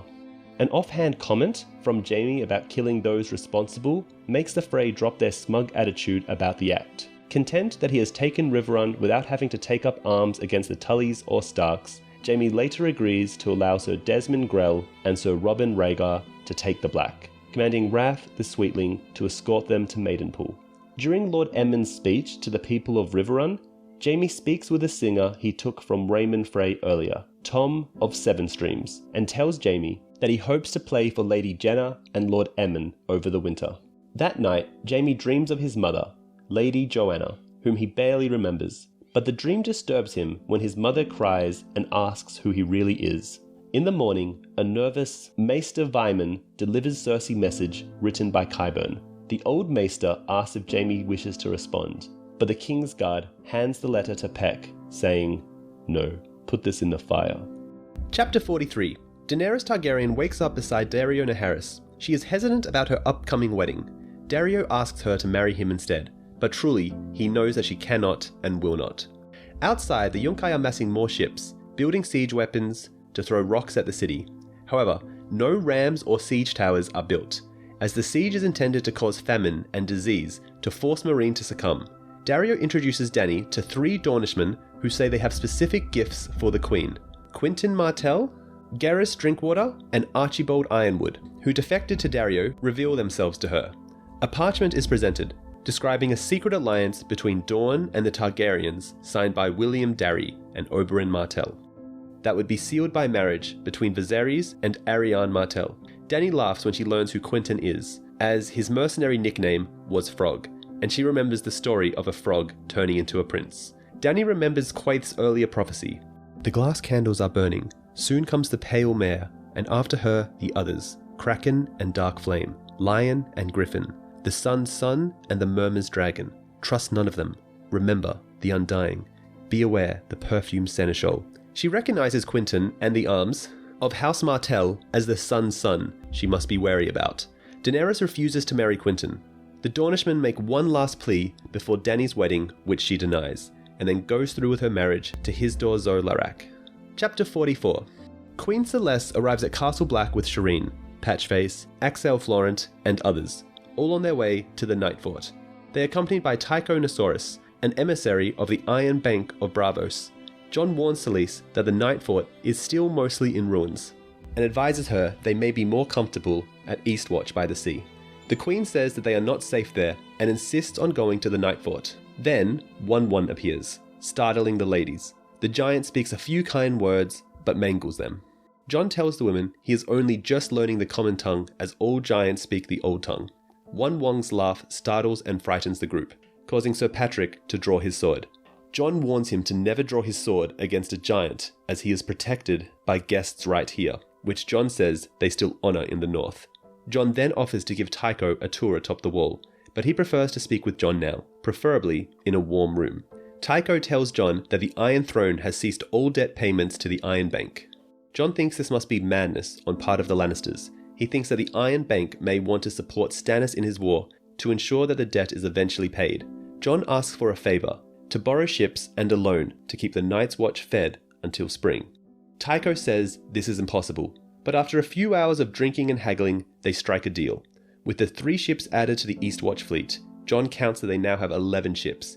He hopes to bring the wildlings down from Hardhome around the wall in order to save them, and not have them become more whites in thrall to the others. However, he's unsure if Mother Maul will be desperate enough to trust her people to the men of the Night's Watch. He discusses things further with Tycho. He asks after Maester Aemon, Gilly, and Sam, but Tycho knows nothing, and Jon can merely hope they have reached Oldtown. They talk about an unknown fleet prowling the narrow sea and rumours of dragons coming from the east. Jon jokes that a dragon would warm things up. Tycho says, sternly, that his people are descended from those who fled the dragon lords of Valyria, and they do not joke lightly about such, so Jon apologizes. They make their way to the common hall, where Axel Florent asks Jon to see Val. Jon summarizes that he must know the woman is gone. He then excuses himself and leaves, pondering the dangers of the agreement with Tycho, uncertain if the Watch will ever be able to repay the Iron Bank. But Jon knows that between being bankrupt and dead, he made the right choice. He also takes another moment to marvel on the stupidity of the Lannisters. The Iron Bank is notorious for disposing royalty who don't repay their debts, and he notes, if Stannis makes a deal with the Braavosi, he will acquire enough money to hire numerous sellsword companies to bribe as many lords as he needs, and keep his men fed, armed, and supplied. Jon muses that unless Stannis is lying dead beneath the walls of Winterfell, he may just have won the Iron Throne. He goes to sleep, but is woken by Mully, who tells him that a girl has arrived on a dying horse. Jon's thoughts instantly go to Melisandre's prophecy, and he giddily thinks that Arya may have come to him. He also thinks about plans to keep Arya safe. She cannot stay at the wall, for Stannis will marry her off to one of his vassals, so as to gain a claim to Winterfell. And Jon doesn't know, but fears what Melisandre may want with her. Jon speculates that he might convince Tycho to make arrangements to have Arya fostered with a noble family in Braavos, or the Free Cities. When he meets her, however, to his disappointment, Jon sees that the girl in question is not Arya. She is too old. He recognizes her as Alice Karstark, having met her before when they were both children, when her father brought her to Winterfell in hope of negotiating a marriage between her and Robb. She warns him not to let Cregan Karstark take her back with him when he arrives, as he and his father Arnulf Karstark intend to force her into marrying Cregan. She also learns the truth about her father's execution from Jon, and is unsurprised to learn that Robb killed him for murdering prisoners in a fit of rage. Her father was a brooding man, and her uncles are no better. Alice asks Jon if there is still a blood feud between them after the death of her father, but he assures her that men of the Night's Watch hold no grudges. She tells him that after Jaime Lannister killed her 2 elder brothers and her betrothed at the Battle of the Whispering Wood, she and her brother Harry are the rightful heirs. However, Harry's been a captive for a year. Arnulf only declared Carhold for Stannis in the hope it would provoke the Lannisters to execute Harry. If that happened, Alice would be heir to Carhold, at which point Cregan would marry her, get a child from her, and then get rid of her. Jon offers to write to Stannis about the matter on her behalf, but Alice reveals that the Karstarks are playing Stannis false. They have long been in league with Roose, and are only waiting for his word to betray Stannis. Alice entreats Jon to protect her, as he's the only hope she has left. Chapter 45. Arya wakes up after entering into Nymeria again. She remembers being feared, but only when she dreams. Arya is still in the House of Black and White in Braavos. She has been blinded, to train her to use her other senses, recognize lies from the tone of voice, walk and work without seeing, even fight. She calls herself Blind Beth now. She goes over her list of names, but remembers that was someone else, not her, not Blind Beth. The kindly man asks her his usual questions about 3 things she has learned. Arya learns to play the lying game with the waif. This time, however, she is blind. So instead, she learns to use tone of voice to hear the lies. Arya has gotten better at speaking High Valyrian, though the kindly man insists she learns the language of Lys and Pentos as well. As she continues to learn her skills as a blind girl, the kindly man tells her that she has 5 senses and she should learn to use the other 4. An acolyte gets into a duel of staffs with her, teasing her throughout the lesson. She reminisces that she liked being the cat of the canals. She thinks about when she killed Darien, the deserter from the Night's Watch. The kindly man told her that they are not gods to judge who lives or dies. They are just servants of him of many faces. He explains that they are death's instruments, not death itself. As she goes out to beg, the waif helps her to look the part, putting on a blindfold and giving her pox-marked scars to make her look ugly. As she goes out into Braavos, past the Inn of the Green Eel, she goes over the areas where she has begged in her mind. Arya crosses the bloody bridge and makes her way to Pentos at the end of Ragman's harbour, near the edge of the drowned town. She hears that 2 Lycene pirate ships, the Good Heart and the Elephant, were driven north by a storm and found wildlings at Hardhome. The wildlings were eager to board the ships that were prophesied by the witch, and the pirates took the women and children on board, yet meant to sell them as slaves. The Good Heart was damaged in another storm and was forced to make for Bravos, where the Sea Lord seized the ship since slave trade is forbidden in Bravos. Arya regularly has wolf dreams, and it is revealed that she has also learned to enter a cat. She uses knowledge gained through the cat's eyes to impress the kindly man, telling him that she knows it has been him who is hitting her, but without mentioning the cat. Apparently, this completes her blind training, because when she opens her eyes again, she sees a candle flame, and she's never seen anything so beautiful before. Like Bran, darkness seems to improve her warging abilities, which is probably why her eyesight was taken from her. Now, a quick word from our sponsor. As you know, the TV series Game of Thrones is based off the books created by George R.R. Martin. These books are notoriously known for how big they are, but that's where Audible comes in. We have personally listened to over 100 titles on Audible, and we highly recommend it. I personally enjoy listening to Audible while driving, and my brother enjoys listening while working on these videos. If this sounds like something you're interested in, then use our link audibletrial.com/videobooks for a free 30-day trial. The link is in the description. In doing this, you are also supporting the channel. Now back to the video. Chapter 46. One of Rhaegar Ryswell's men has been found dead at the inner wall of Winterfell. Theon hears Lord Ryswell declare that he must have fallen off the wall drunk, but he suspects it might have been murder, as do some others. Roose Bolton and his host are still stuck inside Winterfell's wall due to the relentless snowstorms. They expect Stannis' forces to attack them, but have no idea how close he may be due to the storms. Tensions rise among the people inside Winterfell, with no one quite certain whether it is a good idea to wait passively for Stannis or instead to pursue him outside. It doesn't help that food is scarce and distributed quite unevenly. Holly, one of Abel the Bard's washerwomen, sits down next to Theon, who is upset that she has touched him. She asks him about the crypts, and a mistrusting Theon comes to the conclusion that she, Abel, and the other women want out of Winterfell.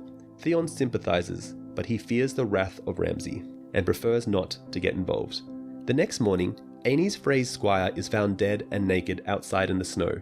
Later on that day, another man, a crossbowman sworn to House Flint, is found dead with a crushed skull, presumably from a horse kick. Thus, the suspicions and tensions keep growing to the point that open quarrelling happens among the host's lords inside the Great Hall. Some are tired of waiting for Stannis and want to attack him. A fight nearly breaks out as Hostine and Aenys Frey blame Wyman for the deaths of their 3 kin, Rhaegar, Jared, and Symond. It almost comes to a duel before Rhaegar Ryswell and Barbary Dustin calm them down, though Roose does nothing throughout the near altercation, and Theon sees something new in Roose's eyes. For the first time, a hint of fear. Soon, the newly rebuilt stable collapses, killing 2 men and 26 horses. Roose Bolton gives orders for the surviving horses to be brought inside Winterfell. A more suspicious death is discovered, that of Yellowdick. His namesake is stuffed in his mouth so hard that 3 teeth have been broken. This death is taken more seriously, as it cannot be confused with an accident, and he's also one of Ramsay Bolton's bastard boys. Theon considers that a hooded man whom he meets may be responsible for the murder. Theon is later ushered to see Roose by Steelshanks Walton. Roose says that Theon has been seen where all the murders have occurred. However, Theon is freed from the suspicions due to his weakened physical and psychological state, as remarked by Lady Dustin and Rhaegar Ryswell. It is now, however, undeniable that someone has been committing murders, possibly at Stannis' behest. The resulting suspicion flames the tensions between Freys and Northmen, who are reminded of their role in the Red Wedding and all the Northmen they killed. Even Lady Dustin calls the Freys out. Even Dustin's out of Barrowtowns. Lady Dustin parted her lips in a thin, feral smile. The North remembers Frey. Suddenly, a war horn and drum is sounded, and the forces inside the Winterfell walls begin to believe that Stannis has arrived. Theon goes to pray in the Godswood, seeing hints of Bran's very face in the weirwood, hearing it whisper his name. Holly, Rowan, and a 3rd washerwoman appear, claiming to have come for him. Theon believes that they are behind the murders and want to kill him now, but they deny his suspicions and insists that there will be no more hurt for him, but instead a nice quick death. But first, he must see Abel. Chapter 47. All remaining crewmen and passengers of the Solari Cohoran are sold into slavery into a Yunkai camp near Marine. Tyrion and Penny are sold together to Yezzan, an immensely fat Yunkaish, though Brown Ben Plum tries hard to buy them. Tyrion suspects this is because the sellsword knows him and wants to claim Cersei's bounty on his head, and put under the charge of his retainer called Nurse. Tyrion sees Jorah Mormont brought on the auction block behind them. The knight tried to fight off the slaves and was beaten almost to the point of death. His face is so swollen as to be almost unrecognizable. Tyrion convinces Nurse that Mormont is an essential part of their show and needs to be bought too. Jorah fought bravely, killing 3 slavers before being captured and beaten so severely. The fight went out of him once he heard that Daenerys had wed his daughter Zolorik. Once purchased, they are brought to Yezzan's pavilion, where they meet some of his other treasures, and his most prized possession, Sweets, a hermaphrodite. They are also fitted with slave collars, which Tyrion does not mind as he observes that the collars can be removed. There, they find out that the sellsword who also tried to buy them was Brown Ben Plum of the Second Sons. In the evening, Tyrion and Penny are summoned to perform a joust for the guests of Yezzan, including the Yunkaish Supreme Commander Yukaz Zo Yunkaz. The joust is well received, following which they are to pour wine and water for the guests. One of the men heard Tyrion's boast of his skill at Saivas. Tyrion plays against him and wins, angering the man. He also plays Ben Plum as his master bets on him. He wins 4 out of 5 matches and earns much gold for his master. As a reward for their great jousting performance, the Yezzan announces they are to repeat it in the Great Pit of Daznek, in front of tens of thousands of people. Chapter 48. Jaime arrives at Raventree Hall, under siege by Jonas Bracken. The siege here is much smaller than the one at Riverrun, as the intentions are not to storm the castle, but rather to starve them out. The siege has been going on for 6 months, and there is not much hope of rescue for Tytos Blackwood, as it is only a matter of time. Jaime meets first with Lord Jonas, who is in an intimate position with Hildy. After she leaves, Jaime inquires as to what Jonas seeks from the situation. Jonas insists on acquiring a quarter of the House Blackwood lands, saying that they were stolen from them long ago, and that Tywin Lannister promised them to Jonas if he subdued the Blackwoods, which Jaime points out technically they have not. Jaime also chides the Bracken man saying that they were once an enemy of the king when they had sided with the Starks, and keeping his head is more than enough compensation. Bracken protests that he will keep faith with the crown as he did with the Starks. Jonas adds that a dozen good men of his died at the Red Wedding with Robb Stark, and he bent the knee because he saw no point in fighting for a lost cause. Jaime remarks that Lord Jonas is a prudent man on hearing this, yet privately thinks Blackwood might be considered more honourable. Jaime then goes to parley with Titus Blackwood. Inside, he sees the castle's massive weirwood tree from which the castle derives its name. The tree is black and leafless. Titus tells Jaime that it is the fault of the Brackens who poisoned the tree, and in 2,000 years it will turn to stone as weirwoods never rot. As they treat, Jaime tells him that he does not have to physically kneel to him. They agree to a confession, fealty, pardon, and financial sum as well as lands. Finally, they discuss the matter of a hostage, and Jaime follows Bracken's advice and asks for Bethany, Blackwood's daughter, but Titus refuses, as she is his only daughter. They eventually agree to sending Hostor, as he is a bookish boy who may enjoy his time in King's Landing and all the books there. Jaime then leaves quickly, as he has appointments in Riverrun and King's Landing. The boy is ready to leave with him within an hour. Before departing, he meets Sir Jonas to tell him the resolution, but also informs him that a daughter of his is to attend to the Queen in the capital, as she too is to be a hostage. Jaime might have made some mistakes here, leaving both Bracken and Blackwood primed to rise up and join Aegon's cause. Jaime rides to the village Pennytree with Hostor, who tells him of the history of the lands and animosity between the Blackwoods and Brackens. In the village stands an ancient oak tree with pennies nailed to it. There, Brienne of Tarth finds them, bandages on her face, and with the sword Oathkeeper. Brienne claims that she has found Sansa and that Jaime must accompany her alone or else Sandor Clegane will kill the girl. Chapter 49. Melisandre is conducting the marriage ceremony between Alice Karstark and Sigon, the new Magna of Then. Only a few brothers of the Night's Watch attend, along with Queen Selyse, her queen's men, and a few king's men that Stannis Baratheon left behind. Meanwhile, Jon Snow has ordered Clydas to dispatch a raven to Deepwood Motte in order to warn Stannis of Arnulf Karstark's treachery. Cregan Karstark followed his niece Alice to Castle Black a day after her arrival. Jon met him before he could reach the fortress and imprison Cregan and his men in the ice cells at the wall, knowing that Stannis will execute Cregan when he learns of the betrayal. Jon tries to get Cregan to take the Black and accept Alice's claim to Carhold. Cregan will not hear about it, but Jon thinks time spent in the ice cell might change his mind. At Alice and Sigon's wedding feast, a raven brings message that the relief fleet for Hardhome, delayed due to the bad weather, has now left Eastwatch by the Sea. Cotter Pike is commanding the fleet, and he left behind Glendon Hewitt in charge of Eastwatch. Jon is unsure of Glendon's loyalty due to his association with Janos Slynt and Alliser Thorne. Axel Florent once again presses Jon to release the whereabouts of Val, as he intends to marry her, but Jon scoffs at the idea. The wedding feast comes to an abrupt end when a horn is sounded twice, announcing wildlings. Jon knows Val has succeeded in her mission, and that Torment Giantsbane has come at last. Chapter 50. Hisdar holds a feast in Meereen with the Yunkai lords and sellsword captains in attendance, to sign the peace and celebrate the imminent reopening of the fighting pits. However, the Yunkai and its allies are still besieging Meereen. Just as in Meereen, the bloody flux has been affecting the Yunkai troops as well. Dany is upset that the Yunkai are holding a slave market just outside the city, but Hisdar tells her it's only a matter of time and to let them have their show and they will have their peace.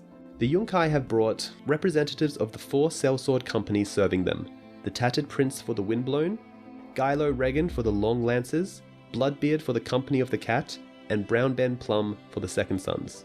Dany is relieved by Dario's absence, since she knows that he would be furious with Plum. An exchange of 7 hostages has been arranged in order to ensure a measure of peace during the ceremonies. Dany's 7 hostages include Hisdar's sister, 2 of his cousins, her blood rider Jogo, her Admiral Grolio, her unsullied Captain Hero, and Dario Naharis. Skarhaz Mokandik, the Shavepate, is absent as well, having been replaced as commander of the Brazen Beasts by Hisdar's cousin, Margot Zorlaric. Were he not a hostage, Dario might be causing trouble. He is unhappy about Dany's wedding to Hisdar, and he got furious when Quentyn Martell revealed that his group of Westerosi Windblowns had been ordered to defect to Meereen. Dario nearly slew them all in his rage, but Grey Worm intervened and stopped him, choosing instead to imprison the group of Windblowns. Brown Ben comes up to her and explains his defection, saying that it is natural for sellswords to change sides if they believe that it will improve their odds of survival. He claims the Second Sons were troubled when they learned that Daenerys could not use her dragons to help fight the Yunkai forces. After he leaves, she asks Sir Barristan Selmy his opinion, as he was hiding and listening as always. He advises her that Brown Plum is quite truthful, and confirms that it is not wise to place trust in a sellsword.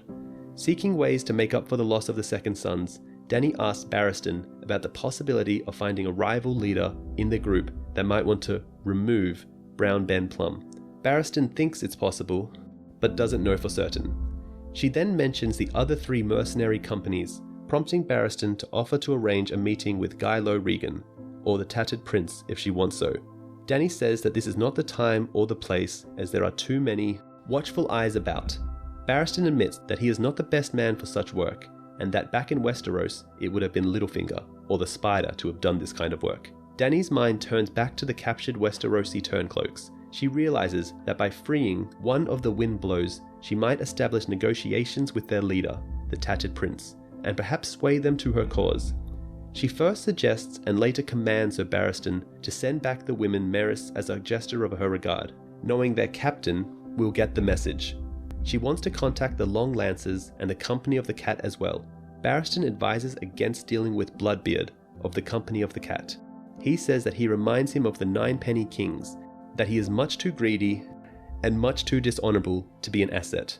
Daenerys feels that such men might be the easiest to sway, but decides to trust his counsel on this matter. She then summons Quentyn to speak further, at Barristan's suggestion. He still believes that the Dornish envoys are their best option for returning to Westeros, though Dany will not abandon her city. She speaks with him and brings him to the Dragon Pit to see her children. She introduces Quentyn to Viserion and Rhaegal, telling him Drogon is away hunting, and that she is a dragon as well.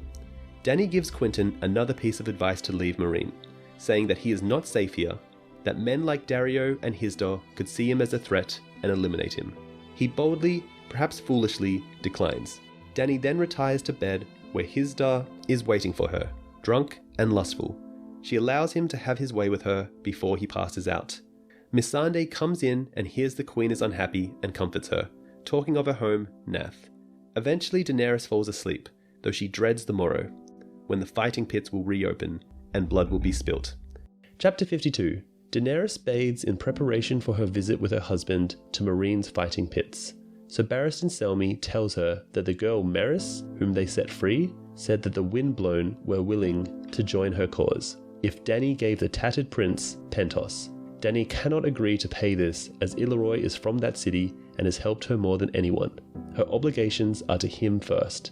She departs with her husband and they arrive at the pits, where strong Belwas eats a bowl of fried locusts. Hizdahr tells his wife that they are tasty as well, but she declines as Dany is not interested in the spicy food. There are 20,000 spectators in the pit. As Hizdahr announces the fights, they chant her name, though they use the Giscari word for mother, because they cannot pronounce her Westerosi name. Dany thinks to herself that it is not her they love, but the fighting.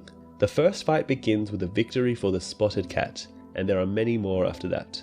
Following them, the first folly of the day begins with two dwarfs jousting, one on a pig, the other on a dog. One dwarf has a shield painted in the colours of House Lannister, which amuses Daenerys. That one falls off the pig and is chased by the other on the dog when Hizdahr tells Dany that they are about to loose the lions. She tells him that this was not in their agreement, that the dwarves did not consent to this like the other fighters who died did, so she forbids that the lions slaughter the dwarves. Up next is a bout between Barsana Blackhair and a boar. The fight goes well until the boar's tusk rips her open from the knee to the crotch. The boar then jumps on her, pulling out her entrails, and all to the displeasure of the crowd.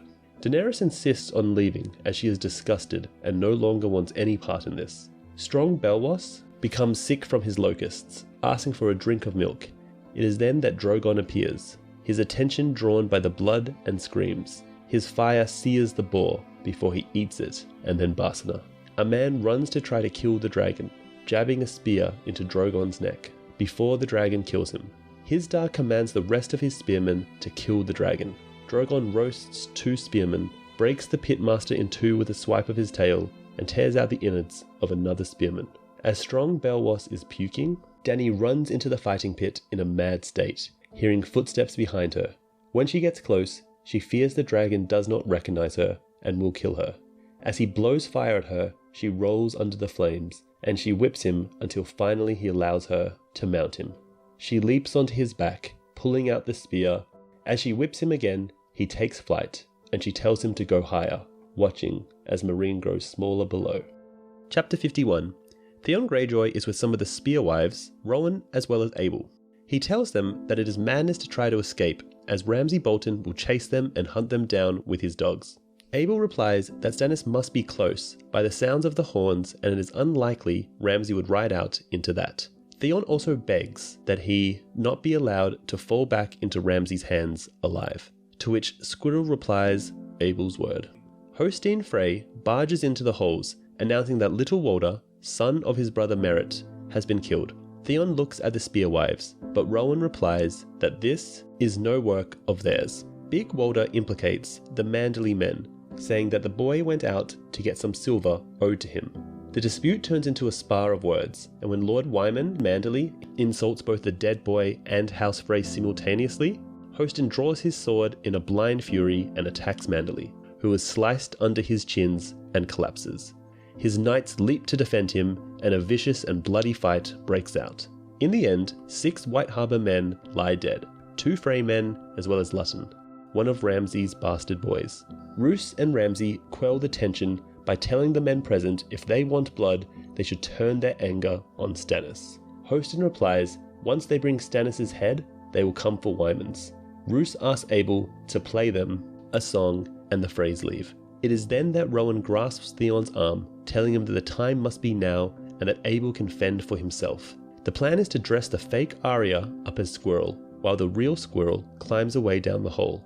They find the girl in her room, where she is terrified to leave, thinking this is a trap set up by Ramsay. The girl tells the washwoman that she has been trained, she won't escape. Ramsay does not need to chop off her feet. They finally get her into squirrel's clothes, and Theon tells her to follow Holly closely and not to run. As they get to the gate, they see some guards. Holly seduces one and kills him in the process, while Frenya struggles and kills the other. Jean lets out a scream in the process, revealing them. Frenya waits at the bottom and fights the rest of the kneelers that come to catch them, while Holly and the others get to the top of the wall. Holly then realizes that Frenya has the rope, just before being killed by arrows. Theon thinks that if they are caught now, they'll be brought to Ramsay and tortured. He then throws himself and Jane over the battlements. Chapter 53. Jon treats with Tormund Giantsbane. His 4,000 wildlings will be allowed past the wall, including mammoths and giants. They must leave 100 boys as hostages at Castle Black, and yield all valuables to pay for food. The mammoths are to go the long way around Eastwatch, while the rest are allowed to go through the gates. Jon accompanies Val to go see Queen Selyse to tell her of the bargain. The queen is excited and tells him that her husband will be proud. All the wildlings will have to do is swear fealty to the king and convert to R'hllor. This is when Jon tells her that this was not part of the bargain, and Val adds that the free folk do not kneel. Selyse is quite upset about this. Val notices Shireen's facial disfigurements, noting that it is grey death. Jon tells her that it is not always fatal, but she is adamant that it is death, and that the baby, monster, must be taken out of the tower at once, and closer to her own person. She insists that Shireen is dead, and that the queen and apparently Jon cannot see it. He then goes to the top of the wall, wondering what has happened to Mance Rayder, and if he has found his sister Arya. Up here he meets Torgen Flint, of the First Flints, and Brandon Norrie, the Norrie clan chief. Jon tells them that the wildlings are coming through, though they are not happy about it because of past conflicts. He tells them that they must forgive crimes of the past if they are to live together. They are worried about their lands, but Jon tells them that wildlings are to remain on the wall in the abandoned castles. Bowen Marsh sees this agreement as a betrayal of Jon's vows to the Night's Watch. However, Jon says that he has sworn to defend the realms of men, and asks him whether the people beyond the wall don't count as men. Thus, it is his intent to use all available resources to defend the realm of men against the others. Chapter 54. Cersei is still a prisoner of the faith. She wonders when Jaime will be coming for her, in addition to wondering what has happened to Loras Tyrell, as last she heard he lay dying from his wounds on Dragonstone. She only ever sees 3 people, which are her jailers: Septa Unella, Septa Morel, and Septa Scholara. Her last visitor was Qyburn. She hates all 3 of them as much as those she assumes have betrayed her, blaming Osney Kettleback, Aunton Merryweather, Harry Swift, Oraine Waters, and Grand Maester Pycelle. She questions whether she should include Jaime in that group, but will not believe it. He would not abandon her, she assumes. She feels helpless and hates that emotion, and she prays endlessly to the 7 gods, since that is what they want. But it helps not. At first she fights with her guards, but they are much stronger than she thought. They keep her up endlessly, never letting her sleep. Exhausted, she comes to know that she must confess. She asks to be taken to the High Septon to confess, where she admits to extramarital affairs. She says she has slept with Lancel and the Kettleblack brothers. She insists she did these things because she was afraid for her children, and these were her only means to secure the trust of these men. The High Sparrow still means to accuse her of high treason, incest, regicide, and deicide, all crimes that Osney admitted Cersei had a part in under torture. She manages to talk her way out of the charges of murdering the previous High Septon and Robert, and bearing false witness against the Tyrell girls, and avoids the charges of incest by saying that these are lies that Stannis has made up in order to gain the Iron Throne, which satisfies the High Septon, since the Faith is eager to condemn Stannis' worship of a red demon. To get the real truth though, the High Septon means to have her tried by the Faith or trial by combat, where Cersei would be represented by a knight of the Kingsguard. He is unsure of all the crimes she has committed, so the only way to pick the truth from the false is to let the gods decide. She is allowed a visit by her uncle Kevin, who, though angry with her for corrupting Lancel, answers her questions. He tells her that Jaime is missing after his return from Raventree Hall, having disappeared with an unknown woman, though they assume it is Brienne. There is word of sellswords appearing all over the south. they do not have the strength to deal with them, though Mace Tyrell does. However, he is unwilling to do so until the matter with his daughter Margaery Tyrell is settled. Mace Tyrell is now the Hand, Paxter Redwyn is the King's Admiral, and Randall Tarley is the Justiciar. The Tyrells brought up an army when their daughters were seized. Although the High Septon has admitted the case against them is weak, Kevan brings worse news for Cersei. He relays Balon Swan's news of Marsilla's loss of an ear and Aerys Oakheart's death, though Cersei is insistent that Marcella's mutilation is Tyrion's doing, and she sees a chance in the open position in the Kingsguard, and asks Kevan to approach Qyburn for a replacement. Chapter 61. Jon Cunnington and the Golden Company have landed at Cape Wrath in Westeros, and managed to seize Griffin's Roost and other small castles by taking them unawares. The taking of Griffin's Roost was quite easy. The Golden Company only lost 4 men in the attack. Any raven trying to leave the castle was shot down, followed shortly by the castle's maester being thrown from his tower. After that, what was left of the garrison surrendered, taking his leave of the Golden Company officers by claiming to be going to pray at his father's tomb in the castle set. Jon, instead, goes to the battlements and reminisces over the time Rhaegar visited his home and seemed impressed with Connington's land. Jon then reflects on what happened next to his house. After Aerys exiled Jon, furious at his failure to stop Robert, the lands and title went to his cousin Ronald Connington, who had been Jon's castellan while he was in King's Landing. But after the end of Robert's rebellion, King Robert stripped Ronald of his lordship and gave most of House Connington's lands to houses that had fought for him. Jon, however, is glad that he will not have to fight his deceased cousin or Ronald's son, Ronnet, who was away fighting in the Riverlands to reclaim Griffin's Roost, not wanting to celebrate his return by killing one of his own kin. Nor does he blame his cousin any longer for taking advantage of his downfall, since, as far as Jon is concerned, the one responsible for House Connington's downfall is himself. Jon's musings then turn to where he lost everything, Stony Sept. Taking over pursuit of Robert from the Tyrells after the Battle of Ashford, Jon cornered the rebel in the town and began searching for him. But the search yielded nothing, as the townsfolk were protecting Robert, hiding him, and constantly moving him. All of Connington's efforts to find Robert, offering bribes, taking hostages, threats, and pardons, got him nowhere, and the delays bought time for Eddard Stark and Holster Tully to bring a rebel army to Robert's rescue. The rebels attacked Connington's men at the same time Robert and his followers emerged from the town in a counterattack, and the ensuing battle ended in a rebel victory. For years, Jon reflected that he insisted he did all he could, until Myles Toyne disabused him of that notion by pointing out that Tywin Lannister would have burned Stony Sept to the ground to kill Robert, then offered pardons to Stark and Tully when they arrived to convince them to give up and go home. Connington, however, knew this would mean killing everyone in the town, and he both didn't want to be branded a murderer and wanted the glory of slaying Robert for himself. Jon reflects that his failure at Stony Sept led to Rhaegar's death at the Trident and vows not to fail Prince Aegon as he failed his father. Rejoining his fellows, Jon takes note of the captives, including Ronnet's brother, sister, and bastard son. Most of the castle staff swear loyalty to him.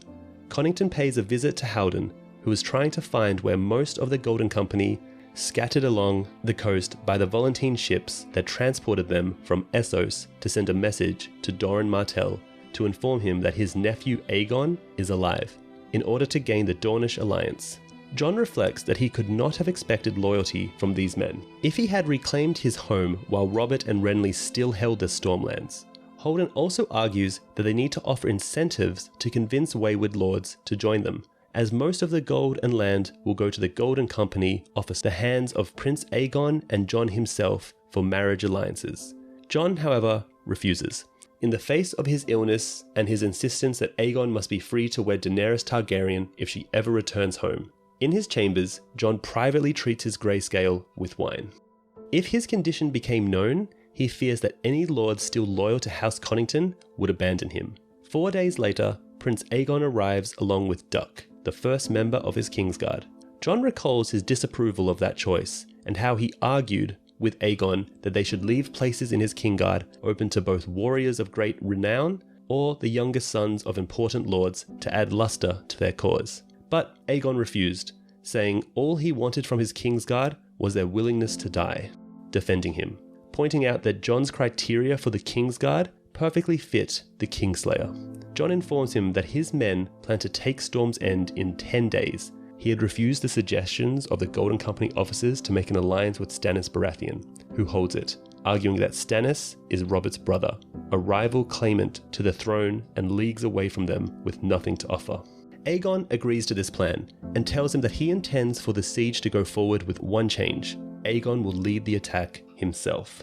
Chapter 55. Daenerys has not returned. Many fear her dead. The Dothraki are searching for her across the Worm River. Strong Belwas is still in mortal danger from the poison locust that he ate during the reopening of the fighting pits, and so Barristan Selmy does not trust the Blue Graces that are taking care of him now. Jogo, Darion O'Harris, Admiral Grolio, and Hero of the Unsullied all remain prisoners of the Yunkai.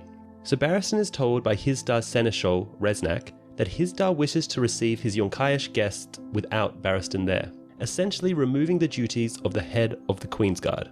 Of all of Dany's servants, only Missandei remains within the royal apartments, although she too has been replaced. The Unsullied have been slighted by Hisdar, and the Brazen Beasts might well be more loyal to Skarhaz Mokandik than to Hisdar.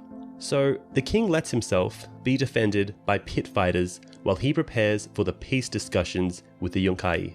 Meanwhile, disease has spread throughout Meereen, both in the city itself and among the Yonkaiish men camped outside it, despite the best of Dany's earlier efforts.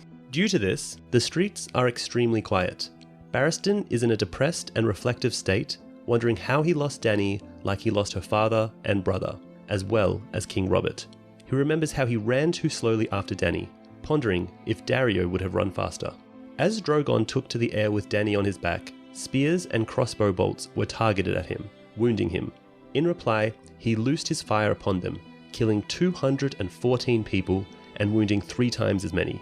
Rumour has it that the Yunkai, sieging Meereen, have mounted scorpions around the city in an attempt at slaying Drogon, should he return. As he thinks that she may be flying home, Missandei appears behind him. She tells him that Dany would not leave without them. She also says that Skarhaz wishes to meet with him, secretly. Barristan agrees to a meeting at the stables at sunset. There, the Shave Pate says that the sons of the Harpy poisoned the locust that Belwas ate, intending to kill Dany, that Volantis has dispatched its fleet, and that Hisdar means to open Meereen's gates for them.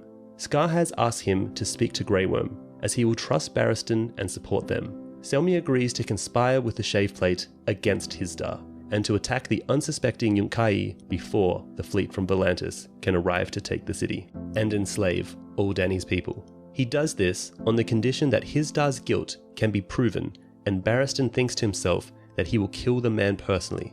Barristan says that he will go speak to Grey Worm. Chapter 56. Victorian Greyjoy's fleet is anchored near the Isle of Cedars, right outside Slaver's Bay. He was sent by his brother, King Euron Greyjoy, to bring Daenerys to him, but Victarion means to take her to wife himself. Victarion's shield hand was hurt fighting Talbot Seri in the Battle of the Shield Islands, and the wound has festered. Maester Kerwin has had little success treating the wound. Victarion learnt that the strong Valentine fleet is on their way to Meereen too, while his own fleet was scattered on their way and only half have come back together. The 54th ship to arrive, the Grief, has happened upon the Red Priest Makoro, who was swept overboard the Selasori Quoran when Tyrion travelled her to Meereen. He claims to have seen in the flames that Victorion would die unless the priest helped him.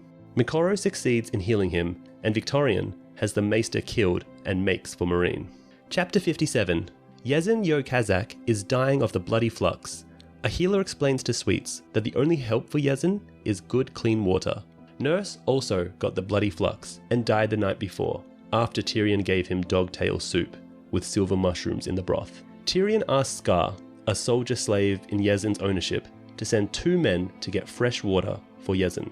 Scar refuses because he will not take orders from a slave, even though he himself is a slave. He tells Tyrion to get the water himself with Penny. Tyrion asks for the mule and the cart to get the water. Scar refuses, but gives them Jorah Mormont to help get the water. The 3 of them travel through the camp to the nearest well, south and west of a trebuchet, the Heradian. On the way, Tyrion sees defences being built to defend against the possible return of Drogon, although Tyrion knows that most of these will prove useless against dragons, because a dragon's eyes are its only weak spot, and not the underbelly or throat, as old wives' tales claim. While waiting at the well, they hear the latest news and rumours from other slaves, who are discussing the events at Daznak's pit. It is argued whether Daenerys Targaryen flew off on the dragon or died trying. Tyrion states that she did not die because her body was not found. He briefly thinks on the moment when he almost revealed his identity to her, only to stop out of fear Barristan Selmy would prejudice Daenerys against him out of contempt for House Lannister. After getting the water, they are supposed to return to their camp, but Tyrion leads them to the tents of the Second Sons instead. He knows that right now, while Yezzan is on the verge of death, is the best time for them to try and escape the grasp of the slavers. When they get there, Tyrion is recognised as the dwarf that Brown Ben Plum wished to buy, so they are brought to the captain. There, he reveals that he knows that Ben Plum knows who Tyrion really is, and that Tyrion knows that Ben is a Westerman of House Plum, and that the dragons were fond of him. He implies that he knows more about Plum's lineage than even Plum himself, and that Plum may have more Targaryen blood than he thinks. Ben Plum then recognises Jorah Mormont, and Tyrion convinces Ben to let him and Mormont join the Second Sons instead of killing him in order to win a lordship from Cersei Lannister. Tyrion suggests they play a game of Savas as they continue talking. Chapter 58. Tormund Giantsbane, along with over 3,000 wildlings, pass through the wall at Castle Black. The price of their entry, which was negotiated between Jon and Tormund, is that the wildlings will yield all valuables so that they can be sold for food, as well as 100 boys as hostages. Initially, 2 girls are included in the 100 hostages, although Jon spots them and they are replaced by 2 new boys. Tormund voluntarily includes his own son as a hostage as a sign of good faith. Jon decides to take him on as his own squire. While watching the wildlings enter the wall, Jon and Tormund speak of many things. Jon mentions Melisandre burned the horn of Joram that Mance and the wildlings were supposedly going to use to break down the wall. Tormund tells Jon that although they did find that huge horn in the Skirling Pass, it is not actually the true horn of Jormund, or they would have used it when they assaulted the wall. Jon, confused, tries to decide whether it was Mance that lied to him or Tormund lying to him now about the authenticity of the horn. The rear guard of the wildlings, with Tormund, includes a warg who was accompanied by his boar.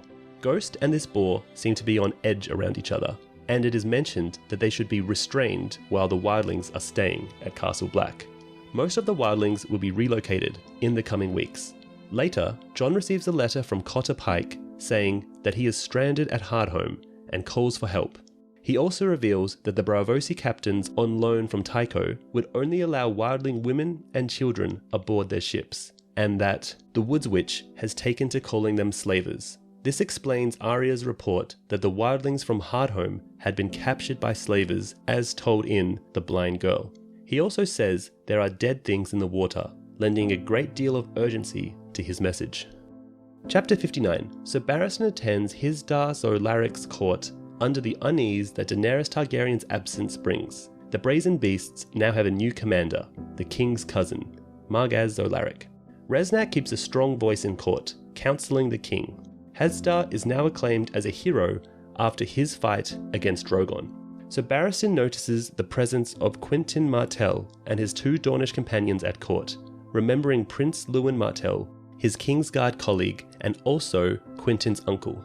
He considers the possibility that the poison locusts that Strong Belwas ate might have been meant for Hisdar, as part of a plot to direct Daenerys into marrying Quentyn, given that another of the prince's uncles was notorious for poisoning those who got in his way.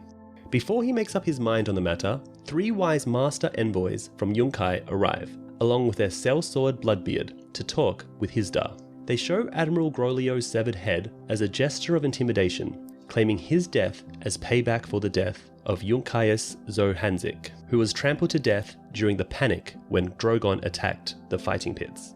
Barristan reminds King Hisdar that Yukar's death was accidental, while the Yunkai representatives free 3 of the 6 remaining hostages. They demand that the dragons be destroyed as a condition for the release of the last 3 hostages. Barristan is also suspicious of Hizdar's lack of reaction, given that all three of the Westori kings he served under, Aerys, Robert, and even the supposedly weak Jaehaerys, would have responded to such an insult by ordering every member of the Yunkai delegation killed. He also believed Bloodbeard is trying to start violence in order to get the plunder the peace has denied him. As the court is ended for further deliberation by the King's Council, Sir Barristan decides to counsel the Dornishmen. Despite appearing weak, the king has taken notice of Quentyn, and Sir Barristan considers it dangerous for them to remain in Meereen. He advises them to return immediately to Dorne, going so far as offering the coin for the trip, and reveals that there was an attempt at poisoning either Daenerys or her consort during the Fighting Pit's reopening. Quentyn's shocked reactions reassure Sir Barristan that the Dornishmen had no part in the poisoning, but he still counsels Quentyn and his companions to leave Meereen and return to Dorne, for he considers his prospects of marriage unpromising and his situation dangerous. Chapter 60. Garrus Drinkwater reports after having spoken to Beans, Books, and Old-Born Bill. In exchange for some gold, the three members of the Windblown agreed to tell the Tattered Prince that the three Dornishmen would like to meet. Despite successfully delivering the message, Garrus insists the group should heed Barristan Selmy's warning, leave Meereen for Volantis, and ultimately return to Dorne. Quentyn wants to leave for Westeros as well, but fears arriving empty-handed, as he worries he will disappoint his father and Lord Ironwood, and face mockery by the Sand Snakes should he do so. Quentyn tells his companions they can leave without him, but they choose to stay. Denzo Dan finds Quentyn to discuss terms for the meeting. Denzo tells the Dornish prince to find a door marked with a purple lotus near the spice market at sunset the next day. Quentyn agrees and tells Denzo that the Tattered Prince can bring 2 men, as he will be accompanied by Drinkwater and Archibald. The 3 Dornishmen leave to meet the Tattered Prince an hour before sunset, bearing weapons. On their way, Archibald and Garrus point out that they might face violence or other retribution from the Tattered Prince for their betrayal. Quentyn agrees it is possible, but they continue walking. The 3 then discuss waiting for Daenerys' return and the possibility of killing Hizdahr to allow Quentyn to marry her. Quentyn fears that his friends have lost sight of why they are in Meereen for Daenerys' dragons, and points out that he has Targaryen blood and can therefore tame at least one of the remaining 2. Garrus balks at his plan and points out that dragons will not care about his lineage. The prince argues the plan is necessary to grant meaning to the deaths of Cletus and William and to please his father. The 3 eventually find a door marked with a purple lotus and enter a large but dilapidated building. An older woman greets them and takes them to a dim cellar where Pretty Merys, Danzo Dahan, Kago Corpsekiller, and the Tattered Prince await them. Quentyn is wary as the prince is wearing mail and has brought 1 more man than they had agreed upon. Quentyn expresses his displeasure at the extra bodyguard, but the prince points out that Merys is not a man and remains resentful of the Dornishmen's betrayal, as it resulted in the imprisonment of several of his best men. To persuade the prince to join their side, Quentyn promises to double the amount being paid to the Windblown by the Yunkai once they arrive in Dorne, but the Tattered Prince is unmoved. Quentyn then reveals that he plans to steal one of the 2 remaining dragons in Meereen, and the prince names Pentos the price of his allegiance. Chapter 62. Asher Greyjoy is still a prisoner of Stannis Baratheon at the Crofters village between the lakes, being guarded by Alysanne Mormont. While they thought they would be only 3 days from Winterfell, the snows have kept them stranded for 19 days. Food has become a major concern. The supply of fish from the lake has been diminishing. They have already been relying on their dying horses as a source of food for a while now, and foraging has brought little result. Some men have even begun to resort to cannibalism. 4 men from House Peasbury were caught eating parts of a dead man from House Fell. There are growing tensions between the Queen's men that Stannis brought with him from Dragonstone and the other people present, both local Northerners and the King's men that Stannis brought from Dragonstone and the Stormlands with him. Fueling those tensions, Sir Godry Faring the Giant Slayer, Sir Corlys Penny and Sir Clayton Suggs are about to burn the 4 cannibals in sacrifice for R'hllor, hoping to stop the snowfall. Northerners Artos Flint and Big Bucket Wool express dislike of the sacrifice. Arsha has noticed that Clayton Suggs is a cruel man and fears that he may eventually turn against her. Stannis himself has been retreating to a tower roof with a perennial flame for 4 days. since his squire, Brian Faring, was given a funeral burning after dying from the cold. He returns now, along with Queenman Sir Richard Horpe and Carhold's castellan Arnulf Karstark, whose men joined theirs 8 days past. There are rumours that Arnulf may be given Winterfell in Stannis' behest if they are successful at retaking the castle. Stannis authorises the sacrifice and watches it until its end. Sir Justin Macy remains close to Asha and protects her from the worst of Clayton Suggs' threats. He also reveals that he is no longer a true believer in R'hllor, and hints that he knows more than he is telling. Justin offers to guard Asha for a while, relieving Ali Mormont from that duty. The two of them eat some roasted horse in the hall. Stannis' knights are, however, lost by a lack of options, knowing that they are likely to die soon no matter what they do, since they have no food, nor are they in any condition to fight Roose Bolton's forces at Winterfell.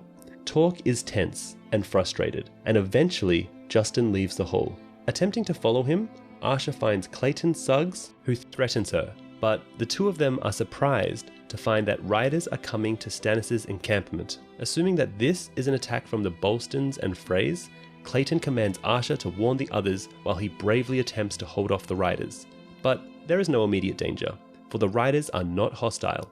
It is instead the group of Tychos Nestoris, representative of the Iron Bank of Braavos, with 2 men of the Night's Watch and 7 Ironmen that he ransomed from Sibel Lock. Asha recognizes Christopher Botley among them. The group has come by way of Winterfell, where they found Crowfoot Umber beating drums and blowing horns, and have brought Theon and Jean from Winterfell. Jean's nose is black from frostbite, and no one has referred to her by name yet, so it is not clear whether Tycho's group knows that she is not Arya Stark. Asha fails to recognize Theon, who looks decades older than she knows him to be. Theon, however, reveals his identity to Asha, much to her shock. Chapter 63. Victorian Greyjoy continues on his way to Meereen. Despite his crew's unease at Moqorro's continued presence, Victorian insists that the Red God will help them on their journey. Though his arm and hand are now burnt, they are stronger than ever. He says, "2 gods are with me now. No foe can stand before 2 gods." The Iron Fleet captures a number of trading ships. Giscari Dawn, Dove, 2 unnamed ships that he renames as Ghost and Shade, an unnamed Fat Galley, an unnamed trading galley, an unnamed fishing ketch, and a slaver galley named the Willing Maiden. Moqorro's prophecies are instrumental in the capture of these fleets. As a show of his appreciation, Victarion burns 7 Lyseni bed slavers as a tribute to both the drowned god and R'hllor. After the sacrifice, favourable wind rises for the Iron Fleet, which now numbers 60 ships with the new additions. That night, Victarion allows Moqorro to inspect the dragon horn given to him by his brother Euron. Moqorro reads the Valyrian glyphs displayed on the horn to Victarion, telling him that the horn's name is written as "I am Dragonbinder." Moqorro goes on to explain that no mortal man can blow the horn and live. However, he states that, "Who blows the hell horn matters not. The dragons will come to the horn's master. You must claim the horn with blood." Chapter 64. After a gathering of 11 faceless men, Arya is interrogated by Plagueface and deemed ready for her first assassination. Arya disguises herself again as Cat of the Canals and returns to Brusco's. While selling seafood at the Purple Harbour, Arya observes her target, an old man who sells insurance for captains, shipowners, and other merchants. When the kindly man suggests that the man might not be paying out for claims as he should, Arya determines that a family member of a client has prayed for the man's death at the House of Black and White. Arya eventually decides she will kill her target with poison, which the waif then helps her prepare. The kindly man informs Arya that she will need a new face for this job, since Cat of the Canals would be easily recognized. He and the waif lead her down into a chamber deep under the House of Black and White. The walls are covered with the mask-like faces, which Arya realizes are the faces of people who have died at the House of Black and White. The face chosen for Arya is that of a young girl who was abused to the point of permanent disfigurement, and who came to the temple seeking death. Arya's blood is used to soften the leathery mask into living skin, which then bonds to her head and becomes her new face. The kindly man warns Arya that she will suffer the nightmares of the girl whose face she has taken, but only for a time. His promise proves to be true, and that night Arya dreams of the abuse that was suffered by the girl at the hands of her father. The target is always accompanied by 2 guards, and the kindly man has forbidden Arya to kill anyone other than her target.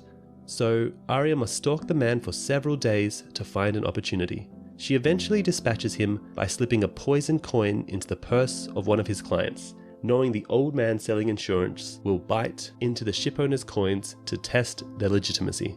Knowing that the target's heart would then soon give out after consuming the poison, the kindly man is pleased by Arya's success, and he raises her to the status of an acolyte. He gives her a black and white robe to wear while at the temple and restores her face. However, the next day she is to take a new face and leave for her first apprenticeship with someone named Isambero. Chapter 65. Cersei is forced to walk from the Great Sept of Baelor to the Red Keep as atonement for her confessed sins. It is the only way to escape the Sept, as her uncle Kevin will not oppose the faith, and Cersei does not have enough friends in the Sept to risk a trial like Margaery Tyrell. Her only hope is a trial by combat. Cersei feels fear at the thought of being paraded through the streets naked, remembering the violence the small folk caused during the riot, but reassures herself that no harm will come to her.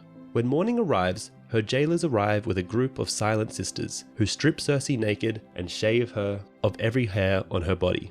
Cersei is then led by an escort of warriors' sons, among them her cousin Lancel, much to Cersei's disgust, to the courtyard, where Cersei finds herself standing close to the spot where Eddard Stark was executed. As the Septors accompanying her announce her sins to the watching crowd, Cersei muses first on how Joffrey undid all her plans and the work of Varys and Littlefinger, had he done as he was told and sent Ned Stark to the wall. The Lannisters would have had peace with Robb Stark, a hostage in the form of Sansa, and the freedom to deal with Stannis and Renly Baratheon. But instead, Joffrey demanded Stark's head, and after that, everything fell apart. Cersei's thoughts turn to memories of how her father, Tywin, did away with his grandfather's mistress after his death, having her stripped naked and marched through the streets of Lannisport. But Cersei insists to herself she will not be broken and humiliated so easily. She is then forced to strip before the crowd and walk to the Red Keep.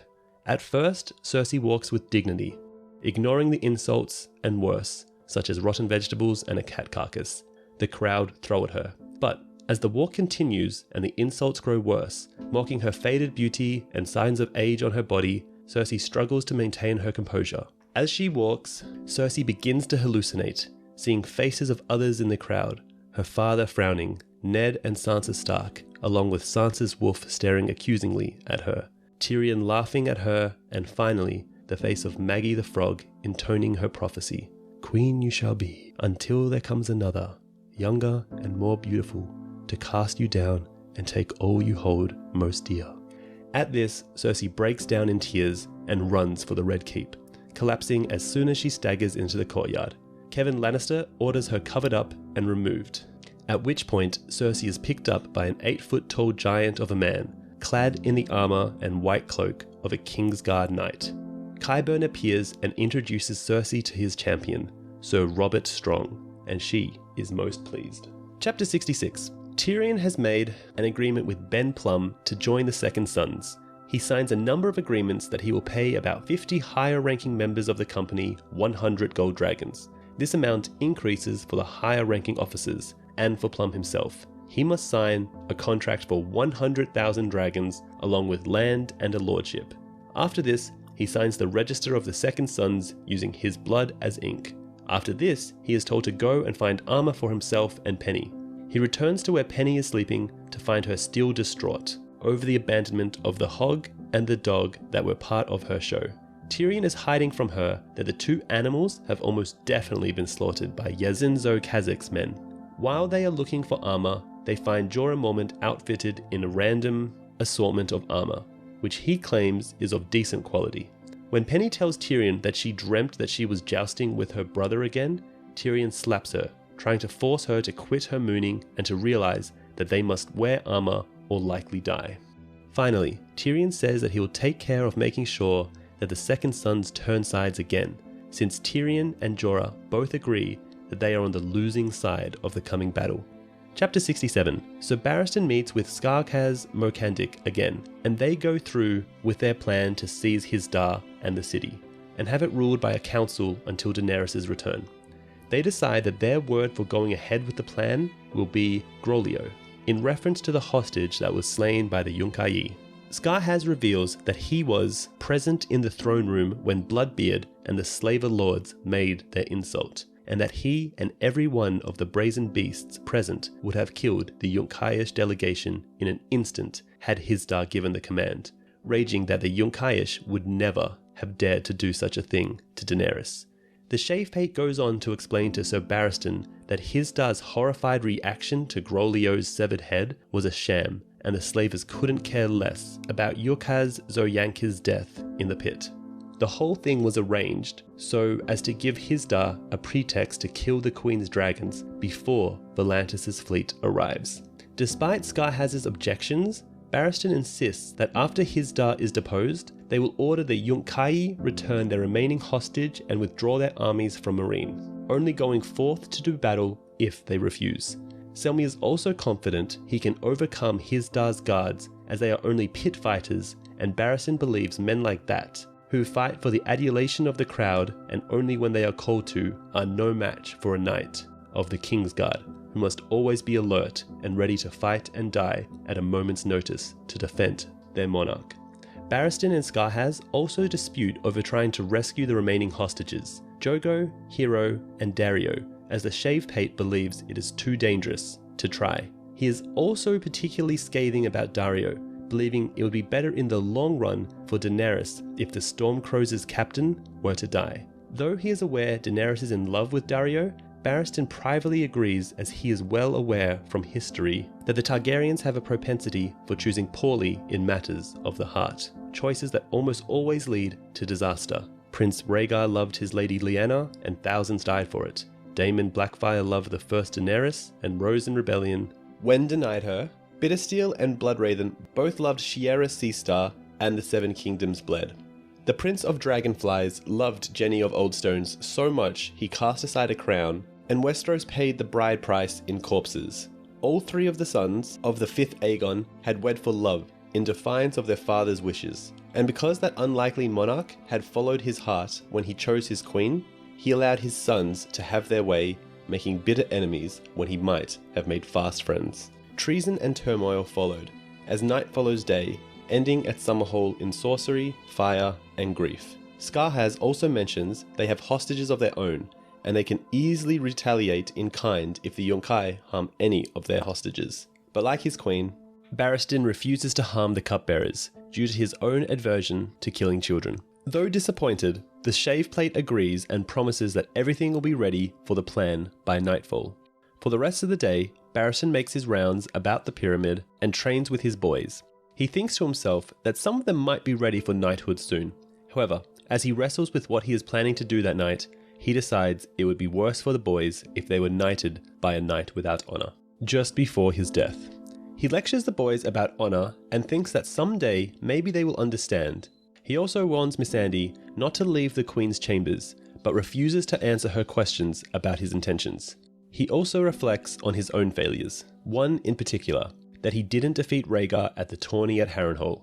Had he won, he would have crowned Ashara Dane, who he was enamored with, as Queen of Love and Beauty, and wonders that if he had, would Ashara not have killed herself, from grief over a child supposedly fathered on her by a Stark.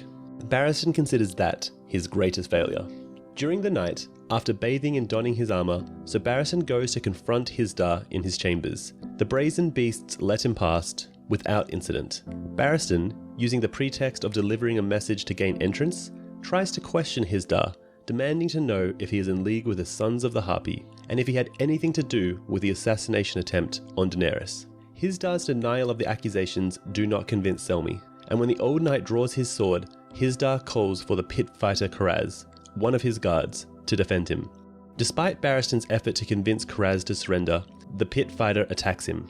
However, Karaz's inexperience of fighting opponents wearing armor is his downfall, and Selmy kills him quickly. Barristan tells Hisdar, who desperately begs for his life, that he means to take Hisdar to a cell, where he will be imprisoned until Daenerys returns. Suddenly, a cupbearer informs them that Reznak wishes to see the king. Barristan, surprised as he and Skyhaz had planned to imprison Reznak as well, asks why, and is told the dragons, Viserion and Rhaegal, have been loosed upon the city. Chapter 68. Quentyn goes ahead with his plan to steal the dragons, with the help of the Windblown Company. They make it to the pit where Rhaegal and Viserion are kept. There, however, they use the code word dog on the brazen beasts, who are actually part of the scheme to overthrow the king that very night. A fight ensues, and the 4 guards are slain, although Quentyn is almost slain by a spear.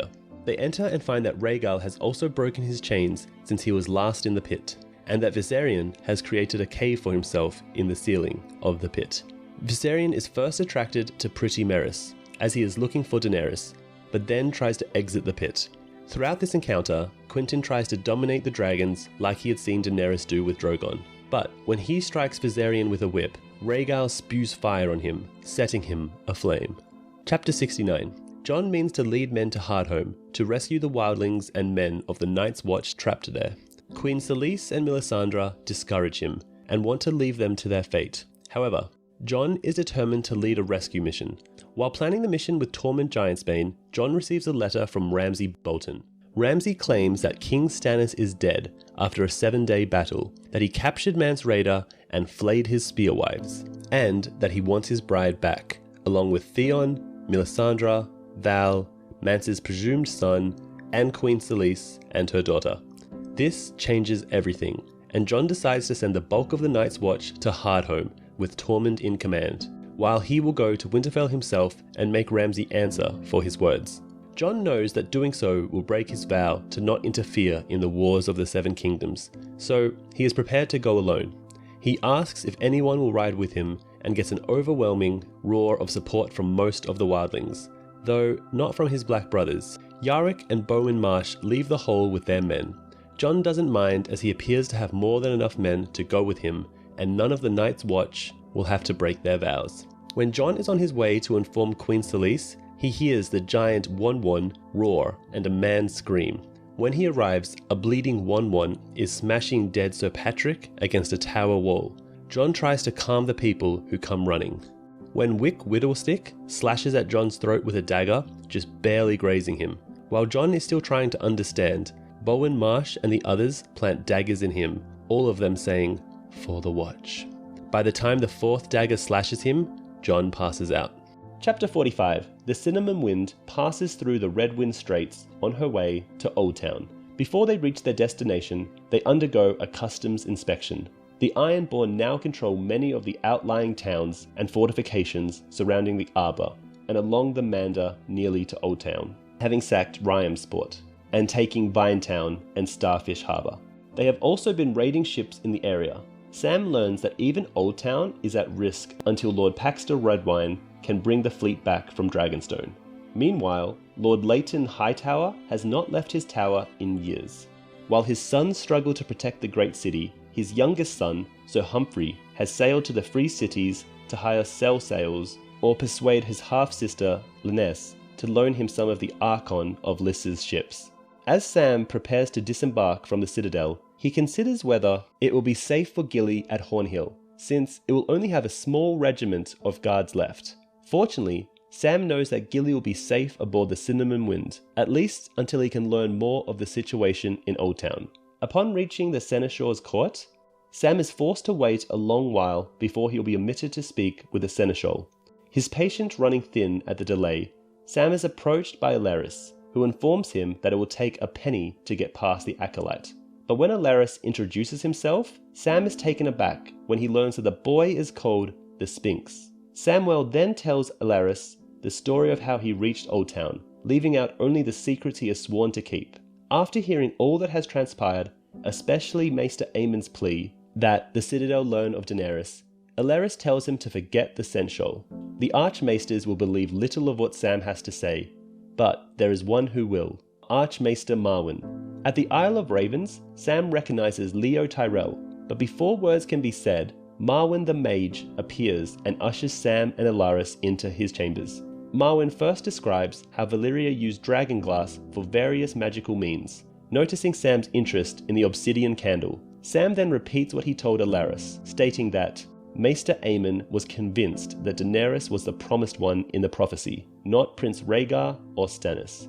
To this, Archmaester Marwyn reveals how fickle and treacherous prophecy can be, but he is still intrigued. He makes it clear to Sam that Maester Aemon may have been killed by the Archmaesters had he spoken his mind to them. When Sam inquires why, Marwyn replies, "Who do you think killed all the dragons the last time around? The world the Citadel is building has no place in it for sorcery or prophecy or glass candles, much less for dragons.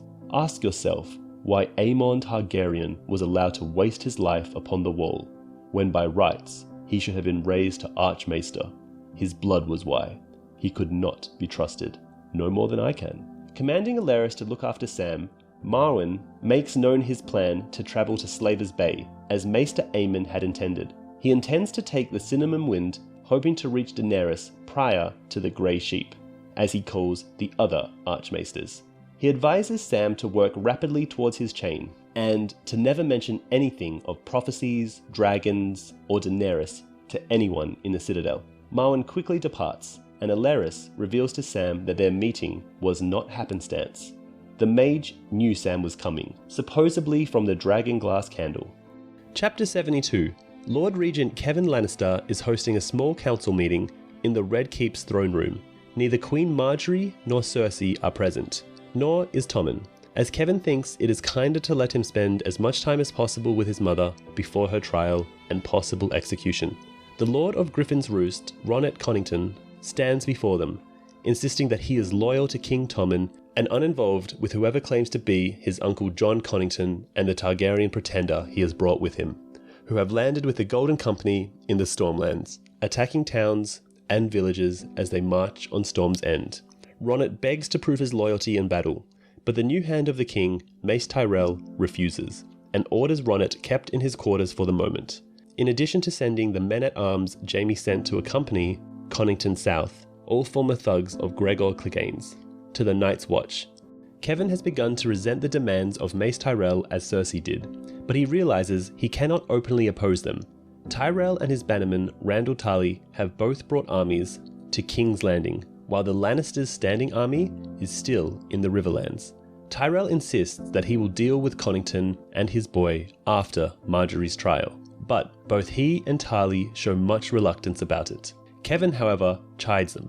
Tyrell then asks why Tommen can't declare Margaery's innocence without a trial, but Kevan insists that defying the faith will send them straight into the arms of Connington or Stannis Baratheon at a time when the Ironborn are attacking the Western Lands as well. Mace Tyrell retorts that Paxter Redwine will drive the Ironmen back and that Stannis has to face both Roose Bolton and the cold climate of the North. He also dismisses the threat Jon Connington and the exiles of the Golden Company pose, but Kevan is unsure. He still remembers when Aerys appointed Connington to the role of Hand, and while Tywin Lannister's assessment of Connington as unsuitable for the post proved true after his failure to kill Robert Baratheon at the Battle of the Bells, Kevan believes age has surely made Connington wiser, more cautious, and more dangerous.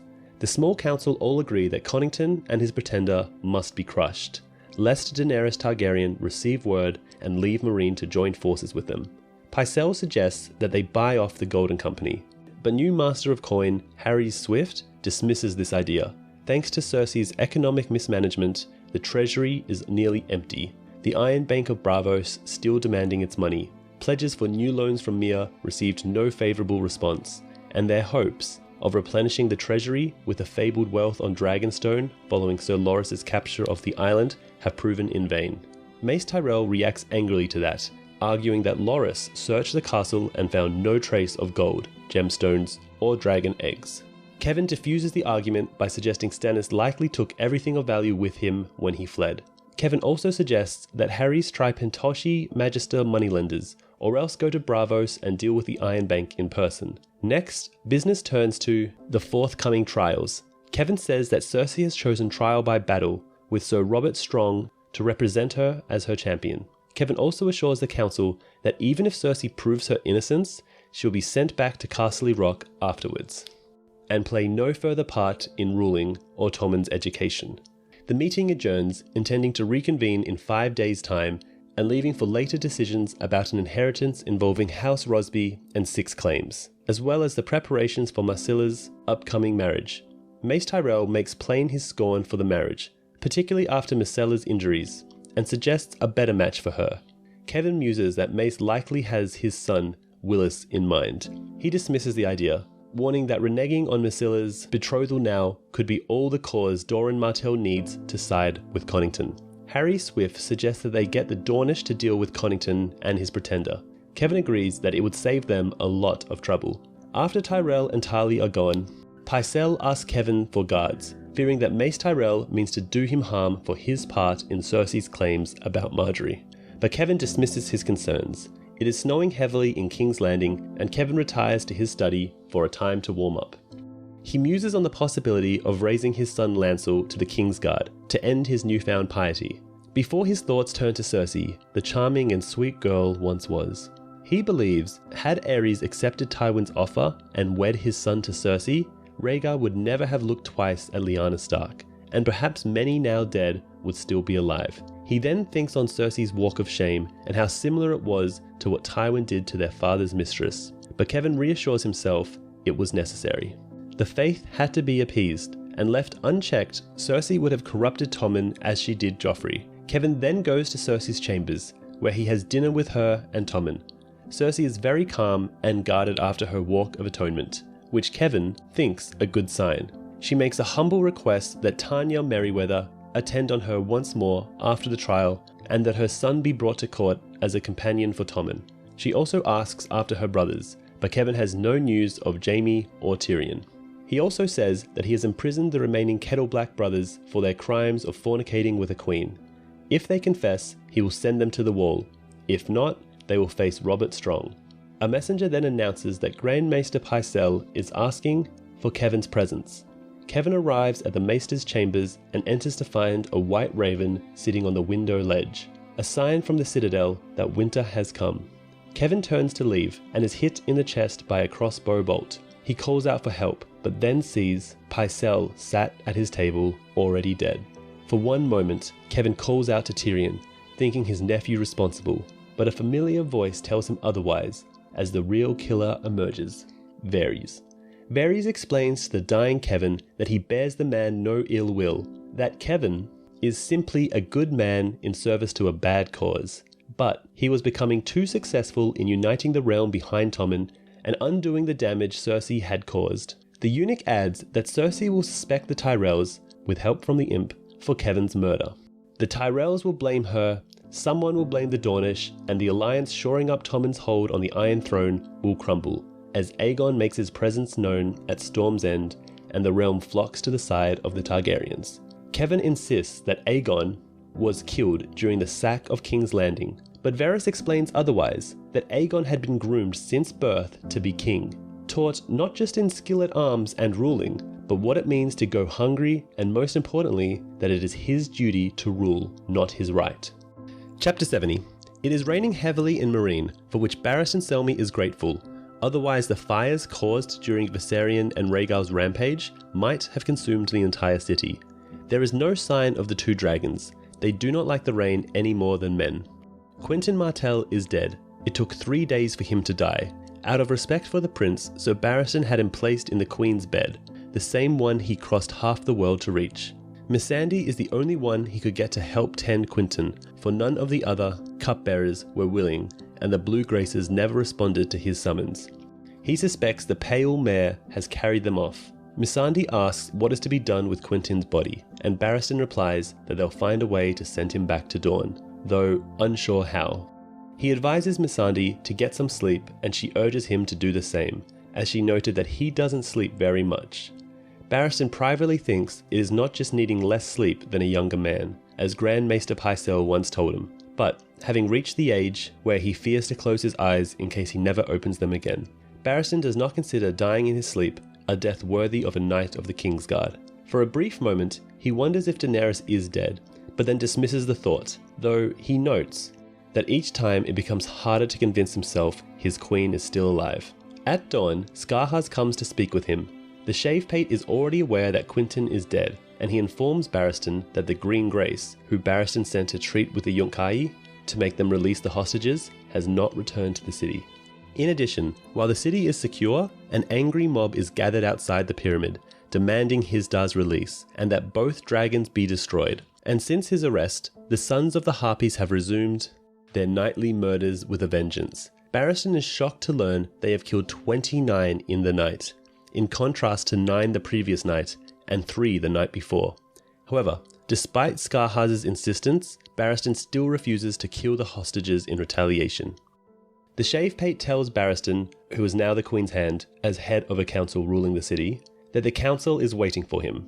Barristan does not want the position, but in the absence of Daenerys, he doesn't trust any of the others to rule.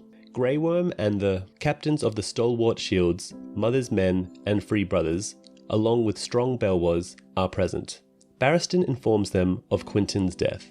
Most of the council express contempt for the prince's actions, and many want his companions, who are at present imprisoned, executed for unleashing the dragons on the city.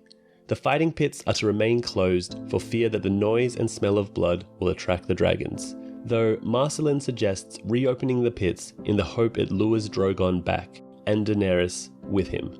For the time being, the pits are packed full of livestock, from which the dragons are feeding regularly, and thus far there has been no further evidence of either Viserion or Rhaegal eating people. The council are convinced that the Yunkai are never going to accept any terms beside the killing of both dragons for the return of the hostages. When asked what he will do when the terms are refused, Barristan replies, "Fire and blood." They quickly grasp his meaning. He intends to do battle with the Yunkai-ish army. A lengthy discussion regarding the battle plan follows, particularly regarding the deployment of troops, targets to attack, how best to use the Unsullied, and other such concerns. However, all agree that if they can destroy the slavers, the sellsword companies will abandon their paymasters, and the dragons may make their presence known in the fight, though Barristan cannot say if they will help or just kill indiscriminately. Though he does note that if they come, it will help break Yunkai-ish morale. When the council adjourns, Barristan goes to the cell where the 2 Dornishmen are being held and informs them of Prince Quentyn's death. Garrus Drinkwater angrily blames Daenerys for it, causing a fierce argument between him and Selmy, who bluntly dismisses Garrus's claims Quentyn came for love, and asserts they came because Quentyn's father wanted the backing of Daenerys before daring to defy the Iron Throne. But Archibald Ironwood angrily tells Garrus to shut up before more can be said. Barristan then makes an arrangement with the 2 Dornishmen. In exchange for a ship back to Dorne and Quentyn's bones to return to his father, Barristan wants them to go back to the Windblown Company and tell the Tattered Prince that they will give him what he wants, namely Pentos, if he can free and protect the hostages. During the attack, the Green Grace returns, telling Barristan that the Yunkai have refused his offer, and that the only price they will accept is the death of the dragons. As they speak, the Shavepate runs in and tells them that their trebuchets have begun flinging not rocks, but corpses into Meereen. Chapter 71. Daenerys is walking back south through the Dothraki Sea, following a small rivulet that she thinks will flow into the Skarhazadan. She has spent her time flying Drogon, but couldn't make him fly her back. Instead, they have been staying at his lair, a small cave in a hill she named Dragonstone, as reference to the place where she was born. She gets sick on the way and has a number of hallucinations as she lies in the grass, bleeding and dying. These include visions of Quaithe, Viserys Targaryen, and of Jorah Mormont, and seem to revolve around the idea of forgetting who she is. Finally, a single Dothraki scout approaches her, but does not see her. The scout freezes as Drogon approaches, and then flees. Daenerys calls out for Drogon, as he flies over and mounts him. Drogon catches and devours a horse, and Dany joins him. This is how Khal Drogo, former co of Khal Drogo, accompanied by 50 of his warriors, find her. So that's the end of A Feast for Crows and A Dance with Dragons. However, George has released 11 sample chapters for The Winds of Winter, and here is a summary of each of them. Starting with Theon 1. Though reportedly isolated and secluded at the Crofters village, Stannis is actively preparing for the looming battle against the Boltons. Stannis received the Braavosi banker Tycho Nestoris, and the two signed a contract. Stannis is planning on sending the banker back to the Wall so he does not get caught up in the fighting. Stannis is made aware of Arnulf Karstark's planned treachery due to the message Jon Snow gave the banker. Stannis has Arnulf, his son Arthur, and 3 grandsons arrested and plans to execute them, though whether their death will be quick, beheadings, or by fire depends on their willingness to confess. Stannis is preparing his position to battle the coming vanguard of Roose Bolton's army, led by Hosteen Frey. Stannis is sending Sir Justin Macy to escort Arya Stark, actually Jane Poole, though this is unknown to Stannis, back to the Wall to reunite the girl with her brother Jon Snow in gratitude for Snow warning him to amass the Northern Mountain clans rather than march straight into Arnulf's trap. Stannis also orders Massey to go with Tycho to Braavos, where Massey will use the gold given to him by the Iron Bank of Braavos to hire sellsword companies until he has a force no less than 20,000 strong, and then sail back to Westeros. Stannis gives orders that if he is slain in the coming battle, Massey is still to do as instructed, with the intention of using the army to place Shireen on the Iron Throne. Stannis also plans to have Theon Greyjoy executed, hoping to gain favour with his northern allies by exacting justice for the murders of Bran and Rickon Stark. Asha Greyjoy tries to convince Stannis to execute Theon before a werewood heart tree.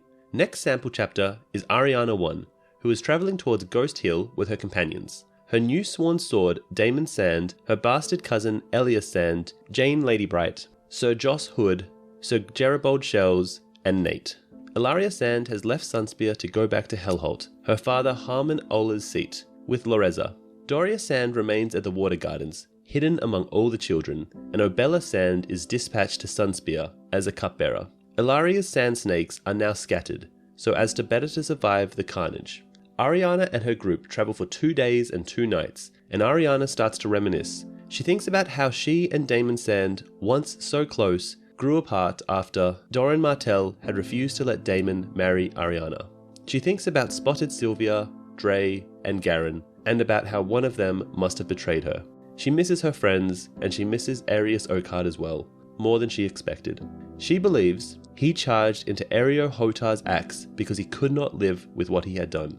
All of Arianna's friends have suffered because of her plot, except for Darkstar, Sir Gerald Dane, who fooled Arianna with his good looks. Obara has been sent to hunt Darkstar down, and Arianna is convinced that her cousin is up for the task, especially since Aereo is with her. But Daemon warns her that Darkstar could kill Obara just as easily, when she confides in him. The second day of their journey, they move at a more sedate pace, and Arianna commands Daemon to tell her all he knows about Jon Cunnington, but all he can tell her is information Arianna has already learnt from her father.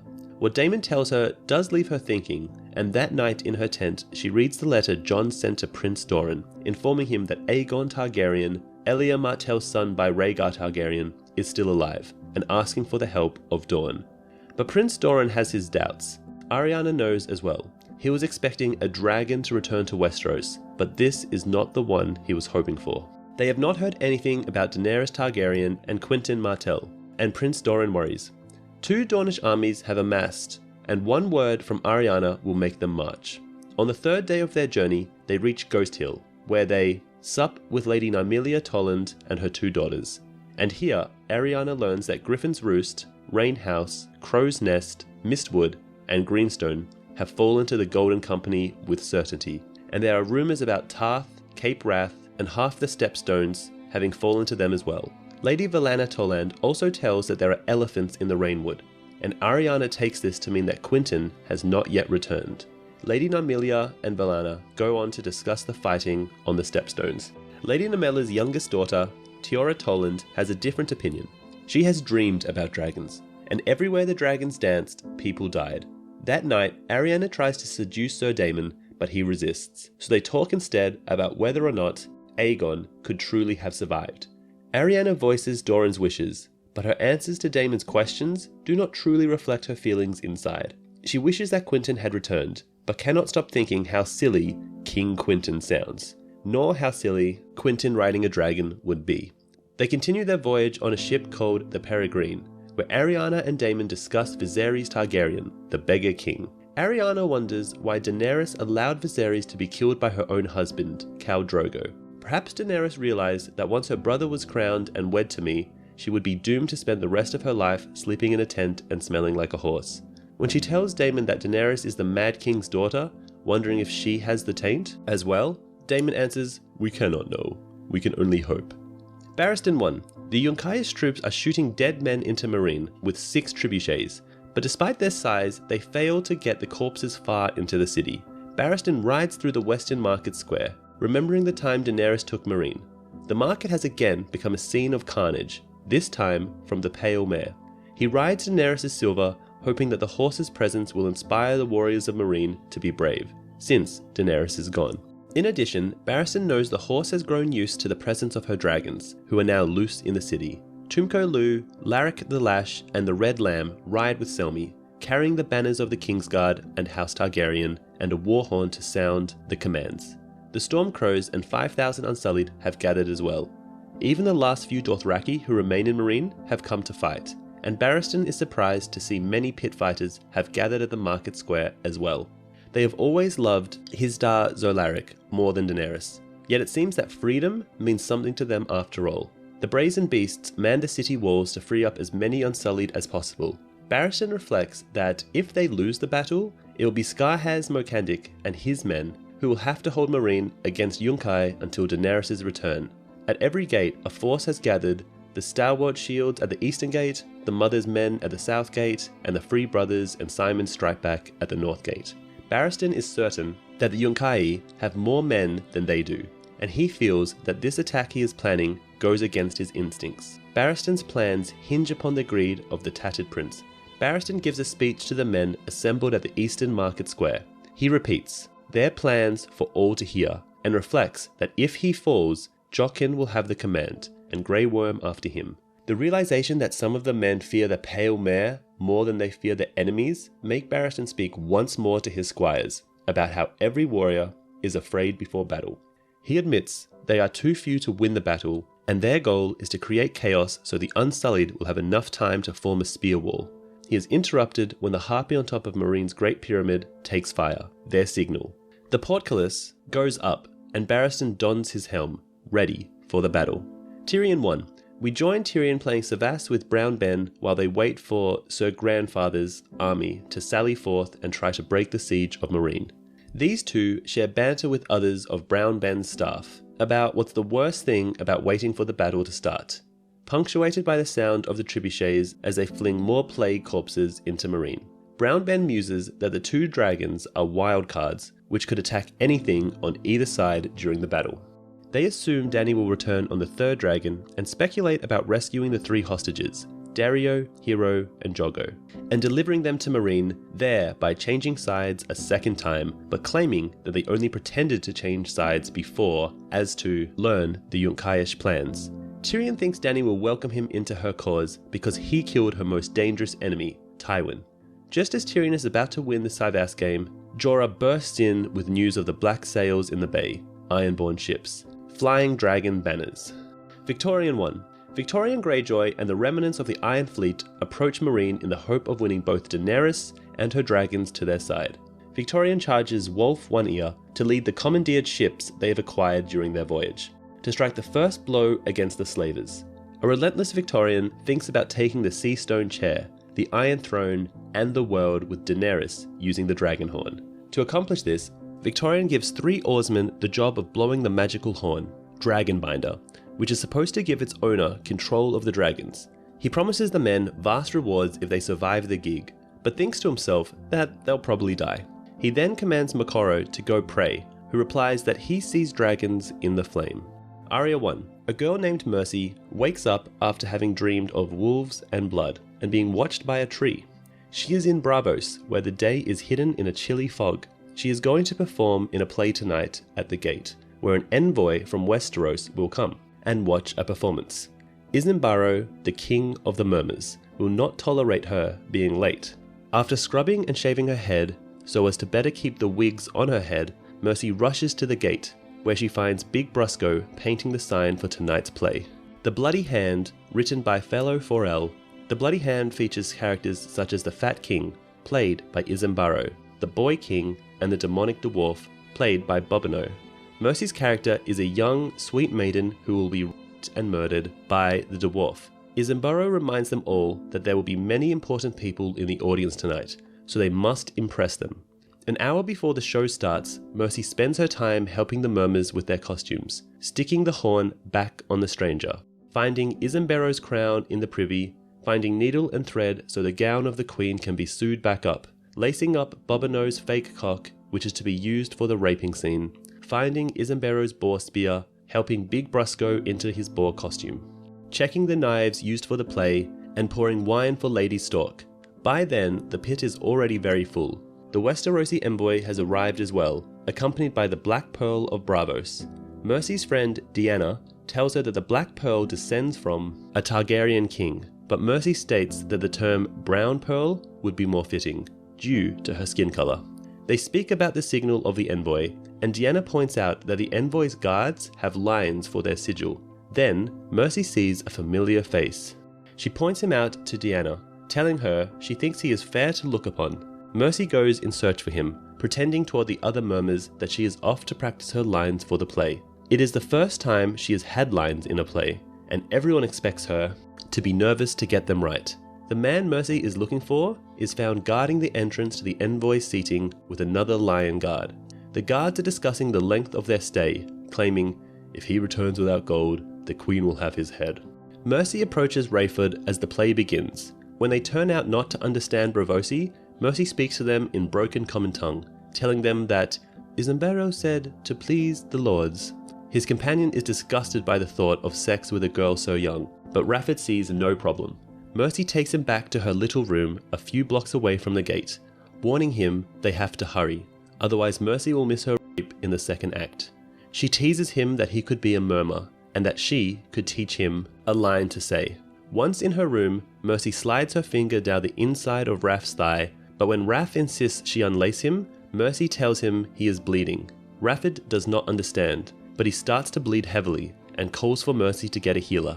Mercy insists that the healer will only help those who come to him. When Rafford tells her that he cannot walk and she will have to carry him, Mercy happily thinks to herself, see, you know your line, and so do I. You think so? Arya Stark asks Rafford, which is the same line he gave to Lomi before killing him. Arya takes the blade out from her sleeve and kills him, whispering, Vala Maguris. Knowing that this will be the end of Mercy, Arya realizes she will miss Deanna, Isambaro, and Bobino, but that there is no time to think about that now. Mercy still has some lines to say in the play, and she must not miss her own rape. Barristan too. His gut feels twisted from nervousness as he rides through the gates. He knows that the feeling will go away when time slows down in the chaos of battle. Dany's horse is easily outpacing the lads and the rest of the cavalry. Selmy is pleased because he intends to outrun the widower and strike the first blow. The Yunkai are totally unprepared, and Barristan closes in on the Heradian, the largest of the trebuchets. The Stormcrows take up the cry, Dario! And Storm Crows fly! Barristan thinks that he will never again doubt the valor of sellswords. There are only 30 yards between the horse and the Yunkai legions by the time any defense is mounted. The air fills with arrows, a squire for the Stormcrows is killed, and a bolt pierces Barristan's shield. There are 3 horn blasts, and the pit fighters emerge from the gate behind them. Barristan glances back to see the pit fighters. There are about 200 of them, but they make enough noise for 2,000. One woman stands out wearing nothing but greaves, sandals, a chainmail skirt, and a python.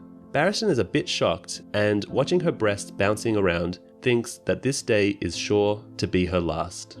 The pit fighters are mostly shouting, Lorak! And Hizda! But some do call out, Daenerys! Lorak is hit in the chest with an arrow, bringing Barristan's attention forward, but the squire keeps the banner held high and shakes it off. Barristan has reached the Heradian, but a Giscari legion 6,000 strong has lined up to protect the huge trebuchet. They are 6 ranks deep. The first rank kneels and holds their spears pointing out and up. The second rank stands and holds their spears out at waist height, and the third rank holds the spears out on their shoulders. The rest have small throwing spears and are ready to step forward when their comrades fall. Barristan knows that a maester's chain is only as strong as his weakest link, and identifies the companions of the Yunkaish lords as the weakest of the imminent foes, certainly weaker than the slave legions. In particular, Barristan targets the little pigeon and his herons. The slaves chosen to be herons were freakishly tall before they were put on stilts, and wear pink scales and feathers and steel beaks. But Barristan sees that they will be blind because of the dawn rising over the city, and like to break ranks easily. so Barristan turns away from the legion guarding the trebuchet at the last minute and heads for the herons. He cuts the head off of one of the herons and his lads join the fray. Dany's horse knocks a heron into 3 others and they all fall over. In a moment, the herons are scattering and running away, led by the little pigeon himself. Unfortunately for the little pigeon, he trips over the fringes of his bird armor and gets caught by the red lamb.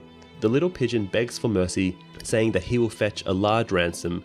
The red lamb just says, "I came for blood, not gold," and knocks in the little pigeon's head with his mace, splattering blood all over Barristan and Dany's silver horse.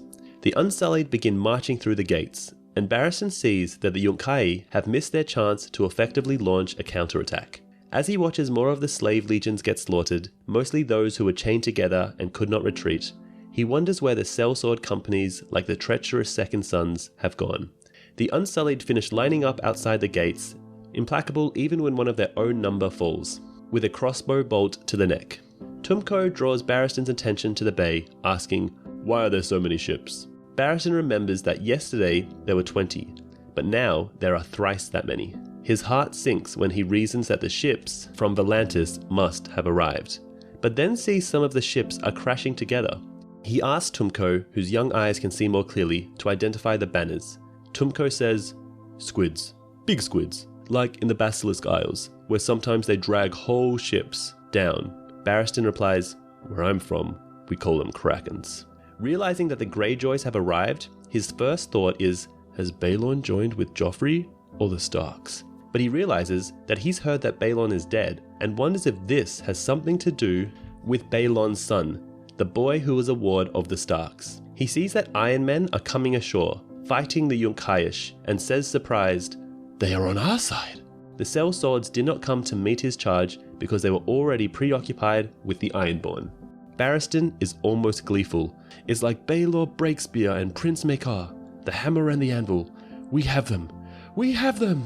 Elaine 1. Sansa is reading her Little Lord A Tale of the Winged Knight, until Maya Stone announces that Harry the heir will be here soon. Elaine needs to make Harry Harding agree to their betrothal. "I hate that Harry," Sweet Robin says.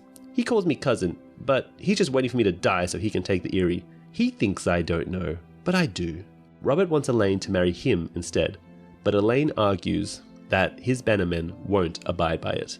Elaine goes searching for her father and describes the surrounding scenery, alluding to a detail that could be of significance: the scattered pages on Baelish's Solar and the arrival of the much speculated about tapestries of King Robert. Alongside her walk, she reflects on the upcoming tournament, which was her idea, with the purpose of empowering young Lord Arryn and give him security by reproducing his favourite story about Sir Artus Arryn. Baelish had found the idea clever, and preparations were made for the youth of the Vale to attend a tourney where 64 knights would compete, one of the 8 spots in Robin's Winged Knights. Aside the positive impact on the Little Lord's morale, this is also a political move that will tighten Peter's control of the Vale and keeping the nobles in check, which accounts for why he accepted it readily. Most contestants are in the castle, and some knights are in the yard training, while others are courting Miranda Royce.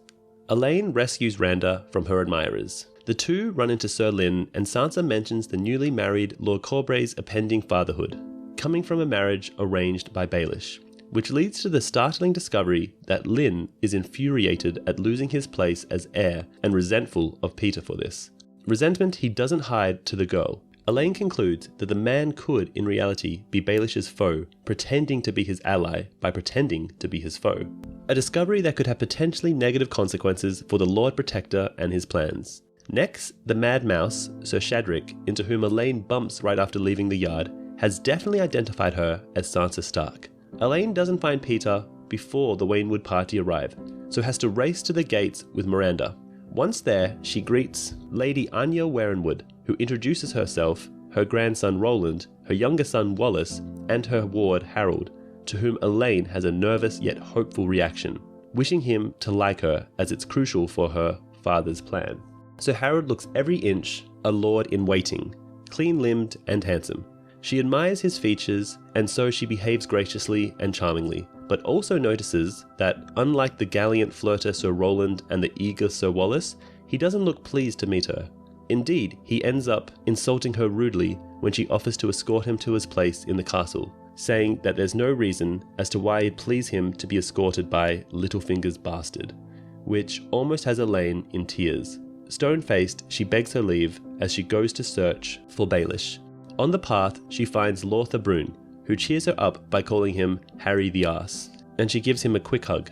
Finally locating her father in the vaults, Peter had been having a meeting on the Vale's food stores. Elaine shares her distress over Harry's ill-mannered words. "He called me your bastard," right in the yard, in front of everyone. Although he is quick to reassure her by citing realistic reasons for Harry's behaviour, and tells her she still needs to charm him, entrance him, bewitch him, Sansa is not sure if she can. When nightfall comes, Elaine rules the festivities with constant requests for dancing and knights vying for her attention. Elaine is rewarded when Harry comes to her table as the dancing is underway and pleads her forgiveness for his rude comments. She hesitates in accepting his apology, but grants his request for a dance. After struggling to think of what to say to capture his interest, she settles on an interesting choice to ask about his bastards, in order to see if Sir Harold would lie. While he doesn't lie, Harry does show considerable insensitivity towards the girl who bore his first child, Sissy, commenting that she has grown as fat as a cow. Elaine's teasing manner and her sharp play of words finally attracts Harry's true interest in her as more than a pretty girl with a large dowry. "I hope you joust better than you talk." For a moment, he looked shocked, but as the song was ending, he burst into laugh. "No one told me you were clever." Having been successfully disarmed, Harry asks Sansa for her favour to wear in the tourney. Elaine, however, withholds this token, telling Harry that it is promised to another, without knowing who yet. Arianna too. The princess is currently travelling through the Stormlands to meet both Lord Jon Cunnington and Prince Aegon with Daemon Sand, Elia Sand, and her escort. Arianna is very cautious and skeptical of Aegon, gathering information on his intentions and troop strength. She has brought 5 Sunspear ravens with her to keep Prince Doran informed. She has no intentions of seeking a marriage alliance with Aegon and to leave the ultimate decision up to her father. As they travel, Arianna sends her men into inns and taverns to seek out news. Most of what comes back is lies. The Griffin's men have been raiding and plundering the area. The plan is to travel to Mistwood and then Griffin's Roost. The going is quite slow, and Arianna is amused by the arguments between both the Maester and Scepter accompanying her. Doran used to remark that the differences between Scepters and Maesters are similar to the differences between Dorne and the Stormlands.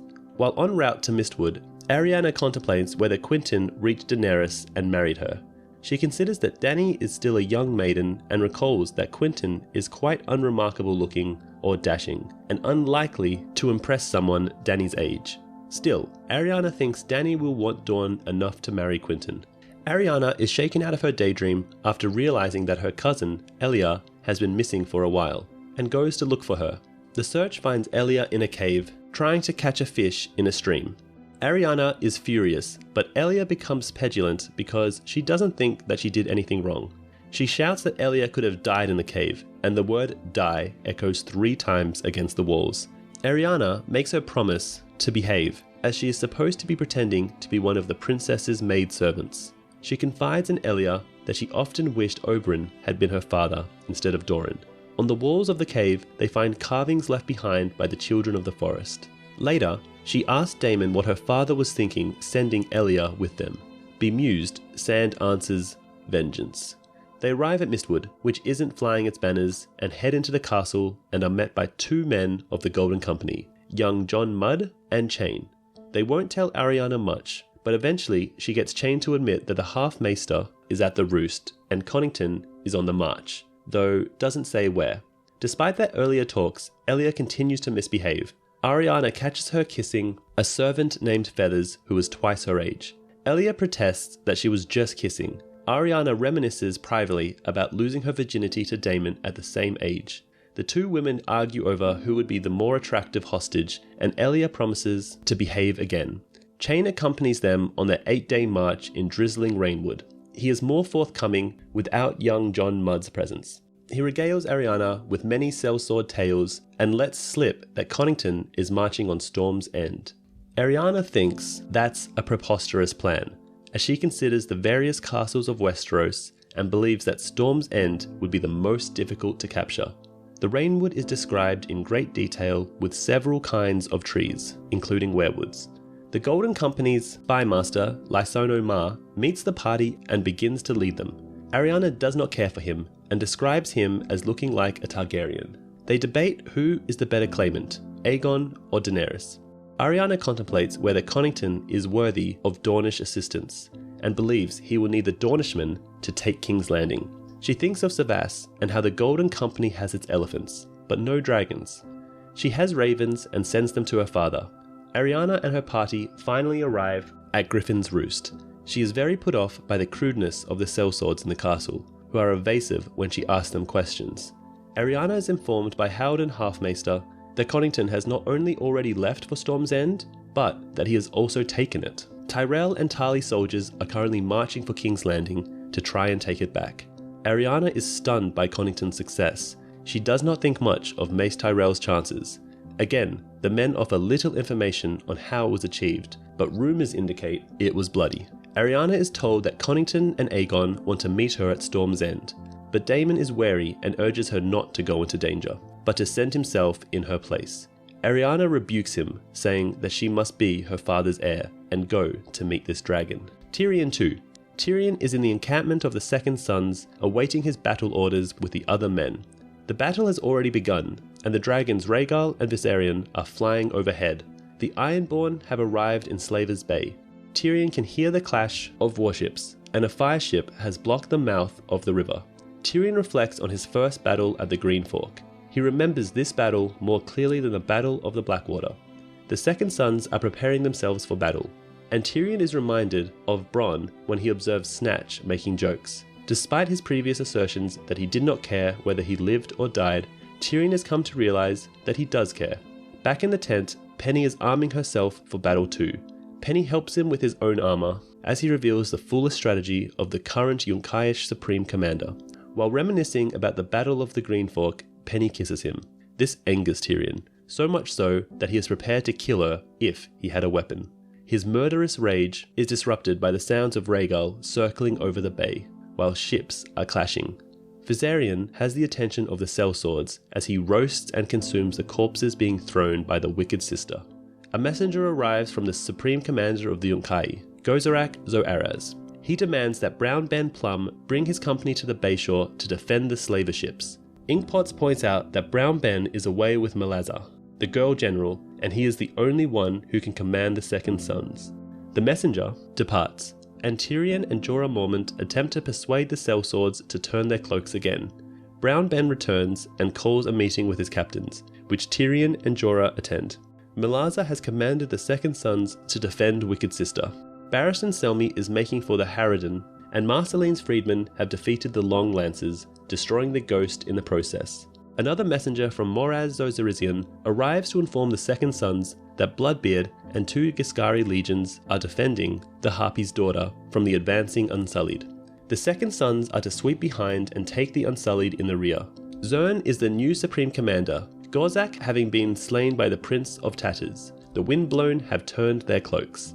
The messenger recognizes Tyrion as an escaped slave of Yezin Zokazik and orders the Second Sons to surrender him. Jorah responds to this by killing the messenger. He falls on the Sivas table, knocking the white dragon to the floor, which Tyrion picks up. Brown Ben Plum declares that they have always been Queen's men, and joining the Yunkai was just a ploy. The Forsaken. Aerion Dampier awakens in a grim dungeon and is forced to drink shade of the evening by his brother, Euron. Aerion dreams of his dead brother, Yuri, of Euron on a throne of skulls, and of gods impaled on the Iron Throne. Aerion remembers that after the Kingsmoot, he intended to raise the small folk of the Iron Islands, but he was quickly abducted by Euron's mutes. After the taking of the shields, he was held in the dungeon of Oakenshield Castle and visited by Falia Flowers, the bastard daughter of Lord Humphrey Hewitt. Despite Aerion's warning, Falia insisted she will become Euron's salt wife and a sister to Daenerys Targaryen, who is to be Euron's rock wife. While sailing on the Silence to the current dungeon, Euron admits to having caused the deaths of Harlon, Robin, and King Balon. At the second dungeon, Aerion is joined by mutilated priests, including Septons, a burnt red priest who quickly dies, and warlocks, one of whom repeats the word Pre. In another vision, Aerion sees Euron as a kraken-like figure on the Iron Throne, accompanied by a shadow in a woman's form. Aerion and the other priests are eventually brought from the second dungeon to the stone hall above. It is filled with hanging corpses, men who lived on an isle near the Arbor. Euron's men prepare for the arrival of the Red Wind fleet and ships of House Hightower. On the deck of the Silence, Aerion sees Euron armoured in Valyrian steel and believes Euron's claim at the Kingsmoot to have visited Valyria. Euron orders the priests to be bound to the prows of ironborne longships, with Aerion on the Silence. Once at sea, Aerion is joined by Falia, who is tied next to him. She is naked with her tongue cut out and pregnant with Euron's child. Aerion tastes salt on his lips. And that's it for the 11 released sample chapters of The Winds of Winter Explained. While we wait for the release of The Winds of Winter, check out our playlist on every chapter of A Song of Ice and Fire Explained.